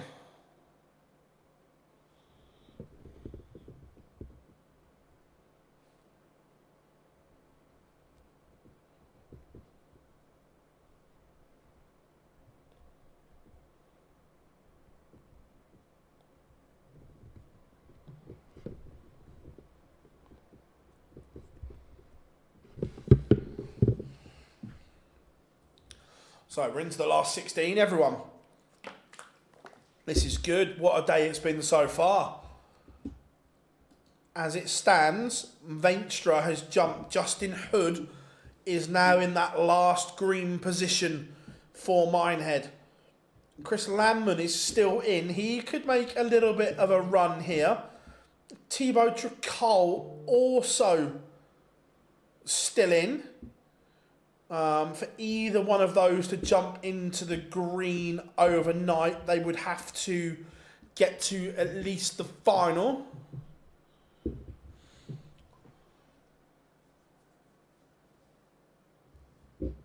How many seeds? As far as we know, it's 32 seeds.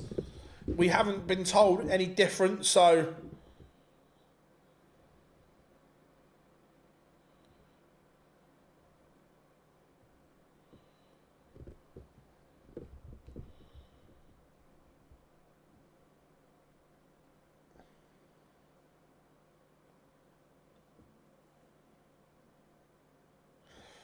Cammy's not annoying. Cammy's just Cammy. And the last couple of tournaments, I think he's been really reserved and really within himself. Look, Cammy has the game to be a top player. Who will Gerwin Price will play Matt Campbell. Yeah, correct. Yeah, the 32 seeds are in their slots.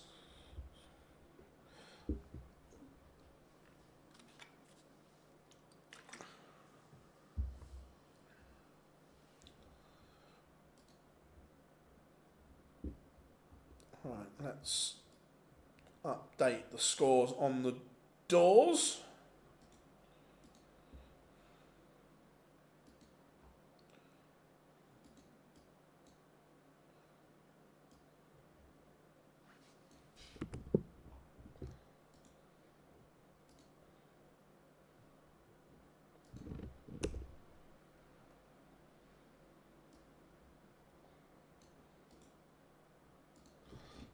Let's just update this.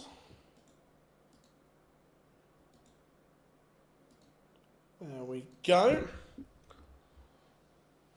Well, Gerwin Price, Matt Campbell has a good ring to it, doesn't it?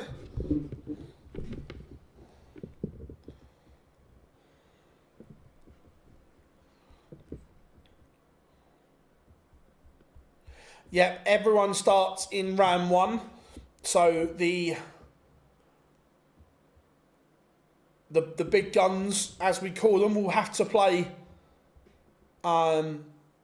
twice before Christmas, where normally they've only had to play once.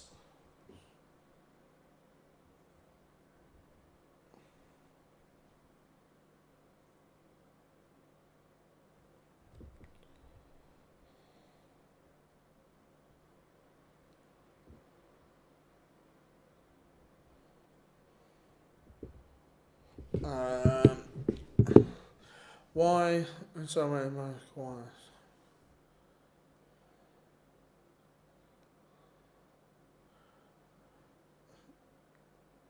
Why in the somehow, nearly, almost, but not quite entirely sideways confusing. Talk about Tottenham.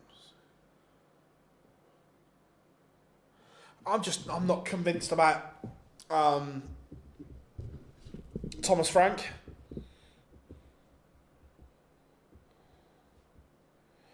Yeah, and I'm hoping, Andrew, that the Slam is changing next year. It's going to 48 players from 32. We're going to have 16 groups of 3 instead of 8 of 4. And yeah, I'm hoping that the criteria is a little bit easier to understand. Yes, I believe it's going to be best of 5 in round 1.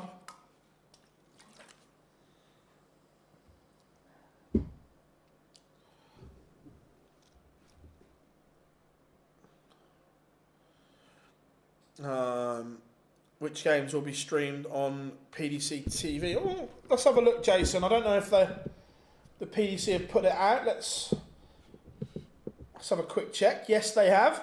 So here we go. Stream board 1 will be Damon Heta against Chris Dobie.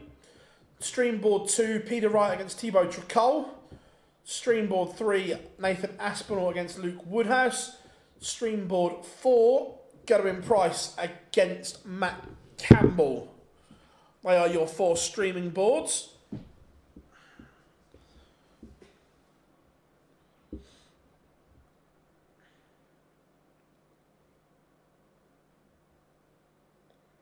I'm going to sneeze.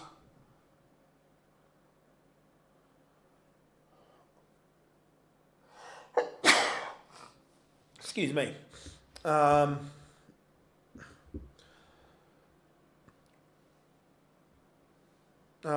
For this year at the Worlds, Phil, how are the qualifiers do you stupid? So Littler could play Bow in round 1, which would be an incredible game. To be fair, right? What does everyone want for Who does everyone want for feature game?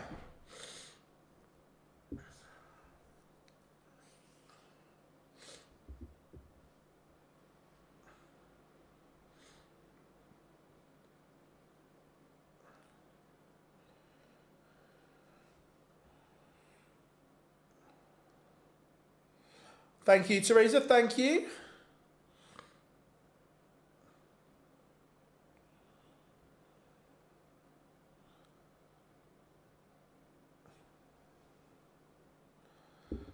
Landman has gone into the green, hasn't he?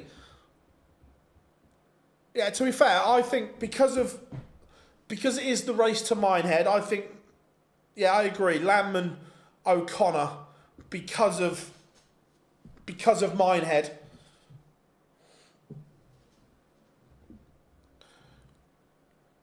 I agree, James. I agree.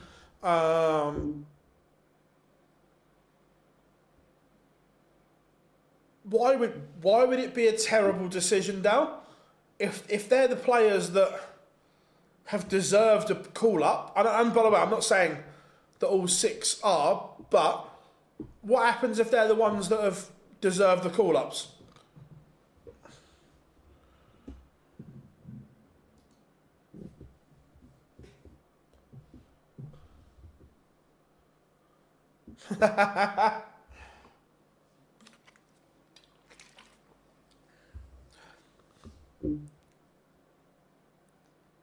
What's for dinner? I don't know, to be fair.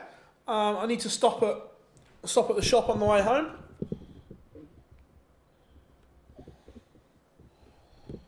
Chris Dobie, what the bloody hell's he done there?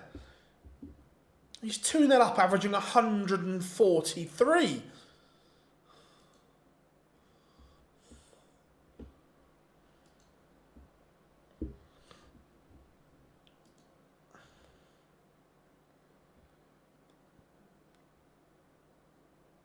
It's gone 10, 10 and 11. That'll do. That'll do, dopes. Venstre 1-0 up on Orion Joyce.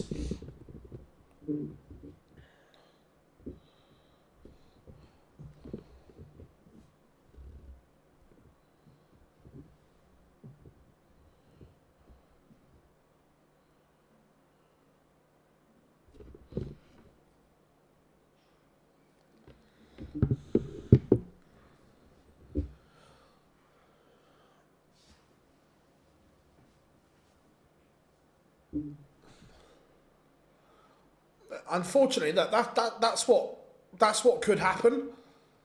Look, I know they're not English, but could I see only one European player in the Premier League? Yeah, I could. I could see the only European being MVG.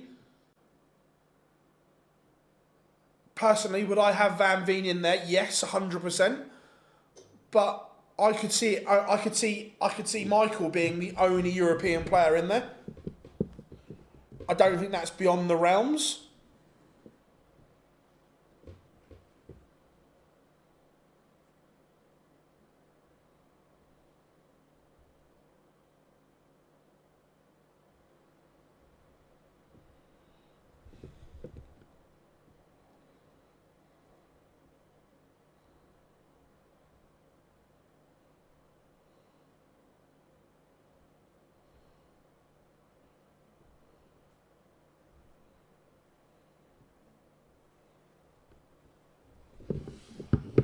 Dobie flying at the moment. Venstre 2-0 up on Joyce. Nyman averaging a ton. 3-0 up on Ricky Evans. Peter Wright, Thibaut Tricol just getting underway. Cameron Menzies, Cam Crabtree underway. Gathering Price takes the opener against Matt Campbell. Chris Landman punishes William O'Connor in leg one. Poor from the Magpie. Brilliant though from Landman. A win here. If Landman wins this game, I think he's done. I think he's in Minehead.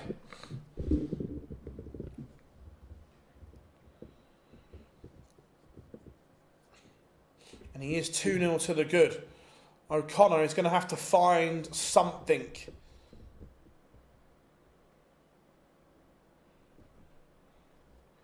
Wessel Nyman is cooking. He's averaging 107.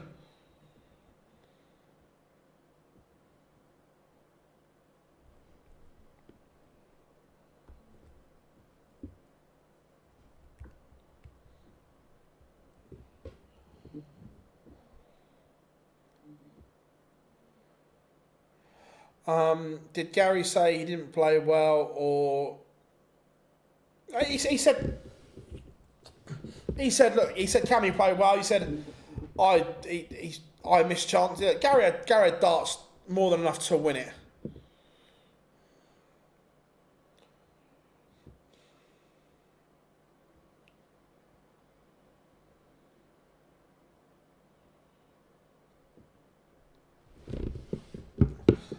Phil, can Robert Owen play in the UK and Ireland qualifier this weekend if he doesn't make the Worlds? I don't think so, because he's in year 2. So, no, I don't think so.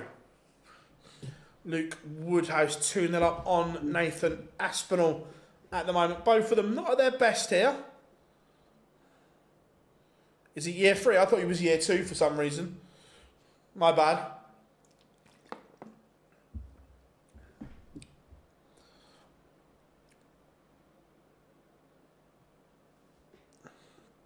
Ricky Evans has a leg on the board, but Nyman still in control. Tricol takes the opener against Peter Wright. Christ, time flies, James, time flies.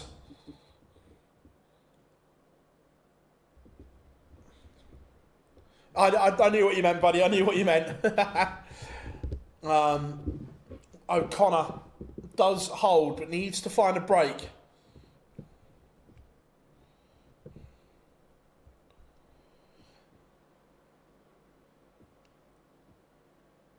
It'd be funny if a rank outsider randomly won the £1,000,000.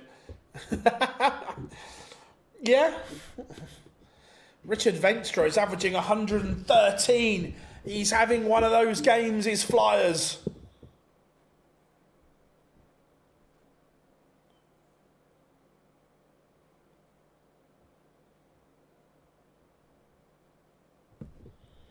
Gathering Price 2-1 in front against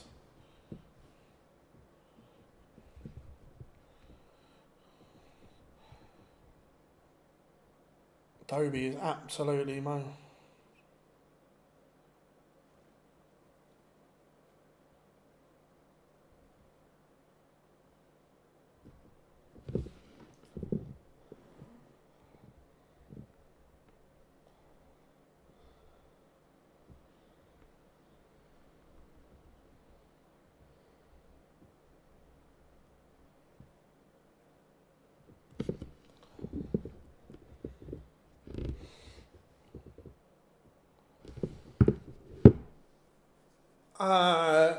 No, sorry, I meant Venstra. My bad. Matt, my apologies. I meant if Venstra wins this game, he's there.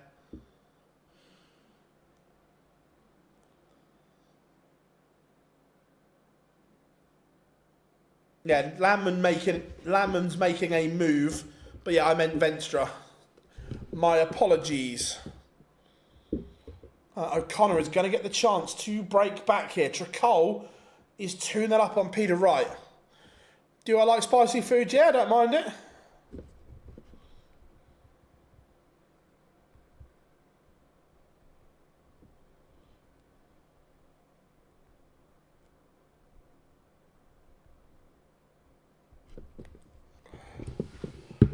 Do I like sweet food? Who doesn't? Yes! Mr. Simpson is in the chat room. Dan, how are we doing, my friend? William O'Connor has missed a huge chance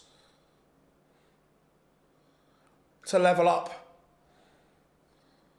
Remember, everyone, Dan will be streaming live on Saturday from 12. The World Qualifier coming your way.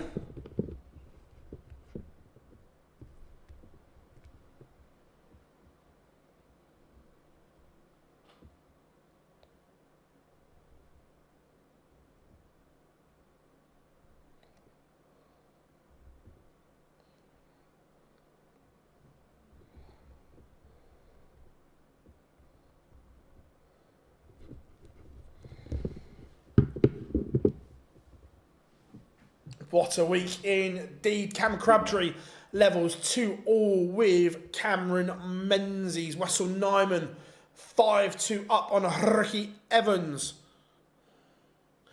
Yeah, I personally would like a 12-player Premier League field.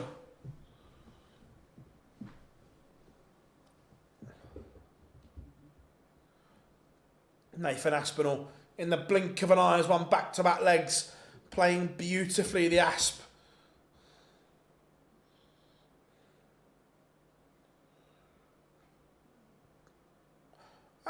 Probably a little bit of both. I think he was disappointed, but glad to go home as well.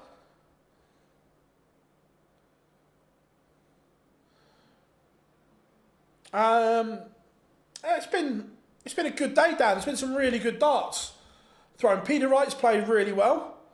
I suppose the big story is coming off Streamboard 4 was Scott Williams' dartitis, which looked horrific.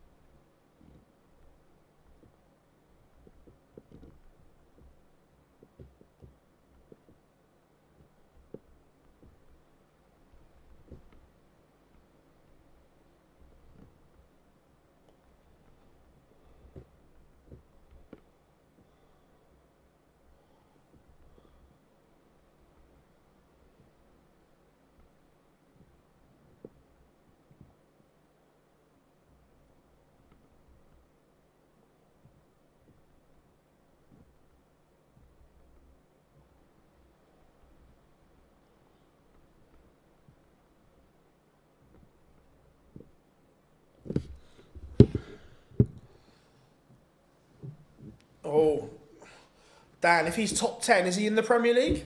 We've been having a lot of discussion about the Prem. Yeah, Venstre, if he wins this game, he's going to Minehead. 27.5 will get him there. Woodhouse back in front against Aspinall. Breaks a throw all over the place.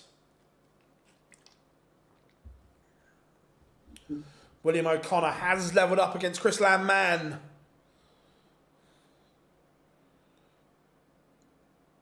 Dobie has missed match darts. Will he get any more? And Heta wins the leg, keeps this one going. Gerwin Price is 5-1 up on Matt Campbell, but it's been a good day for Campbell in terms of the world's. He's added a couple of grand to that tally. Remember, his tour card is on the line, Matt Campbell. He is currently in that final spot. Only 500 quid between him and Landman.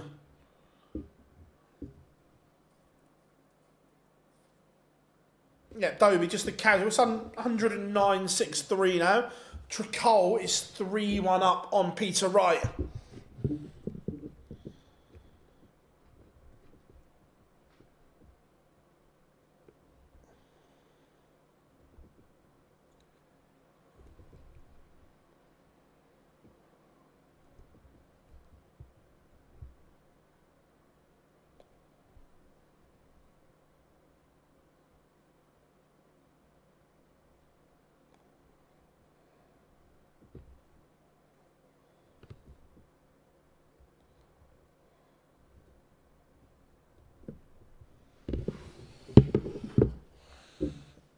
Too little, too late for Tricole, is it? Is it? Does he have a chance? Let's have a look. Where is he? How far off is he? So at the moment, he's 5 grand off Justin Hood. I mean, if he gets to the final today, it would be a big ask, but you never know. Ryan Joyce back in this against Veenstra. Landman is now behind against O'Connor. 3 legs on the spin for the Irishman.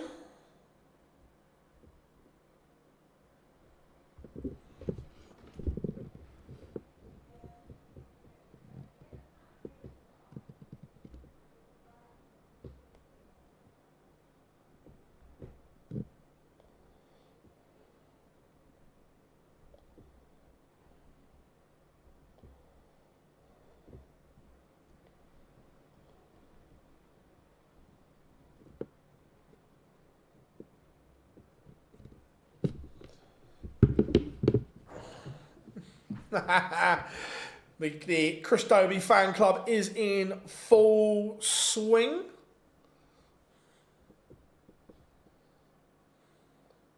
Aspinall breaks back again. 3-3.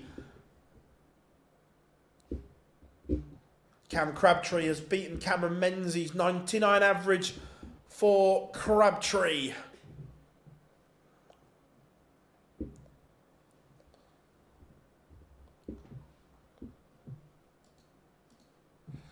The live order of merit. Dobie has jumped Danny Noppert. Josh Rock next in his sight. Afternoon, Scott, how are we doing? Been a really, really good day today. Aspinall playing beautifully at the moment, full stop. Rob Cross continues to struggle, only averaged 90 in a round 1 defeat to Charlie Manby. He's struggling. Callum Ridds played all right, but lost in round 1. Michael Smith, a round 1 exit. But Gerwin Price continuing to motor on. Good day for Peter Wright so far. Yes, Richard Venstra is now level with Ryan Joyce. Joyce back to 4-all.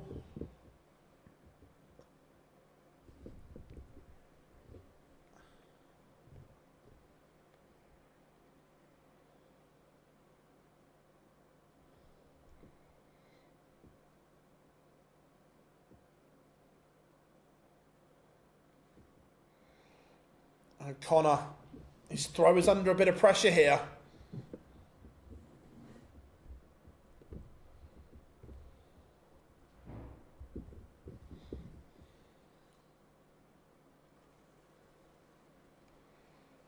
But Landman's let him off.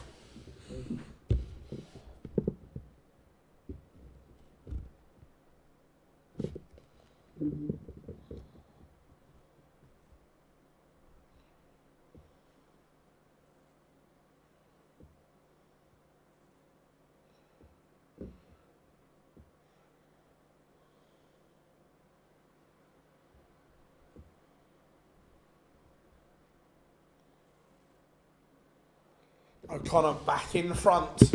Remember, Landman needs to win this.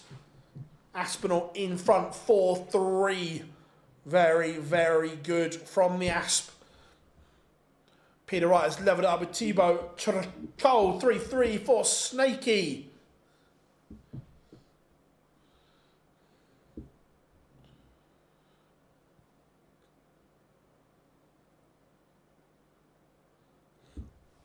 Remember, Minehead.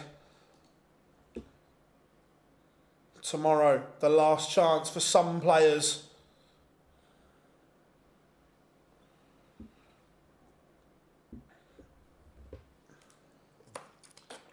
A defeat here would give Landman a massive gap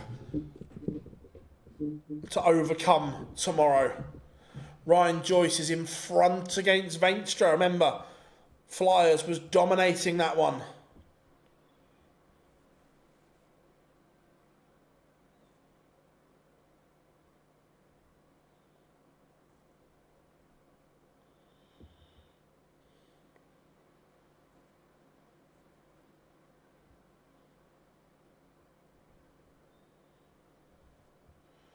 So 82 for Landman to send us to a decider.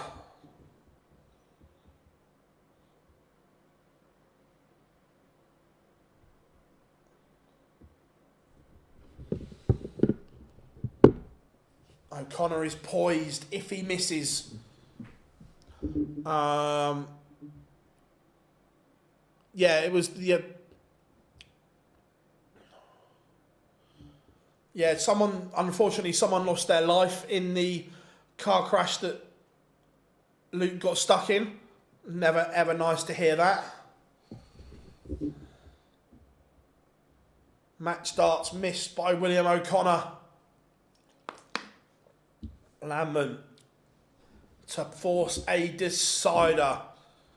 And he misses as well. O'Connor to win it. Aspinall. Daylight. He is 5-3 up on Luke Woodhouse.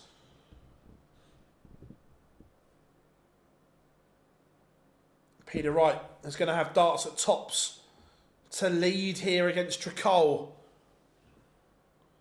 And O'Connor has missed more match darts. That's 5 match darts missed by William O'Connor. Richard Venstra has levelled it up with Joyce. That one's going to a noble. And Landman misses once more. What's happening here? This can't carry on, can it? It can.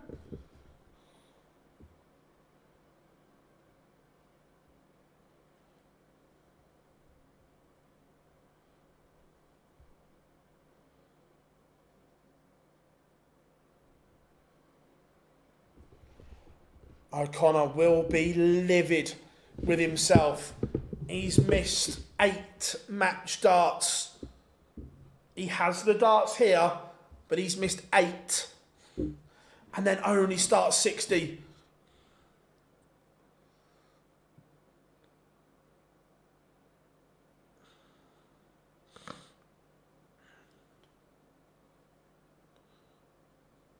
What a balmy, balmy leg.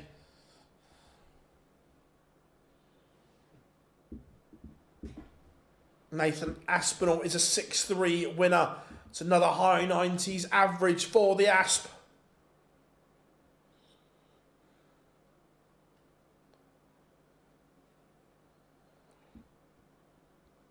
$180.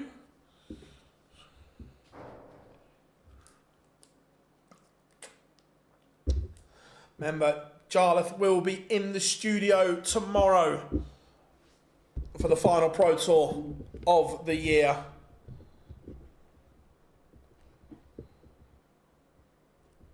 O'Connor is going to get another match-winning opportunity here.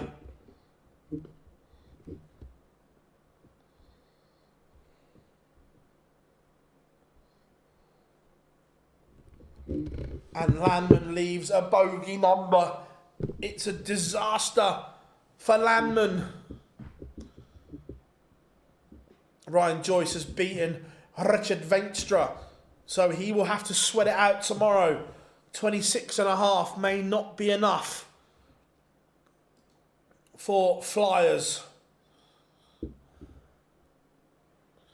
So O'Connor, double 16. He's already missed 8 match starts. Thibaut Tricol levels it 4-4 with Peter Wright. Oh my.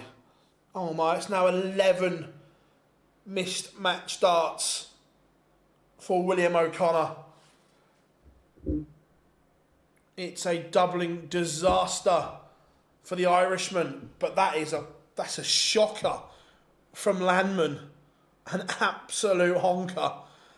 And William O'Connor falls over the line. He missed 11 match darts.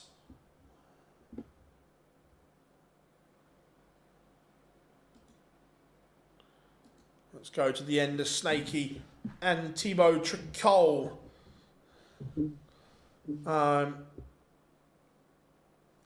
Did you say? So tomorrow is the last Pro Tour of the year, Scott, yes?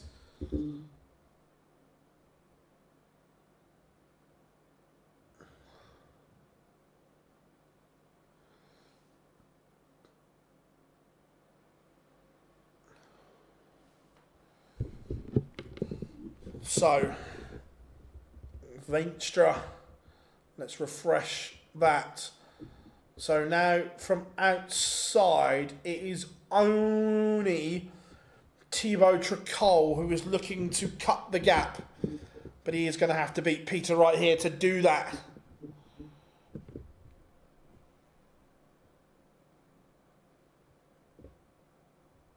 Yeah, unfortunately, the Asian players cannot commit to the tour. That is still the best line ever from the one and only love Chris Mason. I remember in one of the very first interviews I ever did with him, probably 12, 13 years ago. You can't practice shitting yourself. And it is so true.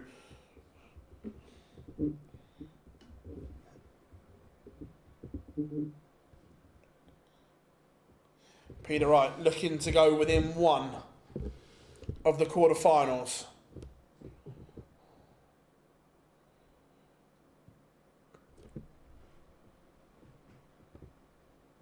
Misses, but this is a big ask for Tricol. A big, big ask.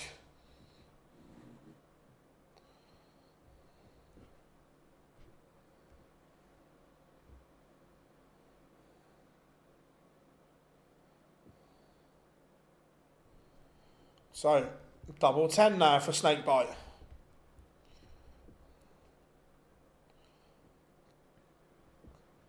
Oh, what is going on here? This would be a disaster for Peter if this goes. And it does go. Tricol is now favourite.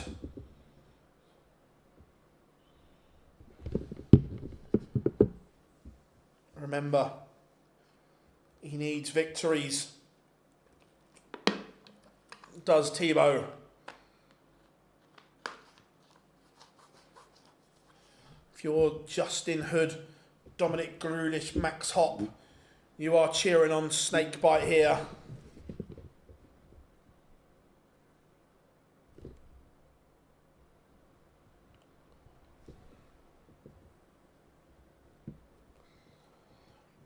Peter fluffed his lines.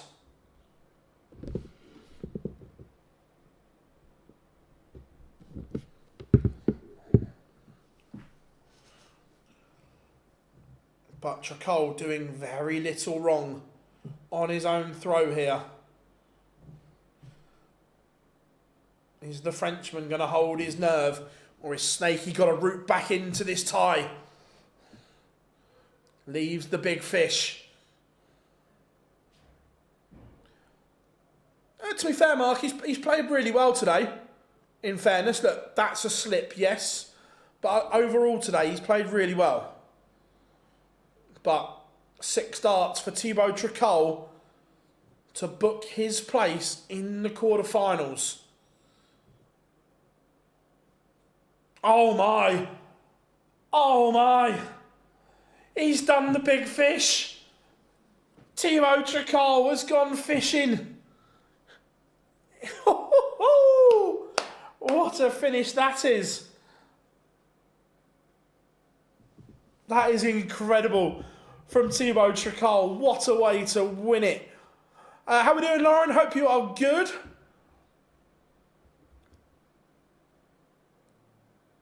He's reeling in the biggest fish of all.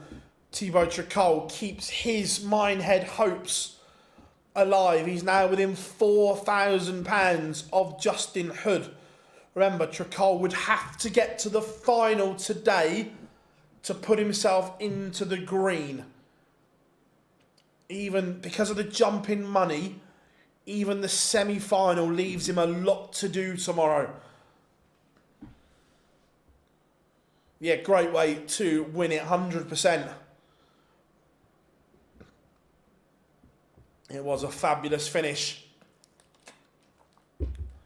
from Thibaut Tricol.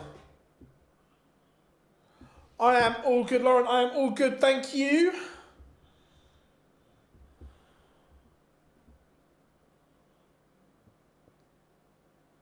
Yeah, look, Nathan's played lovely all day. So, the quarterfinal lineup will be as follows. Ryan Joyce will play Cam Crabtree. William O'Connor will play Thibaut Tricol. That is probably one of the most random halves I have ever seen. Wessel Nyman will play Godwin Price. They've met plenty of times this year. Nathan Aspinall will take on one of his best mates, Chris Dobie. Bottom half stacked, top half wide open. Tricol will be fancying this. Tricol will be fancying this. And why wouldn't you? Look, they are all good players. But with the greatest respect in the world, Ryan Joyce, Cam Crabtree and William O'Connor are not Godwin Price, Nathan Aspinall or Chris Dobie.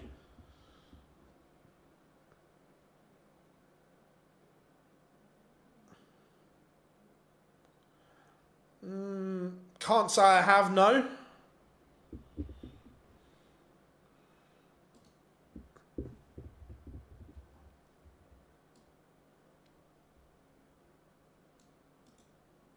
Alright, let's update the scores on the doors for you all. 2 seconds.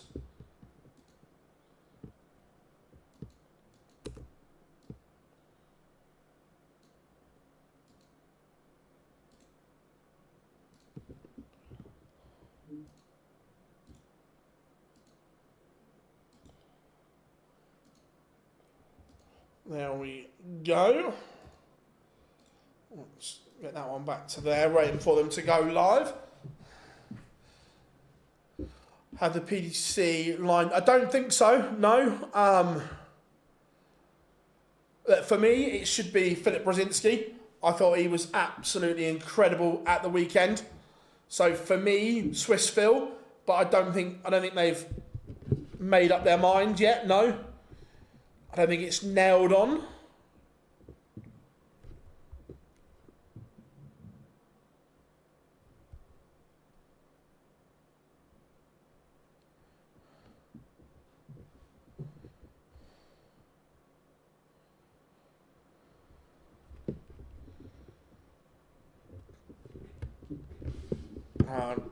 yeah, completely. The bottom half is absolutely wild. I don't care who they pick as long as it's oh, love that, Dan, love that. Nice and pitch black out there already. What was it? Yeah, 5 o'clock, pitch black. Love this time of year. Is it me or has Willie been under the... yes and no, yeah. I think it's one of those ones where we kind of expect it from him because we know the ability's there, but then it doesn't quite fire.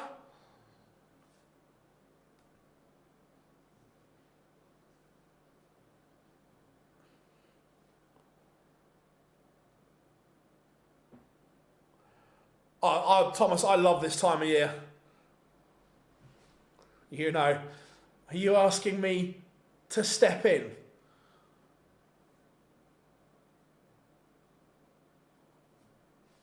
Just out of interest, Dan, has Mrs. Simpson started yet? Has she stepped in?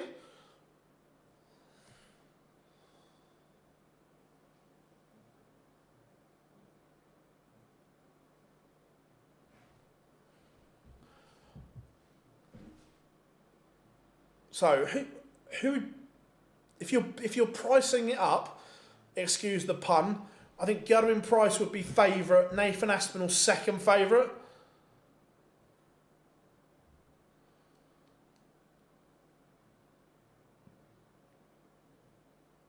I think something like that probably. Remember, someone is only 3 games from glory. Bar humbug.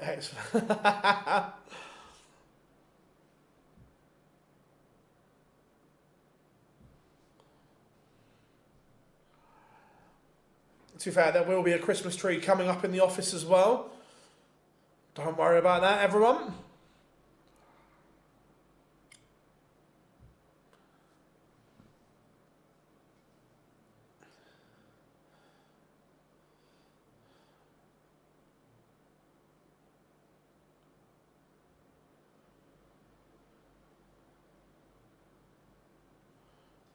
The autumnal decorations are still up.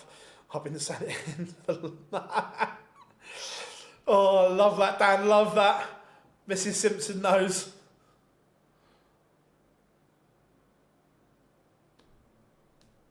Are you asking me to step in? Go on, Dan. Can't wait. Dan will be joining me in Minehead.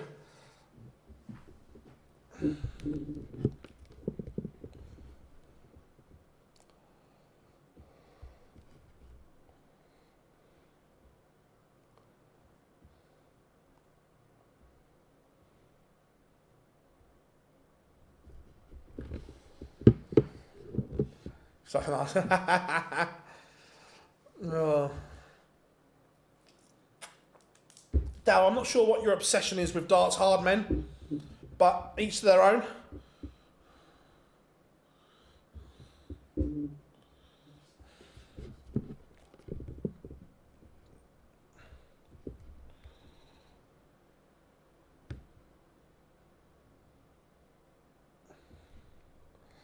Alright, let's get this show on the road. Don't need to wait around.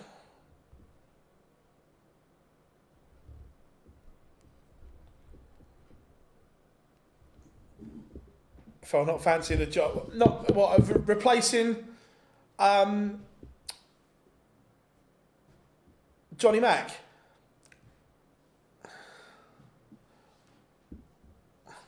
I've never really thought about it, to be fair, Lauren. It's the Iceman, Gerwin Price.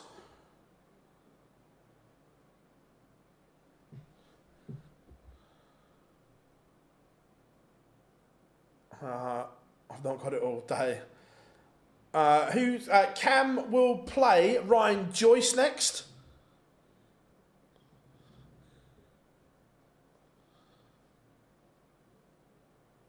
To be fair, it's something I've never ever tried, to be fair. I just sit here and avoid singing the walk-on. That would be tough. To be fair, whoever steps in, it's going to be a tough tough one to follow because Johnny Mack has done this for, 2 decades and has been absolutely superb.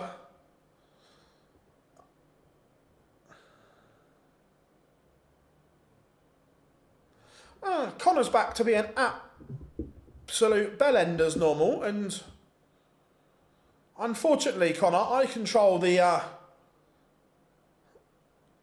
chat room, so we'll give you another little cooling off period because you obviously didn't learn before. There we go, just a nice little timeout for Connor. Vin the Vampire, how are we doing? How is Toronto today? Have the temperatures started to plummet in Toronto yet?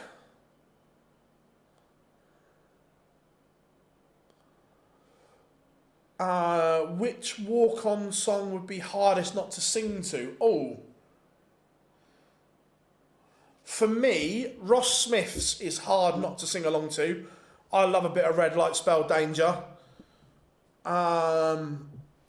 Aspinall's is hard not to sing along to. I tell you one that isn't is Dirk, so I'd be like, bleh.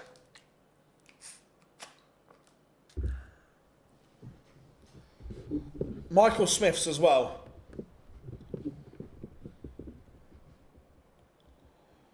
Can't be a bit of shut up and dance.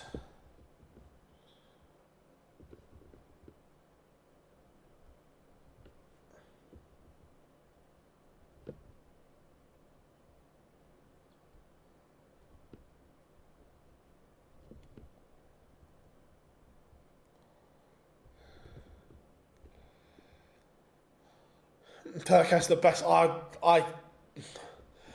not a fan of that genre of music, Mark.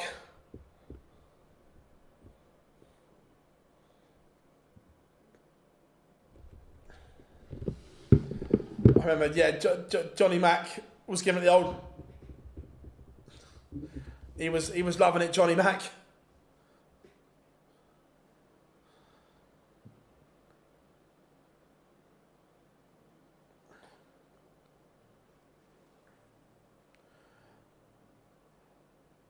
How do I get timed out, Parsi? Oh. Yeah, you know, Mike Connor, we'll give him a little.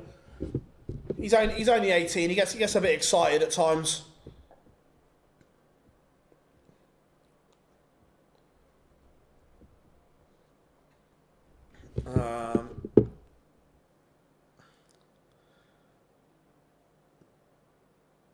I'm in Vegas, Phil.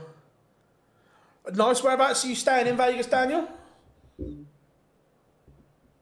Johnny Mack is retiring after the World Championships, along with George. Two that will be greatly missed.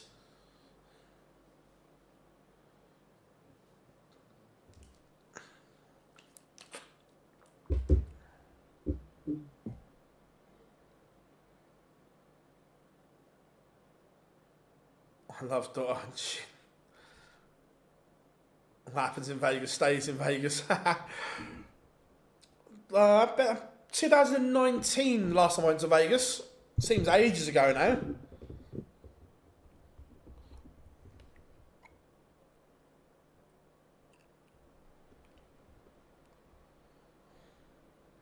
Luxor, I've stayed there. Nice. I was in the Luxor when the earthquake hit.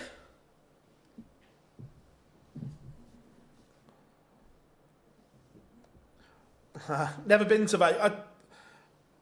Apparently, it's not so great at the moment, but I think that they know they fucked up. So I think they're making changes to make it more tourist again.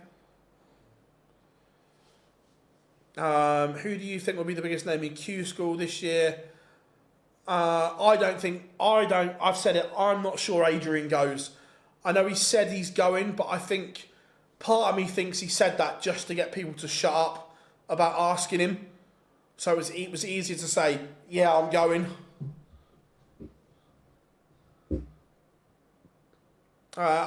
yeah, it wouldn't surprise me if Beaton was there.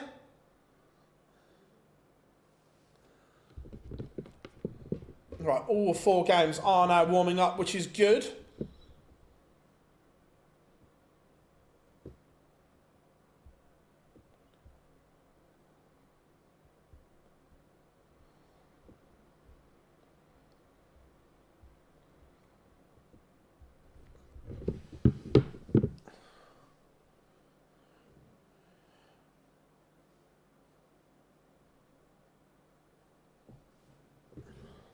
I don't think. I think a day before, where he'll just go, look, I'm not in the right mindset, or I don't want to go. Look, Adrian just looks so happy at the moment. When you speak to him, he's just so content with what he's doing in life and so on.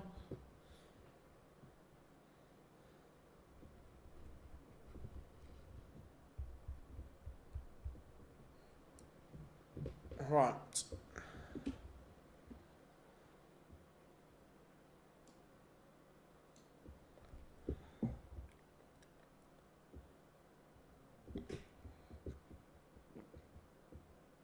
Gerwin Price and Wessel Nyman underway.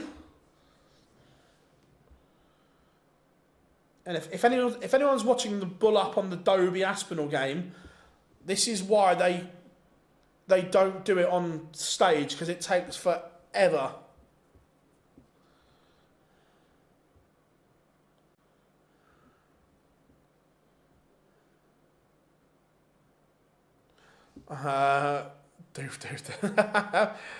Fairs, Lauren Fairs.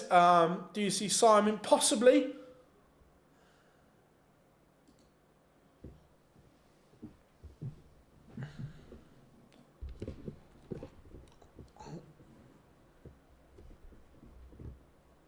We put the Aspen Dobie on as feature game. I like it.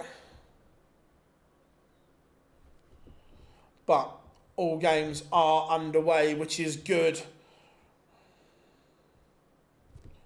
Which is very good. Remember, everyone, if you are new here and you haven't yet, make sure you drop us a like and subscribe.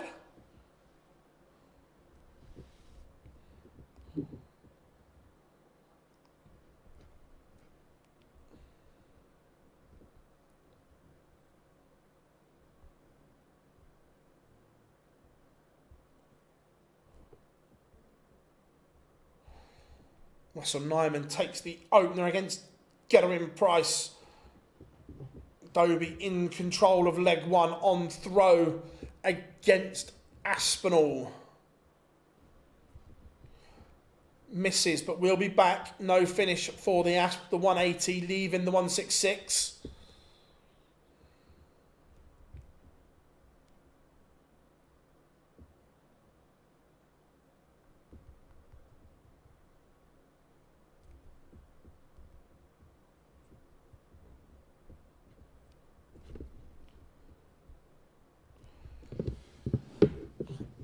So Dobie does lead 1-0. Ryan Joyce leaves Cam Crabtree 1-0.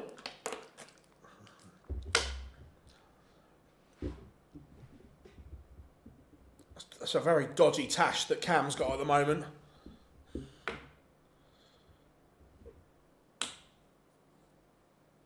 Very dodgy indeed.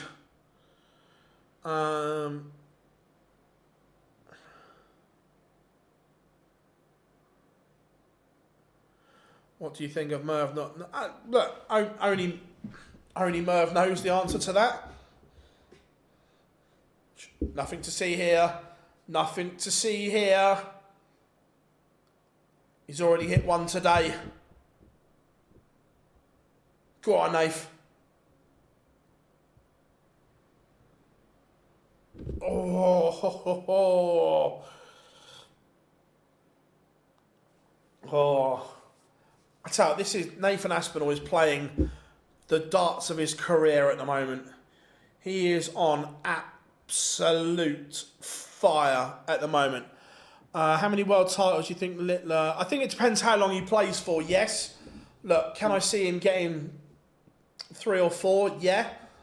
But that to win it time after time is hard. It's hard graft. Remember, only 3 people have ever defended that title. That's how hard it is to do. Ryan Joyce 2-0 up on Cam Crabtree. Wessel Nyman doing a number here on Gathering Price. 2-0 at the moment. Gezi not at the races at all. At the moment.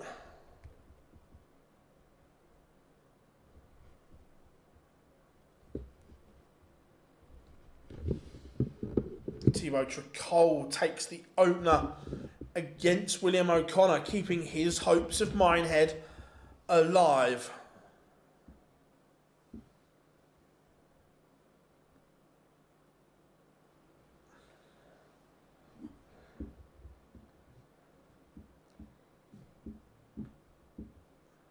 O'Connor in the blink of an eye has levelled it up 1-1 with Tricol. Aspinall, Dobie, nothing between them in this leg. Had to change it to my Ash shirt for this. Nice. Like that. Dobie down to a finish.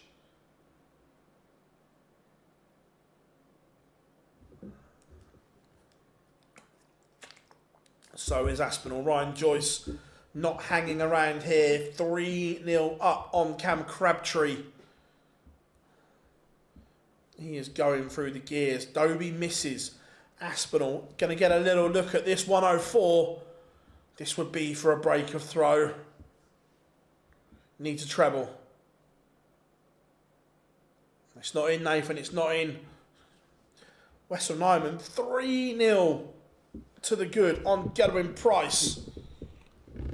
Gezi not firing on all cylinders here.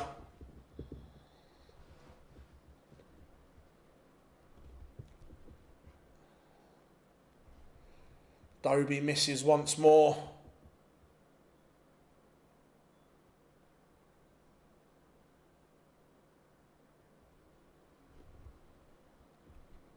Aspinall breaks.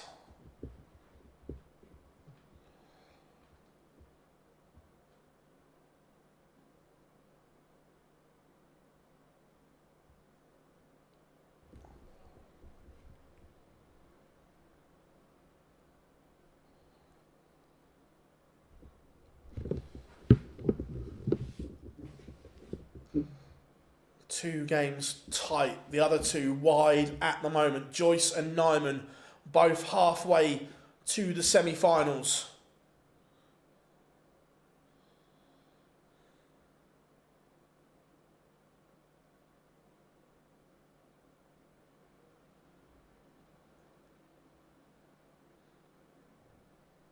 Dobie will be kicking himself. He had the chance to go 2-1 up, couldn't take it. Cam Crabtree has a leg on the board, still trails 3-1. Tricol back in front against William O'Connor.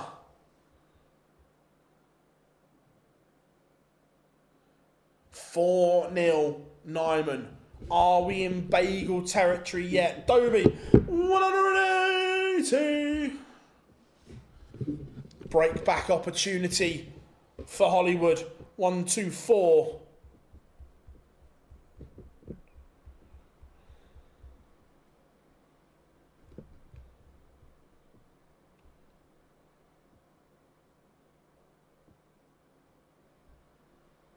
And cool, Mark, cool.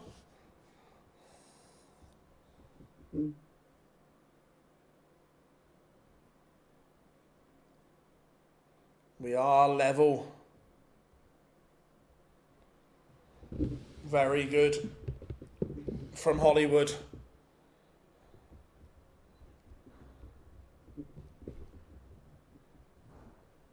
Not sure what he hit, Scott. I wasn't watching.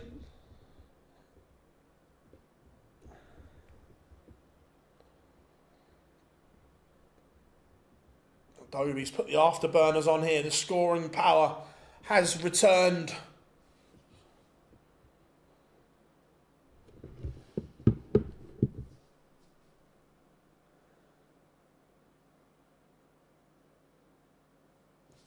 needs a big visit here, Aspinall. 140 doesn't get him to a finish. So Dobie has 6 at this 170. Nyman 5-0 up. The bagel is on. Wessel Nyman doing an absolute number. Ryan Joyce 4-1 up on Cam Crabtree. That's a great setup from Aspinall. Piles pressure. What pressure?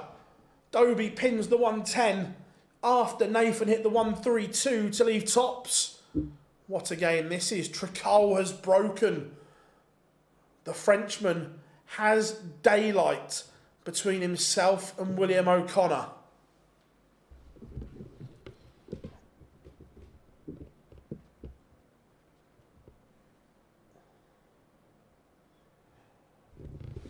So Andrew, for Minehead, it's once tomorrow's done, we will know the draw for Minehead. Number 1 plays 64, number 2 plays 63, and so on.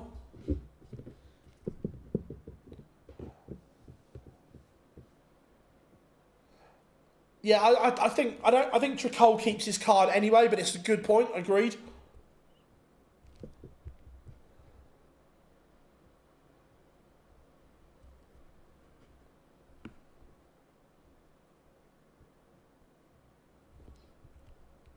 Dobie is now threatening another break here. 180! Bagel served. Nyman bashes Price. 6-0.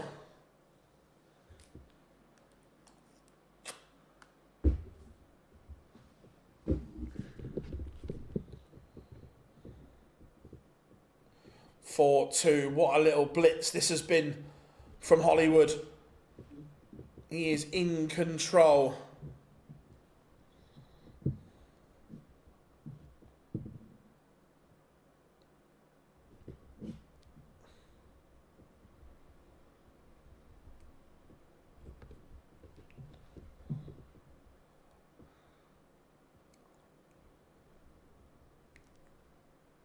To be fair, Dobie's averaging 106 at the moment. Joyce 1 away from beating Crabtree. Remember, Wessel Nyman is already in the semi-finals. He bageled the Iceman Gerwin Price.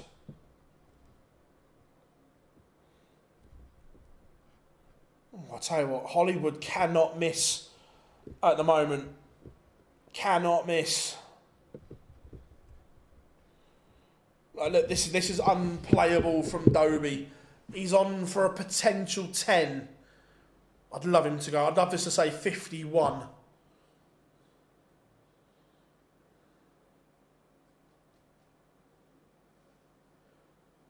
.52, 11 dart. He's 1 away from the semi-finals. He's averaging 108. Aspinall knows. He just gave a sarcastic raise of the eyebrows. This is to say, what the fuck can I do with this?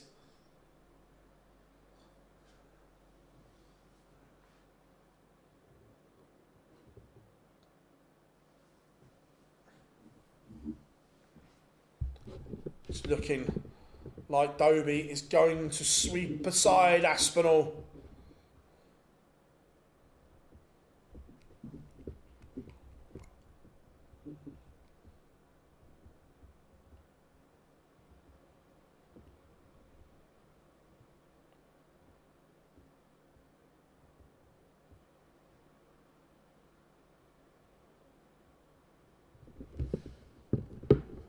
Yeah, this is mental. Ryan Joyce has beaten Cam Crabtree. Relentless Ryan Joyce into the final 4.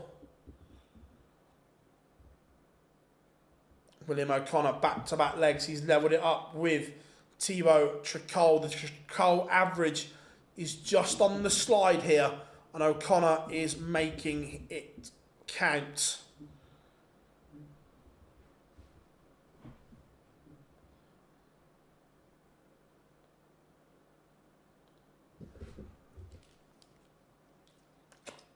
What a spell of darts that is. And yeah, Nathan's just pointed at the average on the iPad. 111 average from Hollywood Chris Dobie. That is a little bit special.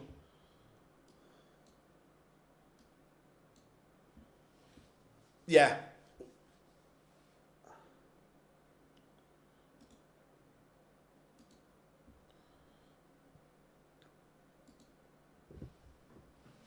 So, one place in the semi-final left.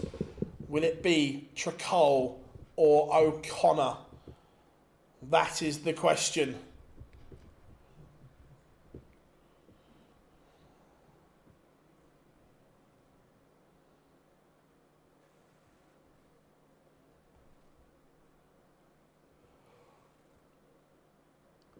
Excuse me.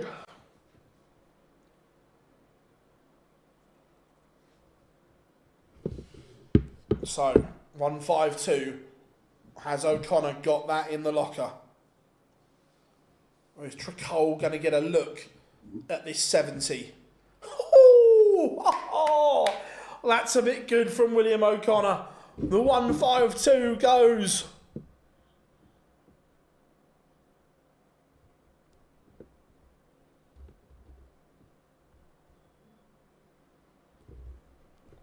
Yeah, that's an unbelievable finish from William O'Connor. Tricol had his throw under all kinds of pressure. Not today, though.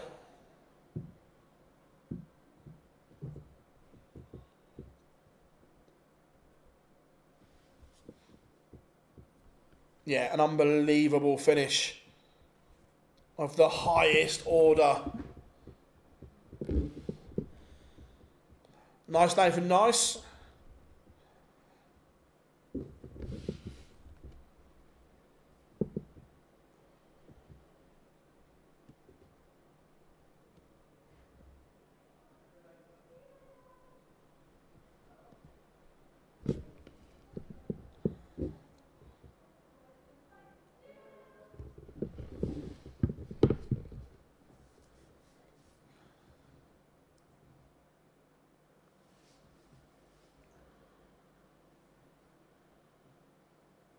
O'Connor. Going to have to hope Tricol messes this up here. Otherwise, looking at 4 apiece.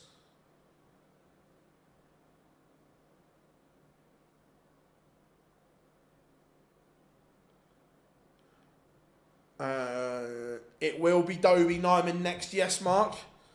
100%. Ryan Joyce awaits the winner of this one.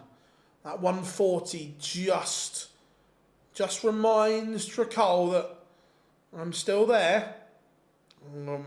Darts missed. O'Connor is going to get a chance.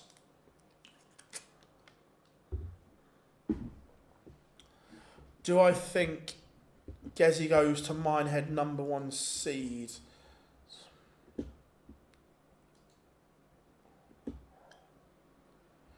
Yes, I do. I think Gezi will go there, #1 seed. Minehead!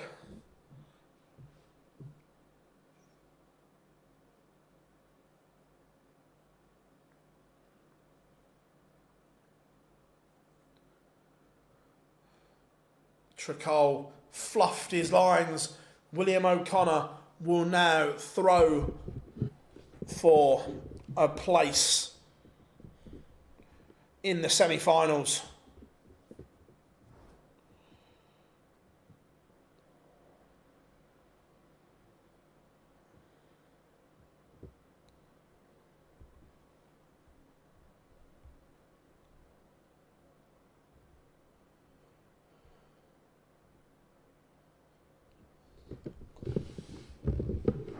So,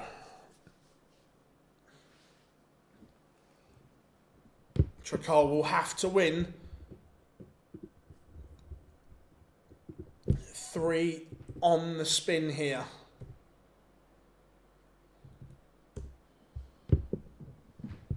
No, it's not random, Raymond. So, in the seedings, once the rankings has been finished tomorrow. Number 1 will play number 64. Number 2 will play number 63, and so on.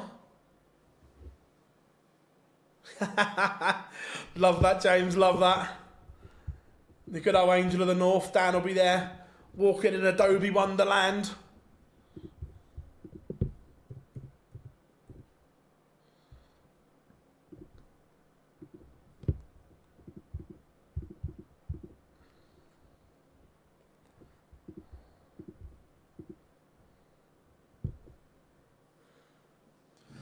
Yeah, I agree, Nathan, he has.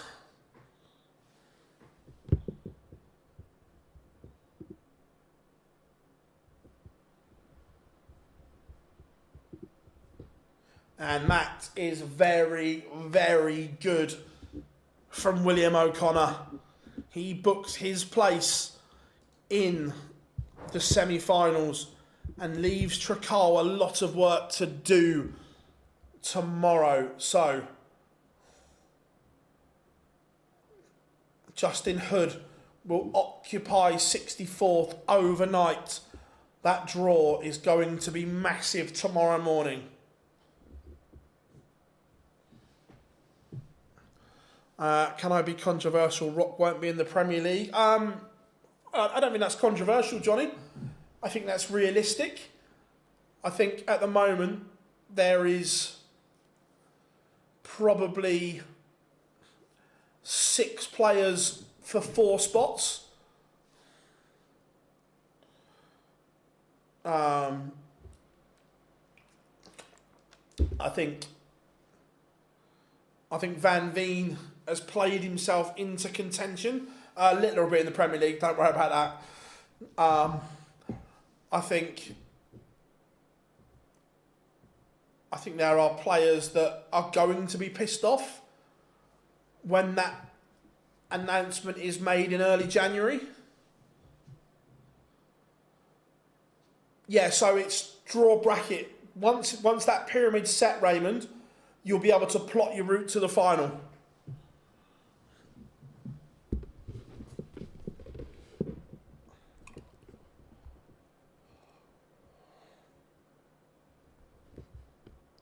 Potentially, you could have a world number 5 not in the Premier League.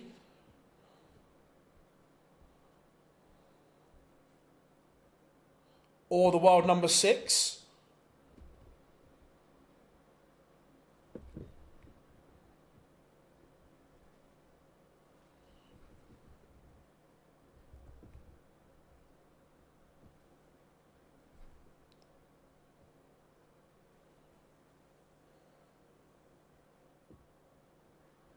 I'm not sure. Quarterfinals, maybe semi-finals, James. I'm not sure that quarters will be enough.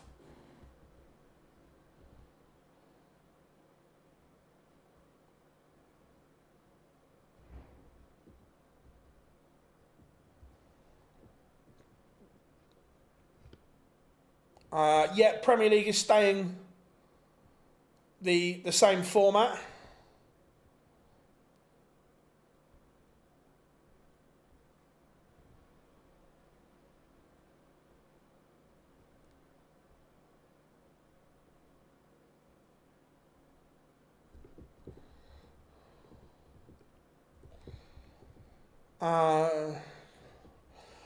I don't know, but my gut is I think it'll be a few days after, like this year, and I actually preferred that because beforehand, I think the Premier League announcement straight after the World Final has maybe taken the gloss off of the World Final a little bit. So I would imagine a few days later on Sky Sports News.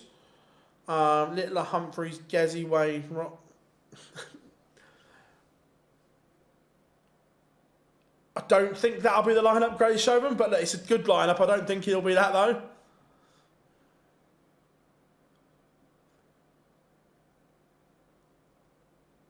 If I was picking the lineup right now, Luke, Michael, Bunting, that's your top 4.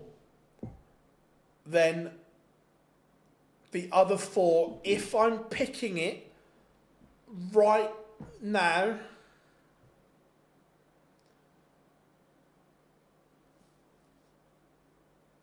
Jan van Veen, James Wade,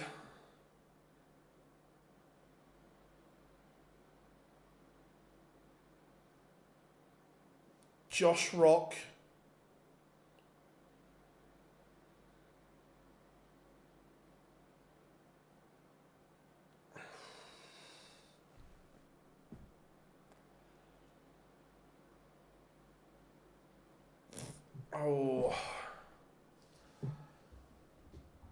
who's my last one? If I'm picking it right now,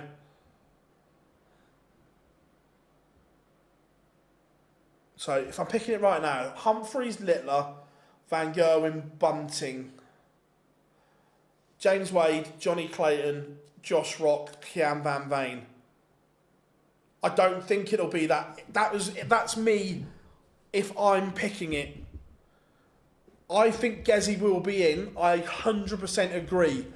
But right now, it is hard to justify.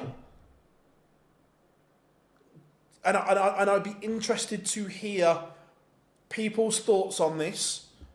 Right now, it is hard to justify Gezi as world number 14 over some of the others. Look, I agree. I would personally, I think Gezi will be in, but it's a hard justification right now to pick the world number 14 over some of the others.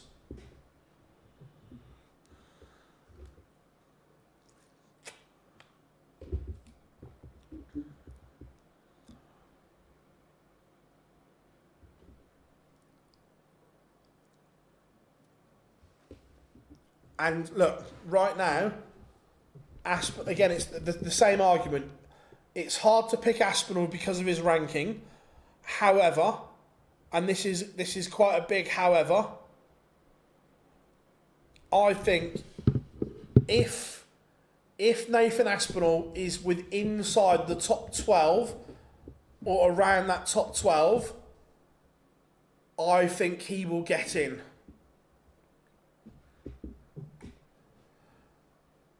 Entertainment, I agree, Scott. This whole thing of pulls the crowd is a little bit of a red herring because I think 14 of the 17 venues have already sold out. So they don't know the lineups, but 14 of 17 are sold out. So you don't need ticket sellers because they're already sold. I agree. He does put bums on seats. I agree. But the tickets are already sold.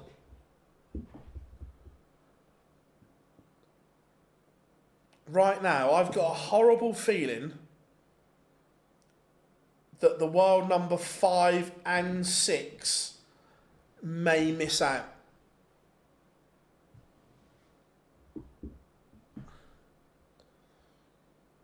Which would be a massive slap in the face.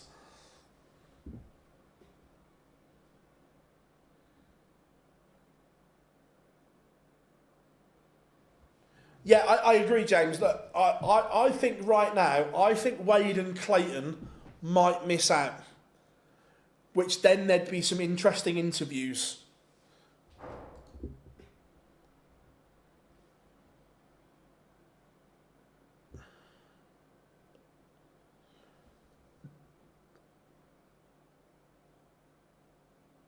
Look, I think James Wade is in with a shout. Greatest Showman, because look, 1, he's a good player.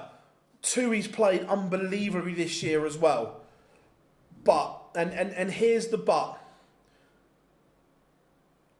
He's quite bland on the oche. And what I mean by that, and that's not, and I'm not doing James Wade a disservice there, where he goes up, he throws his darts, throws them very well, but that's it. There's no razzmatazz, there's no glitz and there's no glamour with it. Does everyone know what I mean by that? And I'm not digging at James here because he has had an unbelievable year. But he doesn't give you that showbiz.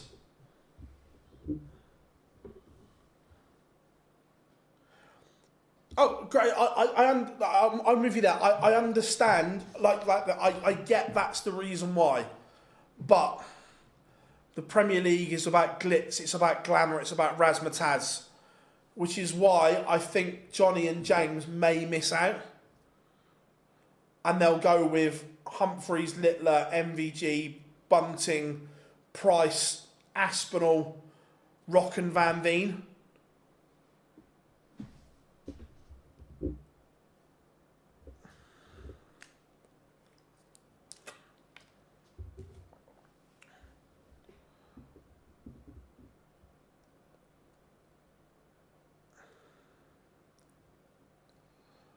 I think that's possibly the way I look at it. Look, don't get me wrong, if James Wade wins a tournament or gets to another final, I think then it is almost impossible to leave him out. But he still doesn't give you... He still just doesn't give you that showbiz.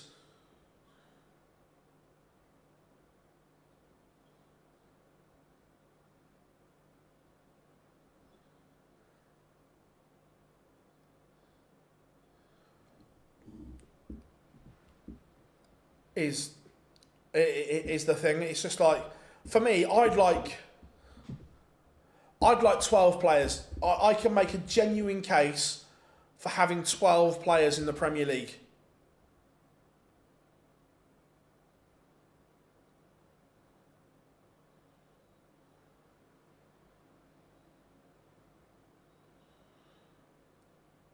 Johnny, true story. Hendo's walk-on in the venue was shit. True story. That first one in the old gas and oil place, his walk-on was shit because the piper... No, Lauren, it was shit because the piper wasn't plugged in to the speaker system in the venue. So no one knew the bagpiper was playing. Everyone thought Hendo was walking down with nothing on. And then Status Quo hit as he got on the steps. Watching it back on TV, it sounded great because you heard the piper. But in the venue, it was garbage.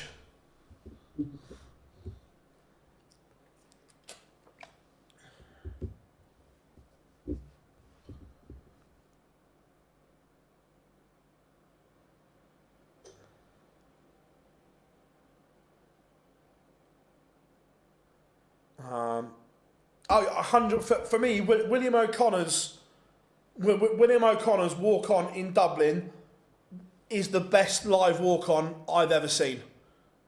It was spine-tingling.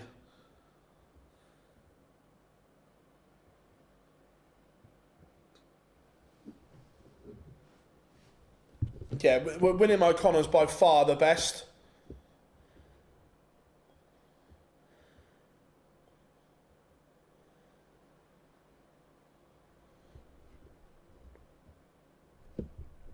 And again, Lauren, I'm going to throw it out there as well.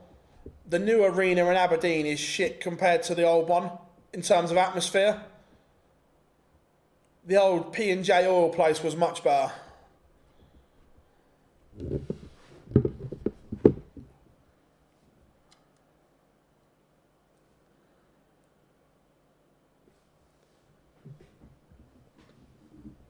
It was. I agree. I enjoyed the first year, but they shouldn't have gone... If you were a contender in year one, you shouldn't have got year two, because we'd seen it, it was the same, and they then tried to replicate it and hoped it was the same. How we doing, Hendy? Hope you're good.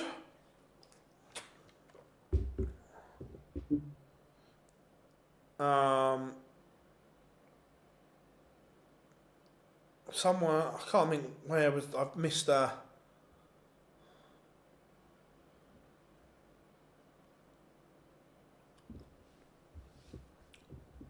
I'd like to see. I'd like to see 12 players in. There has to be some jeopardy. Under this current format, those players know they are guaranteed to play every week. There's no jeopardy where you have to fear not playing the whole thing. So there has to be some kind of relegation. Right, we have got pictures.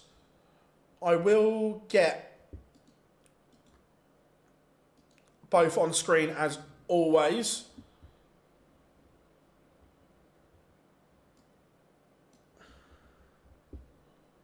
Why is the World Final starting earlier this year? What do you think about having?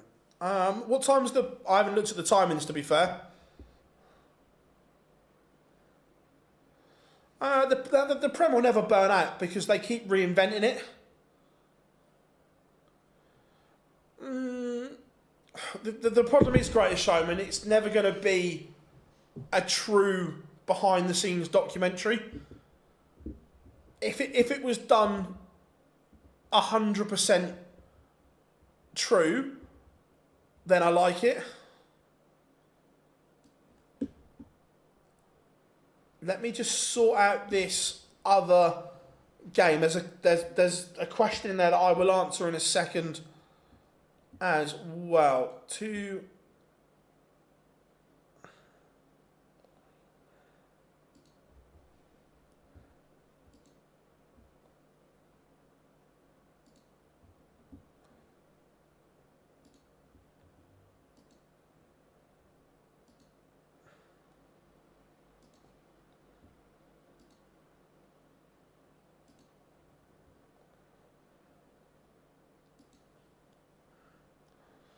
Right, that should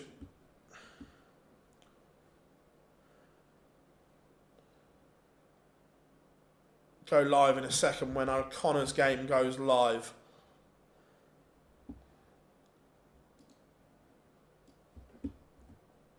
Right, so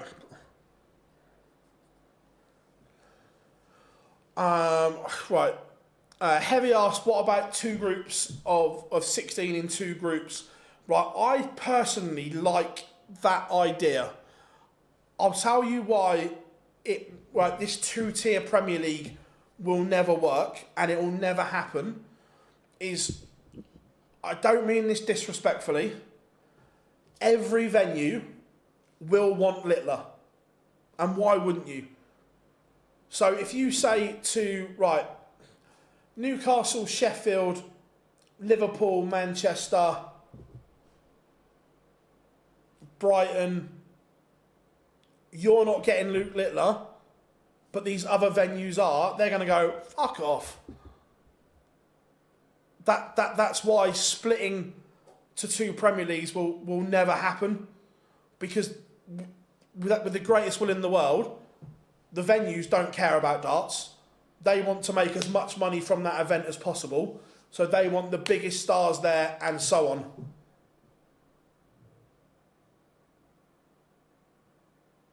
Is the thing. Although, like I say, I love the idea of like a two-tier Premier League, but it just wouldn't work.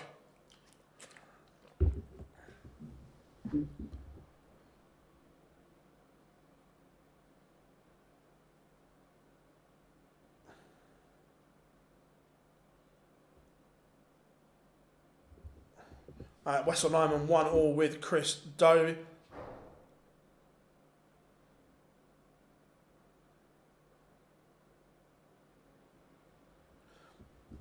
Yeah, and I agree, Johnny, but again, the players have got to learn to embrace the other side of sport, where some of them do it really well and others don't.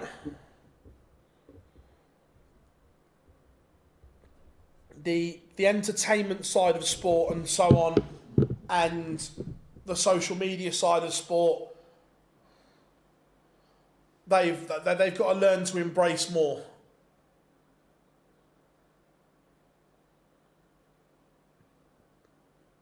Chat room, you are on fire today. I'm loving it.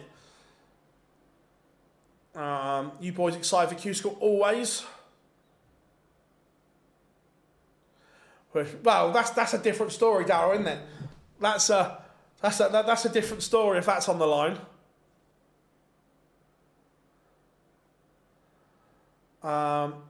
As a player, Phil, a player cap, do you think the Prem is unfair?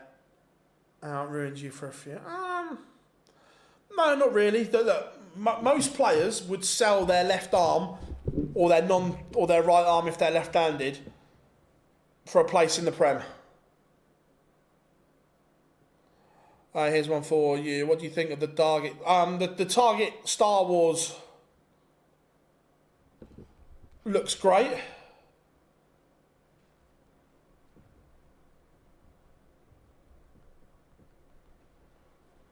I thought everything that Target released yesterday looked really, really good. It looked special. Would I pay that for it? No, but it looked amazing.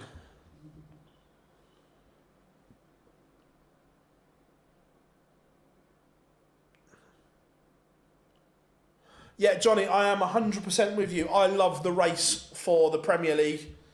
Gary P an exception. Yeah, I love the race for the Premier League like they do in golf, the race to Dubai and so on. I agree, they'll never do it because of the worry of people not getting in. But I'm with you. I would love a separate race column. Oh, well, thank you for a rose. That's very kind of you. I don't know what it does, but thank you. Dobie 2-1 up on Nyman. Joyce 1-0 up on William O'Connor. Possibly about to go 2-0 up here.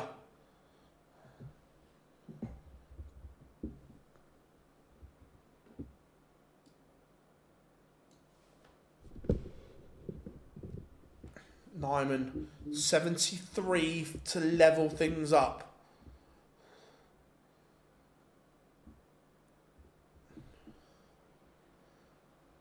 O'Connor levels up at 1-0. Nyman misses. Dobie break chance for 3-1. This is big here from Hollywood. Remember, he couldn't miss against Aspinall.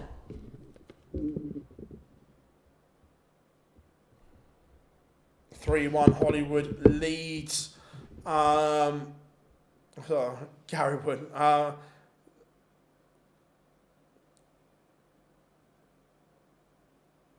I think they'd have to ask him, Del, but I think he turns it down.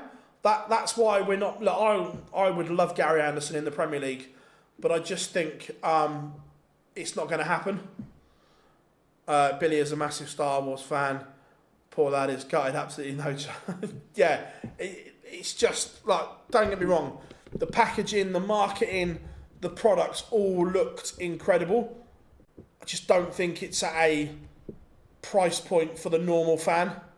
They've gone after the collector's market there, and why not? But like you say, when Billy loves Star Wars and say, there you go.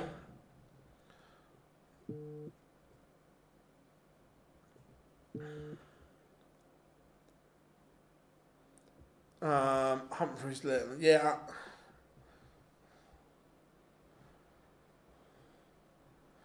Big Johnny, I genuinely believe he does. I 100%. Having spent time with him away from darts, Johnny, and just speak to him about stuff in general, I honestly believe he turns it down. William O'Connor in front against Ryan Joyce. Chris Dobie takes out the 110. He's 4-1 up. He's halfway to that 7 point.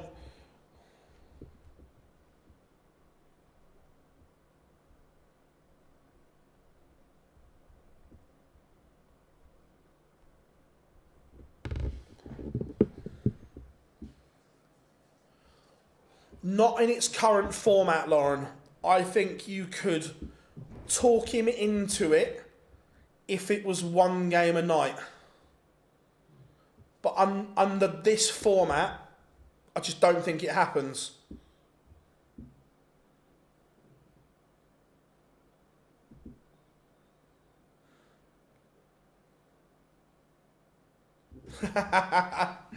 Fire the chopper up. Oh, he does love cash, and who doesn't, Johnny? But the problem is, and by the way, this, I'm not exposing anything because Gary said this himself. I remember last year when Gary missed a Euro Tour weekend and went and did 3 nights in Ireland, and his exact words were, I did 3 nights in Ireland and got more for the winner of the Euro Tour, and it was guaranteed money.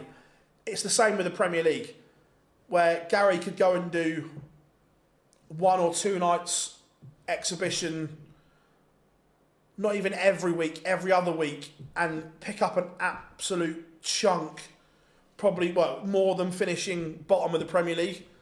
So, in terms of that, if it was only about the money, Johnny, he'd just go and do a load of exhibitions.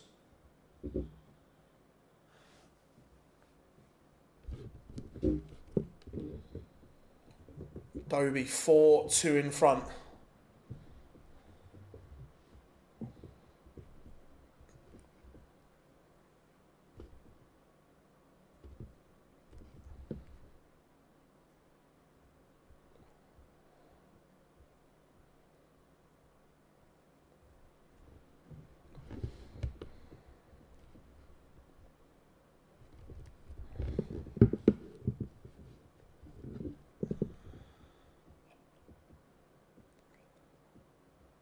William O'Connor 3-1 up, and he kicks off 180.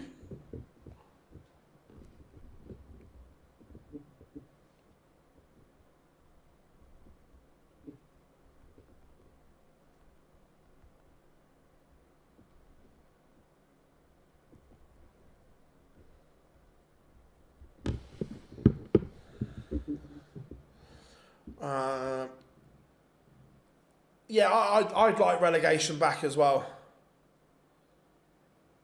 I'll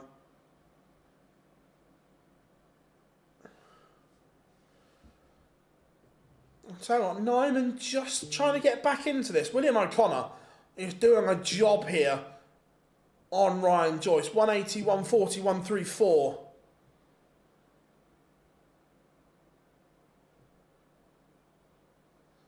This is very good from O'Connor. Dobie, though, 64 for 5-2. Nyman is asking the question.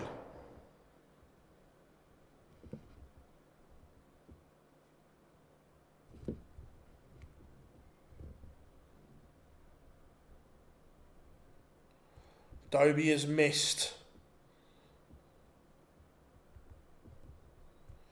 Nyman needs this to go. Nyman fluffed his lines. O'Connor halfway to victory, 4-1 up, averaging 97. This is very good from William O'Connor.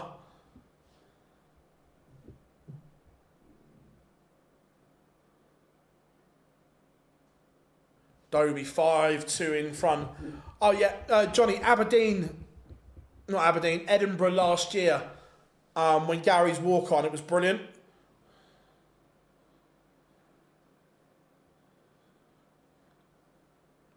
They did Flower of Scotland into Gary's walk-on.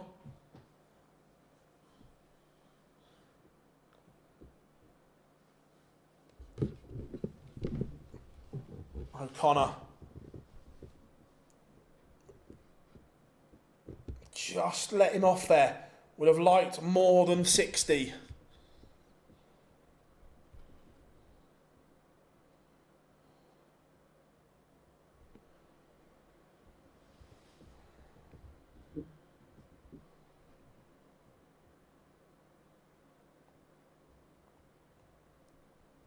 Can he get to a finish first?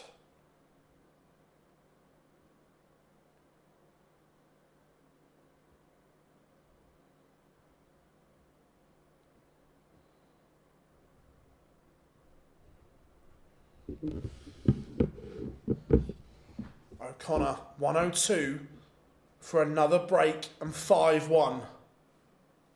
This would be huge. Dobie piling the pressure onto Nyman once more.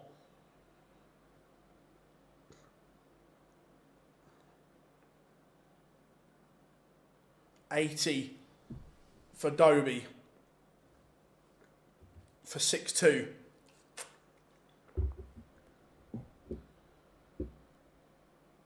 O'Connor 5-1 up now. It's another break. Both Dobie and O'Connor are closing in on victory.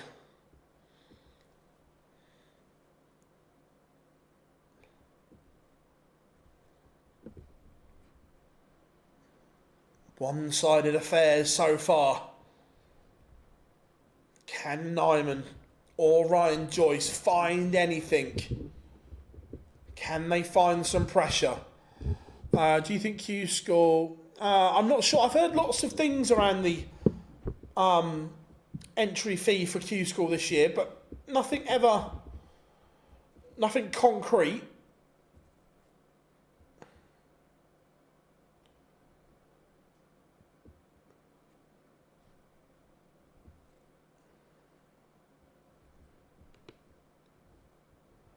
No, O'Connor won a Pro Tour.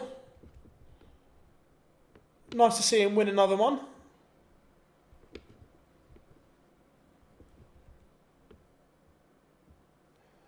It's not too bad, Rob, to be fair. It's okay. The season. Good result last night in the Cup, which was good.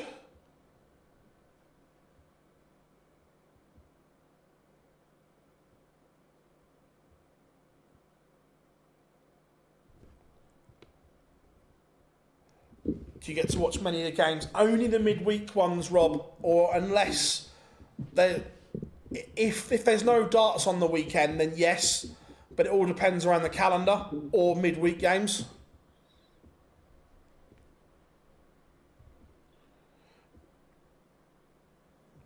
Joyce takes out that 92. Nyman keeps missing. Hollywood can go to the final here. Is the Madhouse going to get him out of jail? It is. Hollywood is into the final.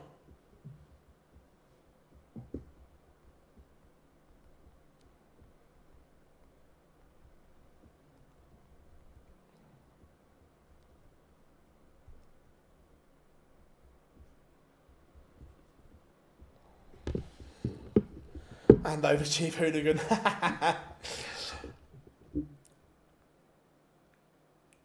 O'Connor, a couple of legs needed. Can Ryan Joyce find a way back into this game? Having to go to Blackpool next year. I'd love to want to see Gary live. Nice, Curtis, nice. Look, we all love the Winter Gardens. Blackpool.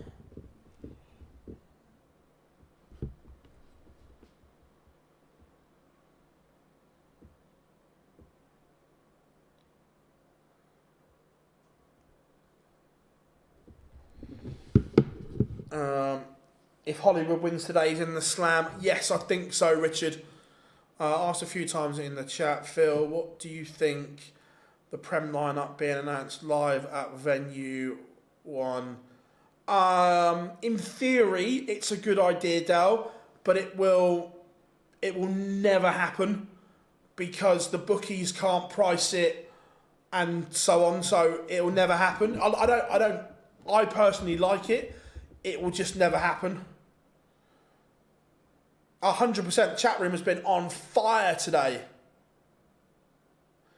Yeah, and the other thing, the lineup would be leaked because people would see players at the hotel and so on.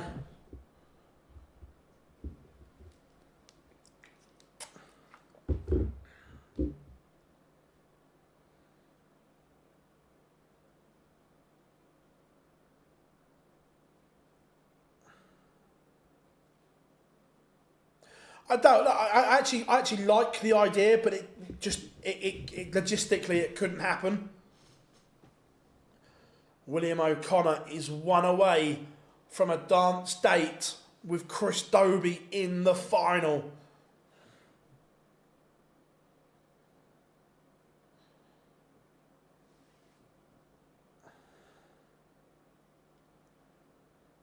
I think, look, I like the way they've done it on Sky, the last couple where they've announced it. I was not a fan of doing it after the World Final, so I think the way they've done it recently works.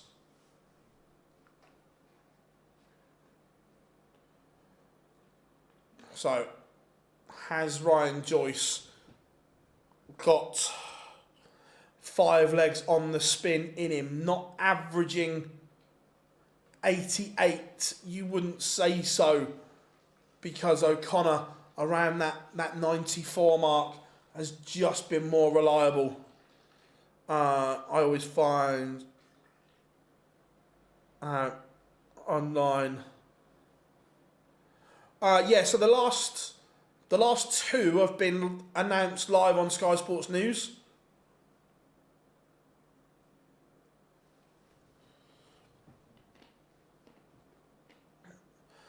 Evening, Tom. Hope you are good.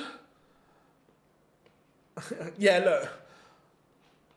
He said straight after the final, he's like, no, I'm not going. Need some chill time. Need some rest time. Need to sort me thumb out. So, Joyce is going to get a look at this 68 for a break. O'Connor is going to get a look, though. 103. Match-winning opportunity. Can he win it with a tongue topper? He can. He's in the final. William O'Connor is in the final. We can lose that and go back to that. That works well. So let me get the poll up in the chat room as well.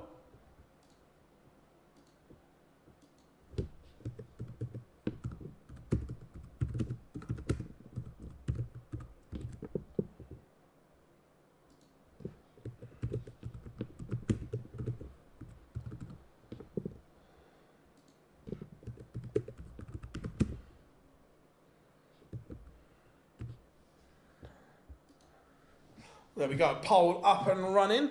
How are we doing, Liam? Up the Limerick, yeah. Are you any relation? He's played brilliant there, the Magpie. Do Emma Paynton will stay presenting the darts, or will she move on? Look, Emma is an incredible broadcaster.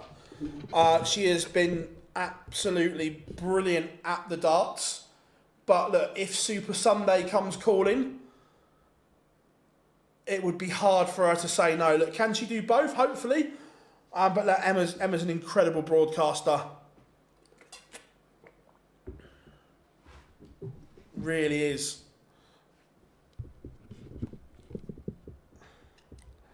Are you excited for Saudi? I'm interested, Lauren, what they're going to do for Saudi. Because look, there is going to be a twist.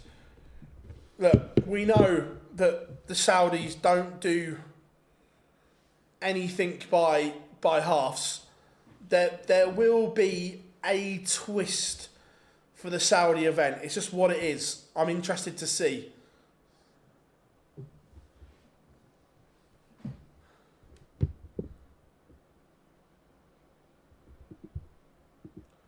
I can shut a couple of these screens down now and get ready for the final.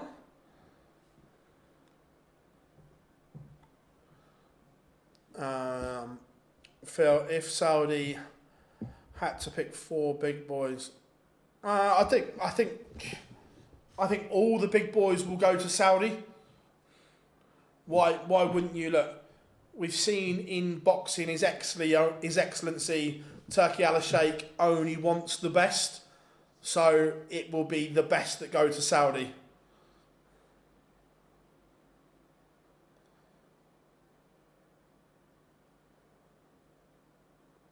But yeah, right, probably got a little. We've probably got 5 minutes or so. Right, any questions?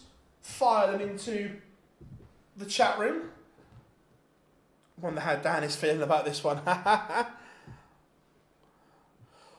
just wonder, what do you think of the four biggest names in darts right now? Luke Littler, Luke Humphreys, Michael Van Gerwen,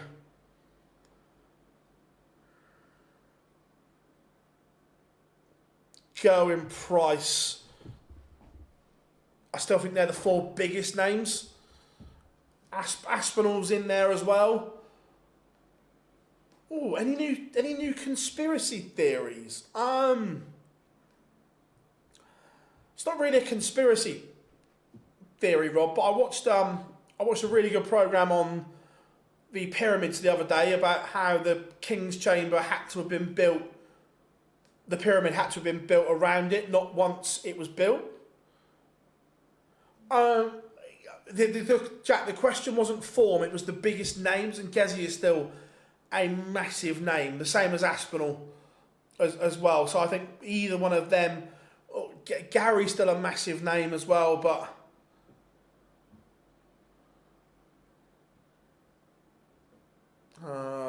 if you count Phil Taylor, is Littler? Yeah, 100%. Littler's still the biggest name.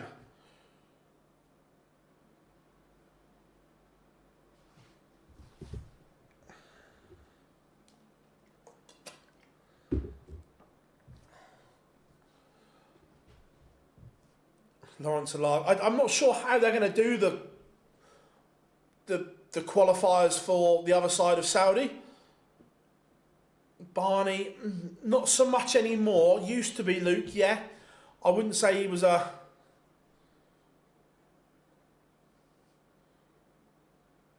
massive one. Was that a YouTube? I think it was on YouTube, Rob. Yeah, it was good about the King's Chamber.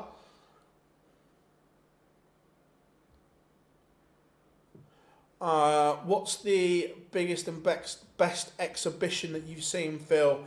There's a few that instantly spring to mind. Armageddon last year, the MODUS and MDA event, was the biggest exhibition event in the UK, factually. That was incredible from MODUS and MDA. Armageddon. So that's right up there. Going back, I went to an exhibition in Frankfurt a few years ago, which was superb. But look, MODUS and MDA do the best exhibitions. Full stop. If you want to go to a MODUS MDA one, they're the ones to go to.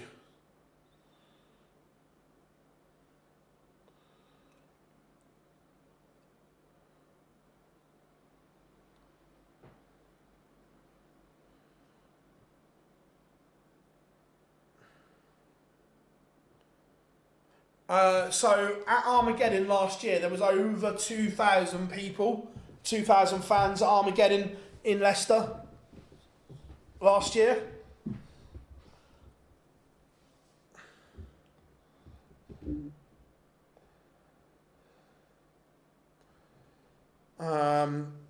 What household names will go to Q School next year? Merv King, John Henderson, John O'Shea, Simon Whitlock,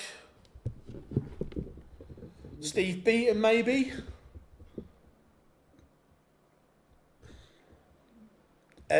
Rob, everyone loves a YouTube rabbit hole.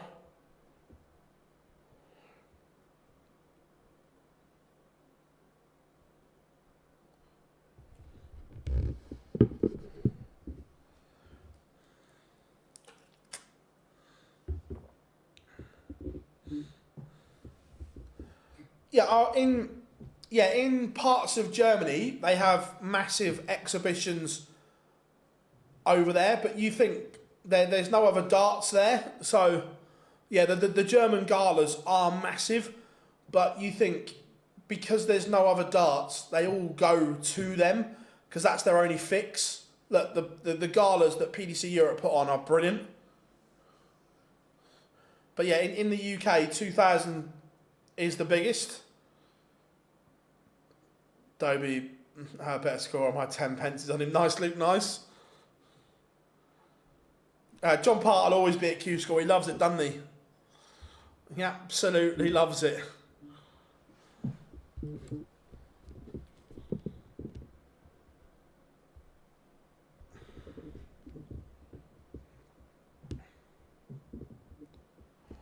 Yeah, any more questions? Get them in. We'll try and answer them as best we can. If not, we'll make an answer up.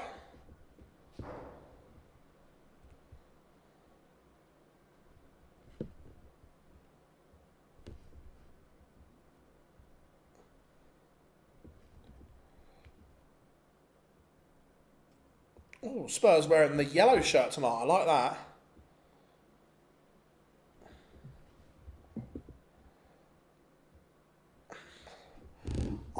I'm not sure. For Adrian to come back, that burning desire has to be there. And I don't know if it is. Only he can answer that. Whether that burning desire to be a pro again is there.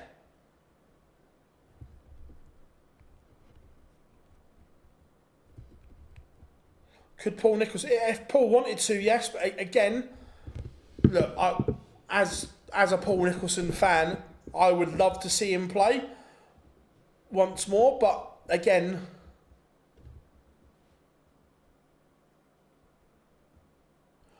that desire has to be there. And look, Paul is a great pundit and commentator now, so I'm not sure if that desire to be a player is still there. Oh, I would love nothing more than from Gary to win the Grand Slam. What do you think of the European Championships? Again, Dixie, in theory, I like it, but the same with the World Cup is these venues that are used for these tournaments are booked years and years in advance. So it's impossible. And to be fair, the West Valhalla is actually a really good venue in Dortmund. I think it's a good home for the European Championships.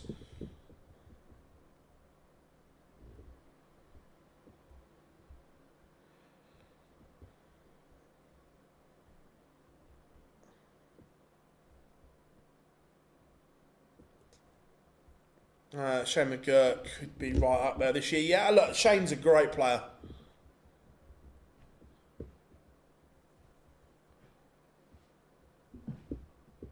You could play jazz in the background or something. A bit of jazz.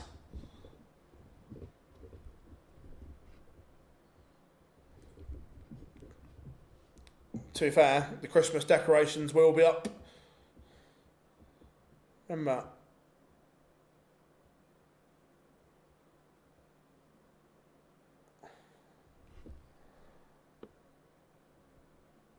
I wish Barry Hearn.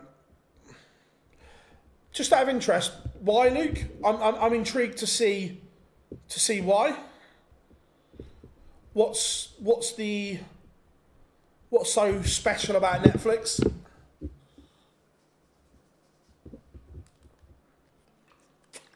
How we doing, Riley? Hope you are good, my friend. Good to have you in. Ooh, that's good.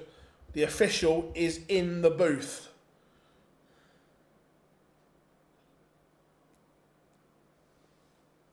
Someone is in there. They have pressed next game on the iPad. There is a marker in the booth. Over first to a...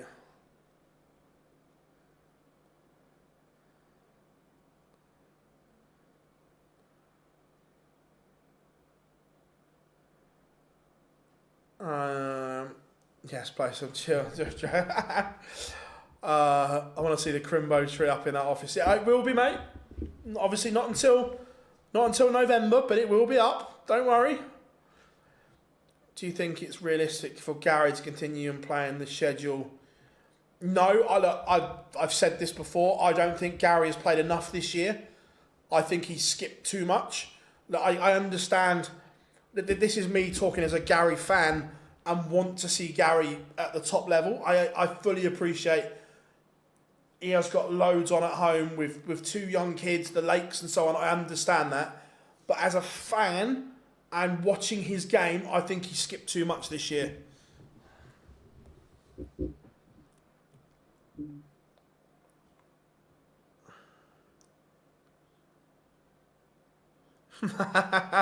Fair, mate, fair. Has Luke... I know Luke's not played. Hopefully Luke plays tomorrow, Riley. So you can join us tomorrow and hopefully Luke will still be in.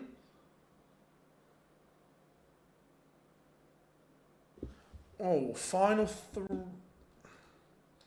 the World's Race. I think Andy Bolton makes it. Bolton, Scott, and Barry, I think. Oh, we got pictures. Oh, Fez, Luke, Fez. Littler's in Minehead. Don't worry about that. How are we doing? Darts at home, hope you are good. So, we have pictures. We are ready to rock and we are ready to roll. Time for the final. And it's going to be Hollywood Chris Dobie against the Magpie William O'Connor. Willie has won the ball. First to 8, everyone. Strap yourselves in. Time to get ready for the final. Here we go.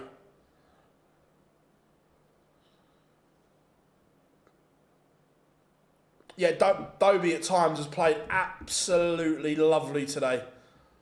Absolute brilliant. Remember, first to 8, straight through we go. No ad breaks. Simply game on. The final is Chris Dobie against William O'Connor. I'd like William O'Connor to win, but I think Dobie will outscore him for too much of the game.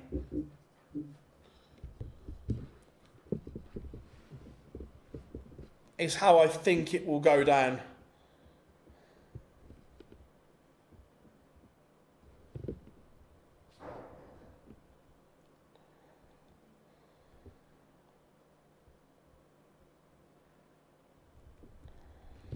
$180, $170, 32 in 1. What a little 7-dart spurt that was from William O'Connor.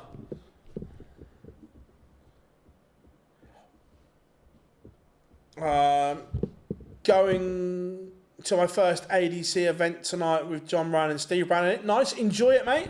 You're obviously from the Bristol area. Enjoy every minute of it, mate.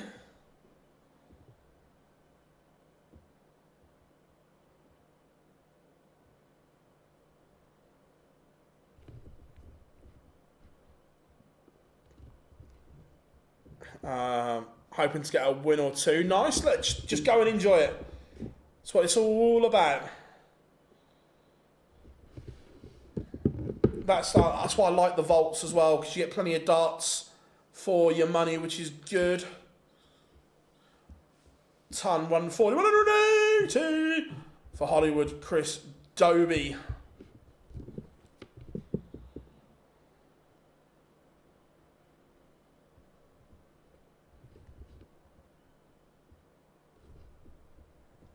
To level up.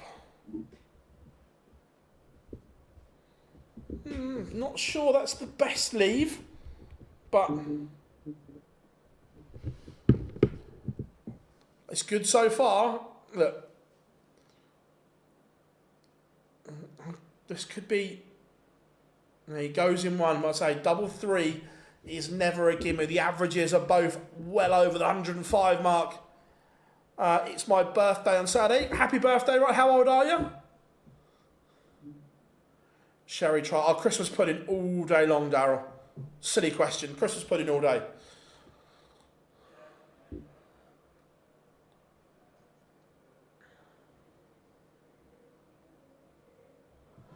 What do you think of Martin Schindler's? I don't think Martin's played as... In spells, he's played well. I don't think he's been consistent as he'd like. But he's still a fabulous player, Shindiggity.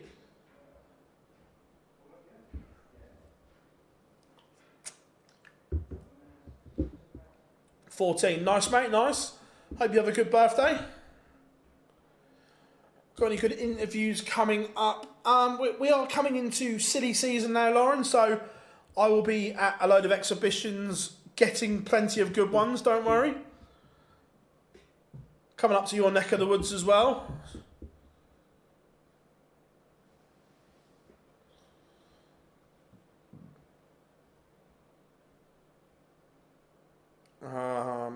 Do you think Gary Sun will give it? To be fair, Ty's an incredible player. Ty can play, and he's a lefty as well. Don't hate me, but I don't mind a Yule log as well, Tom. But out of the two, Chris was putting over Sherry Trifle all day. Again, this is good from O'Connor on his own throw. So far, he has not given Dobie a look at his throw, and that's the key thing.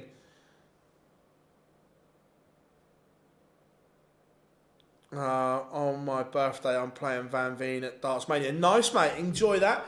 Chian is an absolute top guy. Whoa, Scott, wash your mouth out. And Dobie laid the trap. However, O'Connor didn't fall into it. Pins it. Very, very good.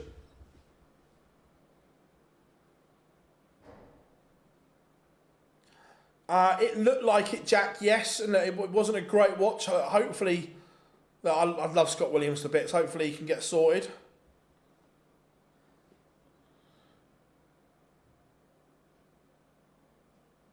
Do you think Madars Razma will make the world champion? I'm pretty sure Madars is there, is he? Madars is always solid enough. Yeah, Madars Razma's at the Worlds. He's there. Yeah, don't worry, Lauren. There'll be plenty coming out between now and the World Championships. Do you have a brand new source? Absolutely. William O'Connor's math needs to be good here. If he did a treble, it did, but he didn't. So, the big fish for Dobie. Is he going to go for it? Is he going to go? No, his eyes. He looked. But again, board management, I can't fault him. Look, Willie's played well all year, so look, this has kind of been coming.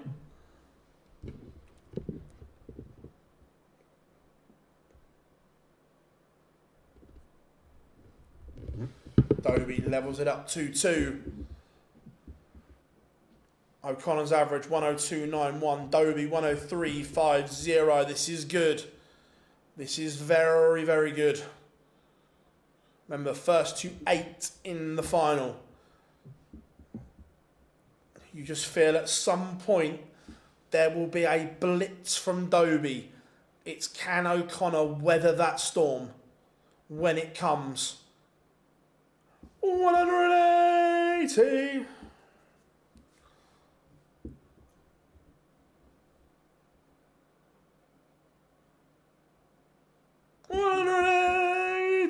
They're both firing in maximums.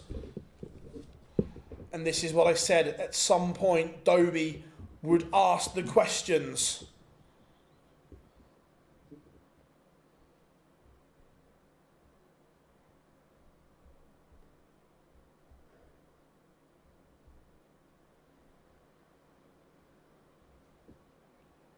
And there is a break possibility.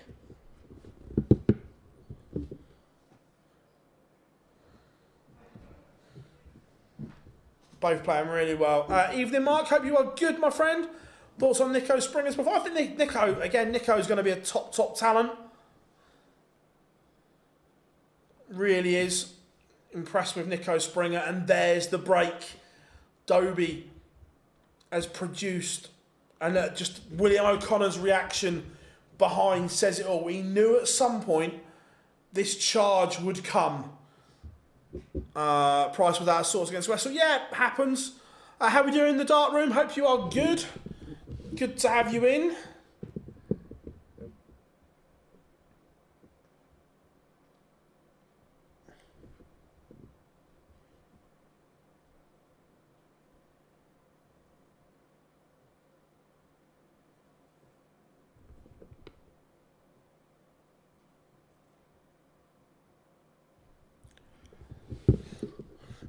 Yeah.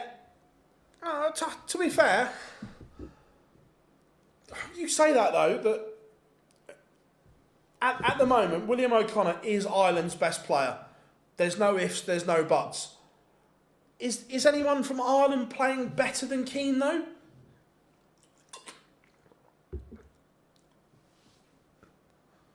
O'Connor would love another 2 treble visit here. Just gives Dobie a chance. Not really. Tomorrow's going to be the day, Mark, where it's all on the line. When that draw is done tomorrow and we know who's in what half. Not sure he is. Maybe in fit. I think they're both very, very inconsistent, streaky players. I wouldn't fancy either of them to play back-to-back good games.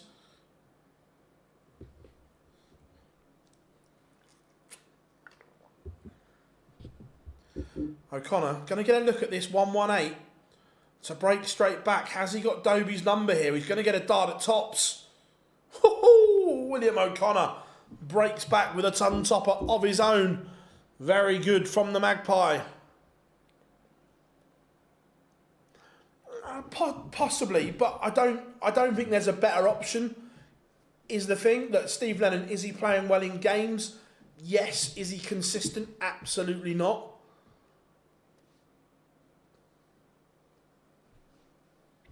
I think Keane was better when he tried to get his darts to stand upright. I thought he was better, and that's a better attack going forward.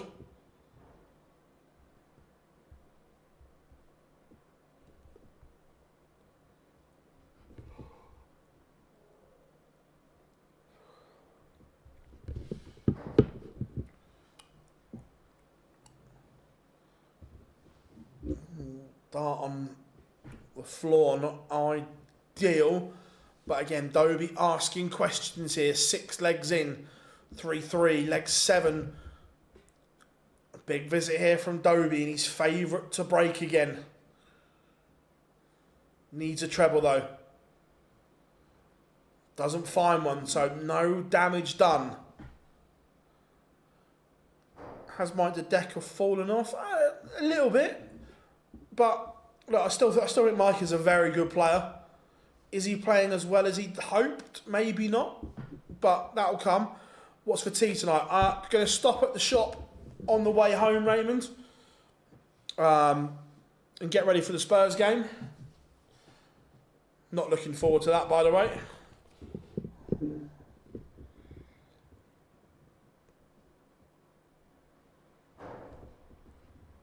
That 55 just gives Dobie a look at the 82. It's a 16, Dobes. It's a 16.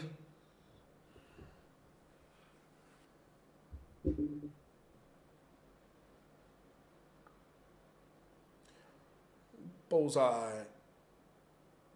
Misses. So O'Connor, the chance to retake the lead.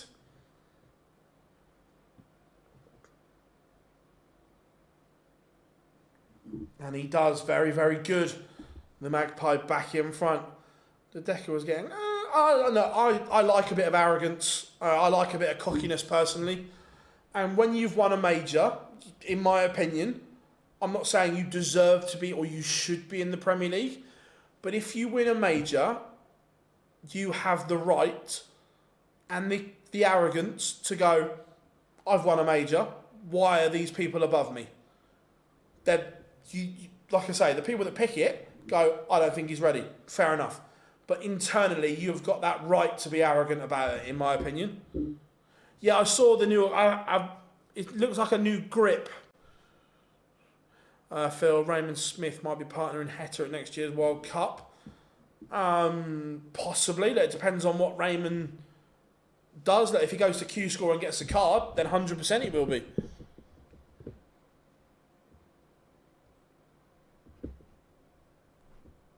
Whitlock is out. What have I missed something?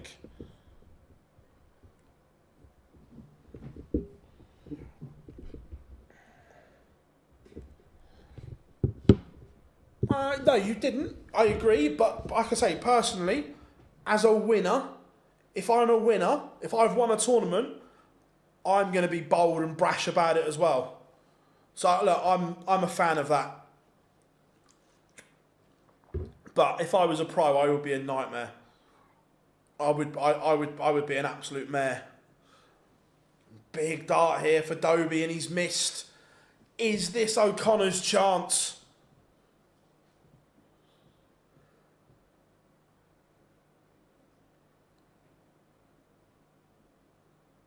And he's missed. He missed the big number was the issue. He's let Hollywood off.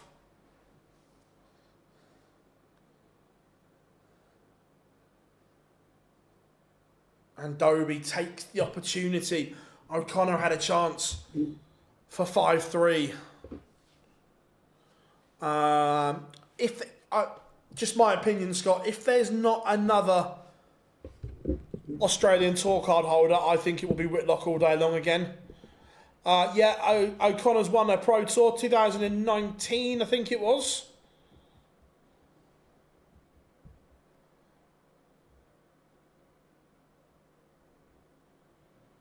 No, listen to what I said. I didn't say they should be in. I said if they've won a major, you have the right to think you're in or think you've done enough. Right? I'm not saying they should be because there are lots of other things. What I said was that if I've won a major and someone hasn't, I've got the right to think I've done more than them to get in, that I should be in. The people that pick it have the right to pick who they want. But if I'm a pro player, if I was in Mike De Decker's shoes, internally, do I think that I've done enough? Yes. Do I think I've done more than him? Yes. Would I say it? Absolutely, I would. That's what I'm saying. I'm not saying that they should be guaranteed a place. I'm saying that you've got the right internally to say, I've had a better season than them. I've won something.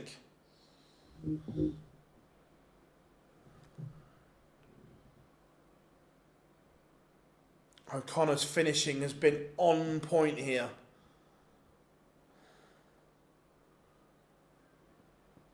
That's what I'm saying, right? And if you don't believe in yourself, that no one else will.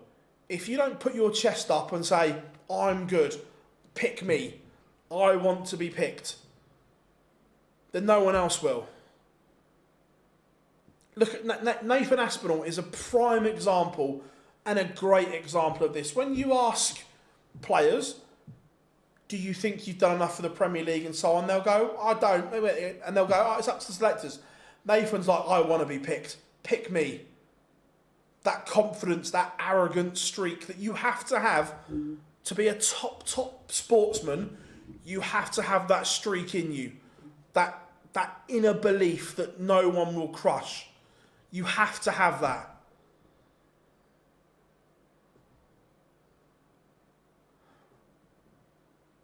What, you know about for last year's Premier League? I probably think they got it just about right. Look, was there a case for De Decker? Yes, there was.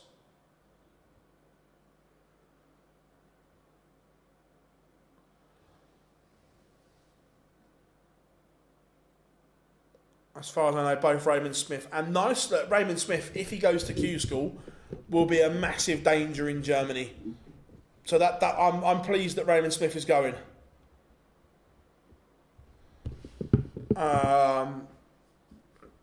Phil, if you were to throw darts, what grip? So I throw, wait a minute.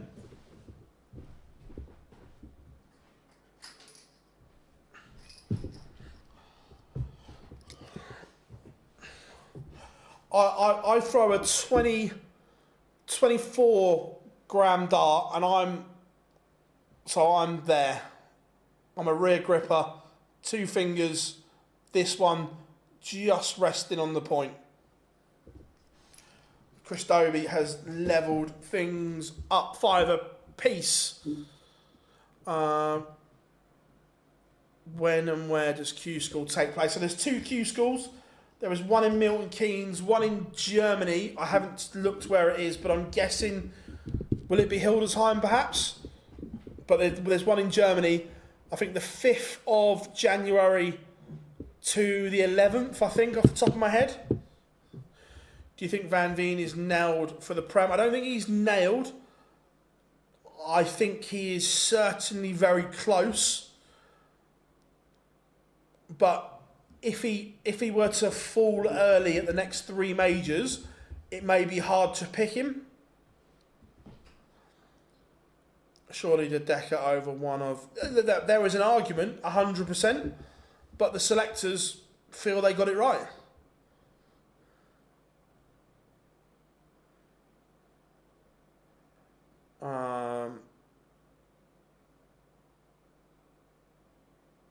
You can't be throwing insecure darts. You have to have confidence that comes with it. Yeah, 100%.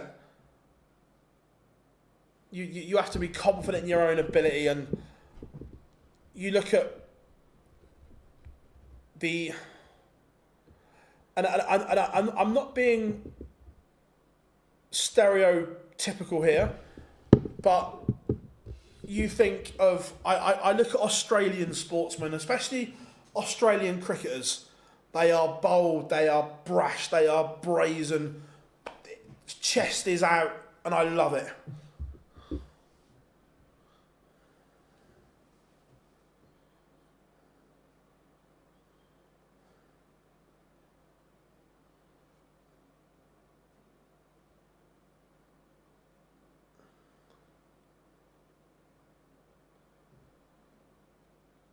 William O'Connor is a couple of legs away here. Remember, Dobie broke, but it was a great ton topper from O'Connor that put him back into this.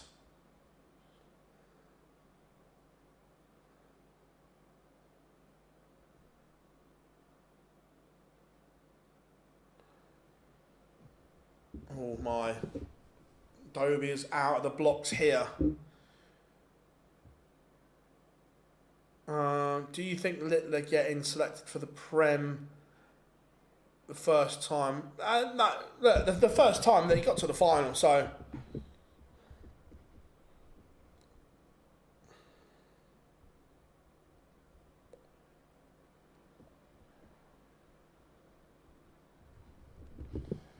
...81 for Dobie to send us to 6-all.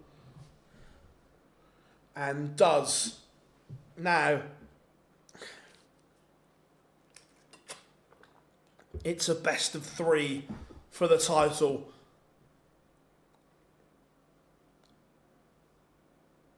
If Van Veen does by the next 2 tournaments, guarantees if he loses at the World's first round, the first player to be in the Prem.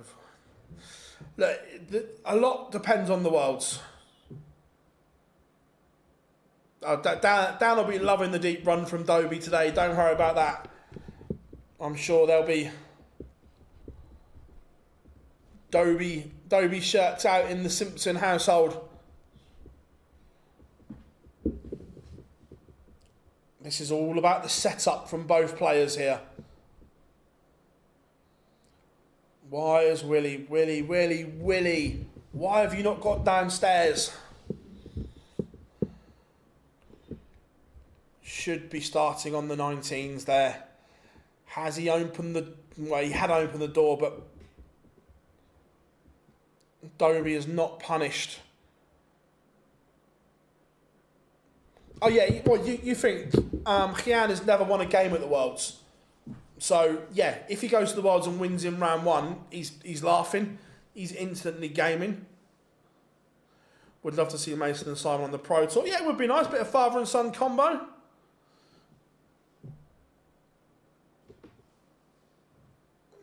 I tell you what. Dobie has not punished O'Connor here at all. 4 trebleless visits on the spin for O'Connor.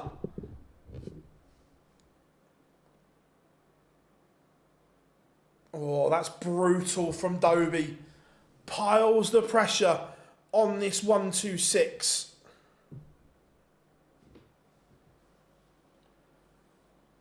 Oh.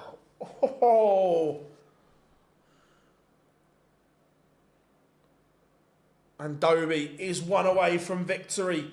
Has he broken at the opportune time? Would you rather be poor? What's wrong with the way Luke looks? That's a bit of a shitty comment if you ask me.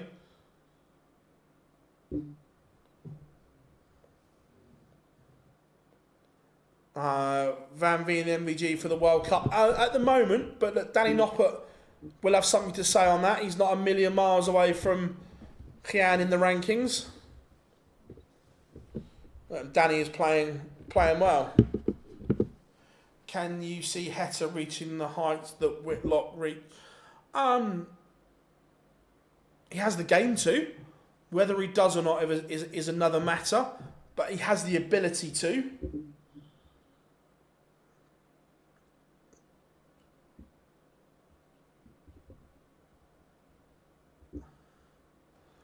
This is good from Dobie.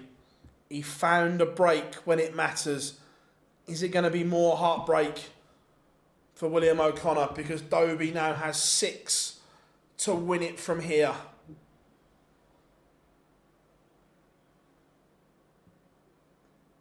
Leaves 64.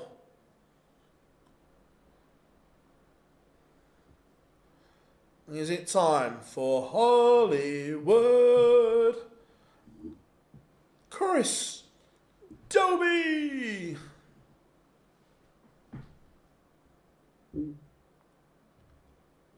Grand Slam stream tomorrow. No, Pro Tour stream tomorrow.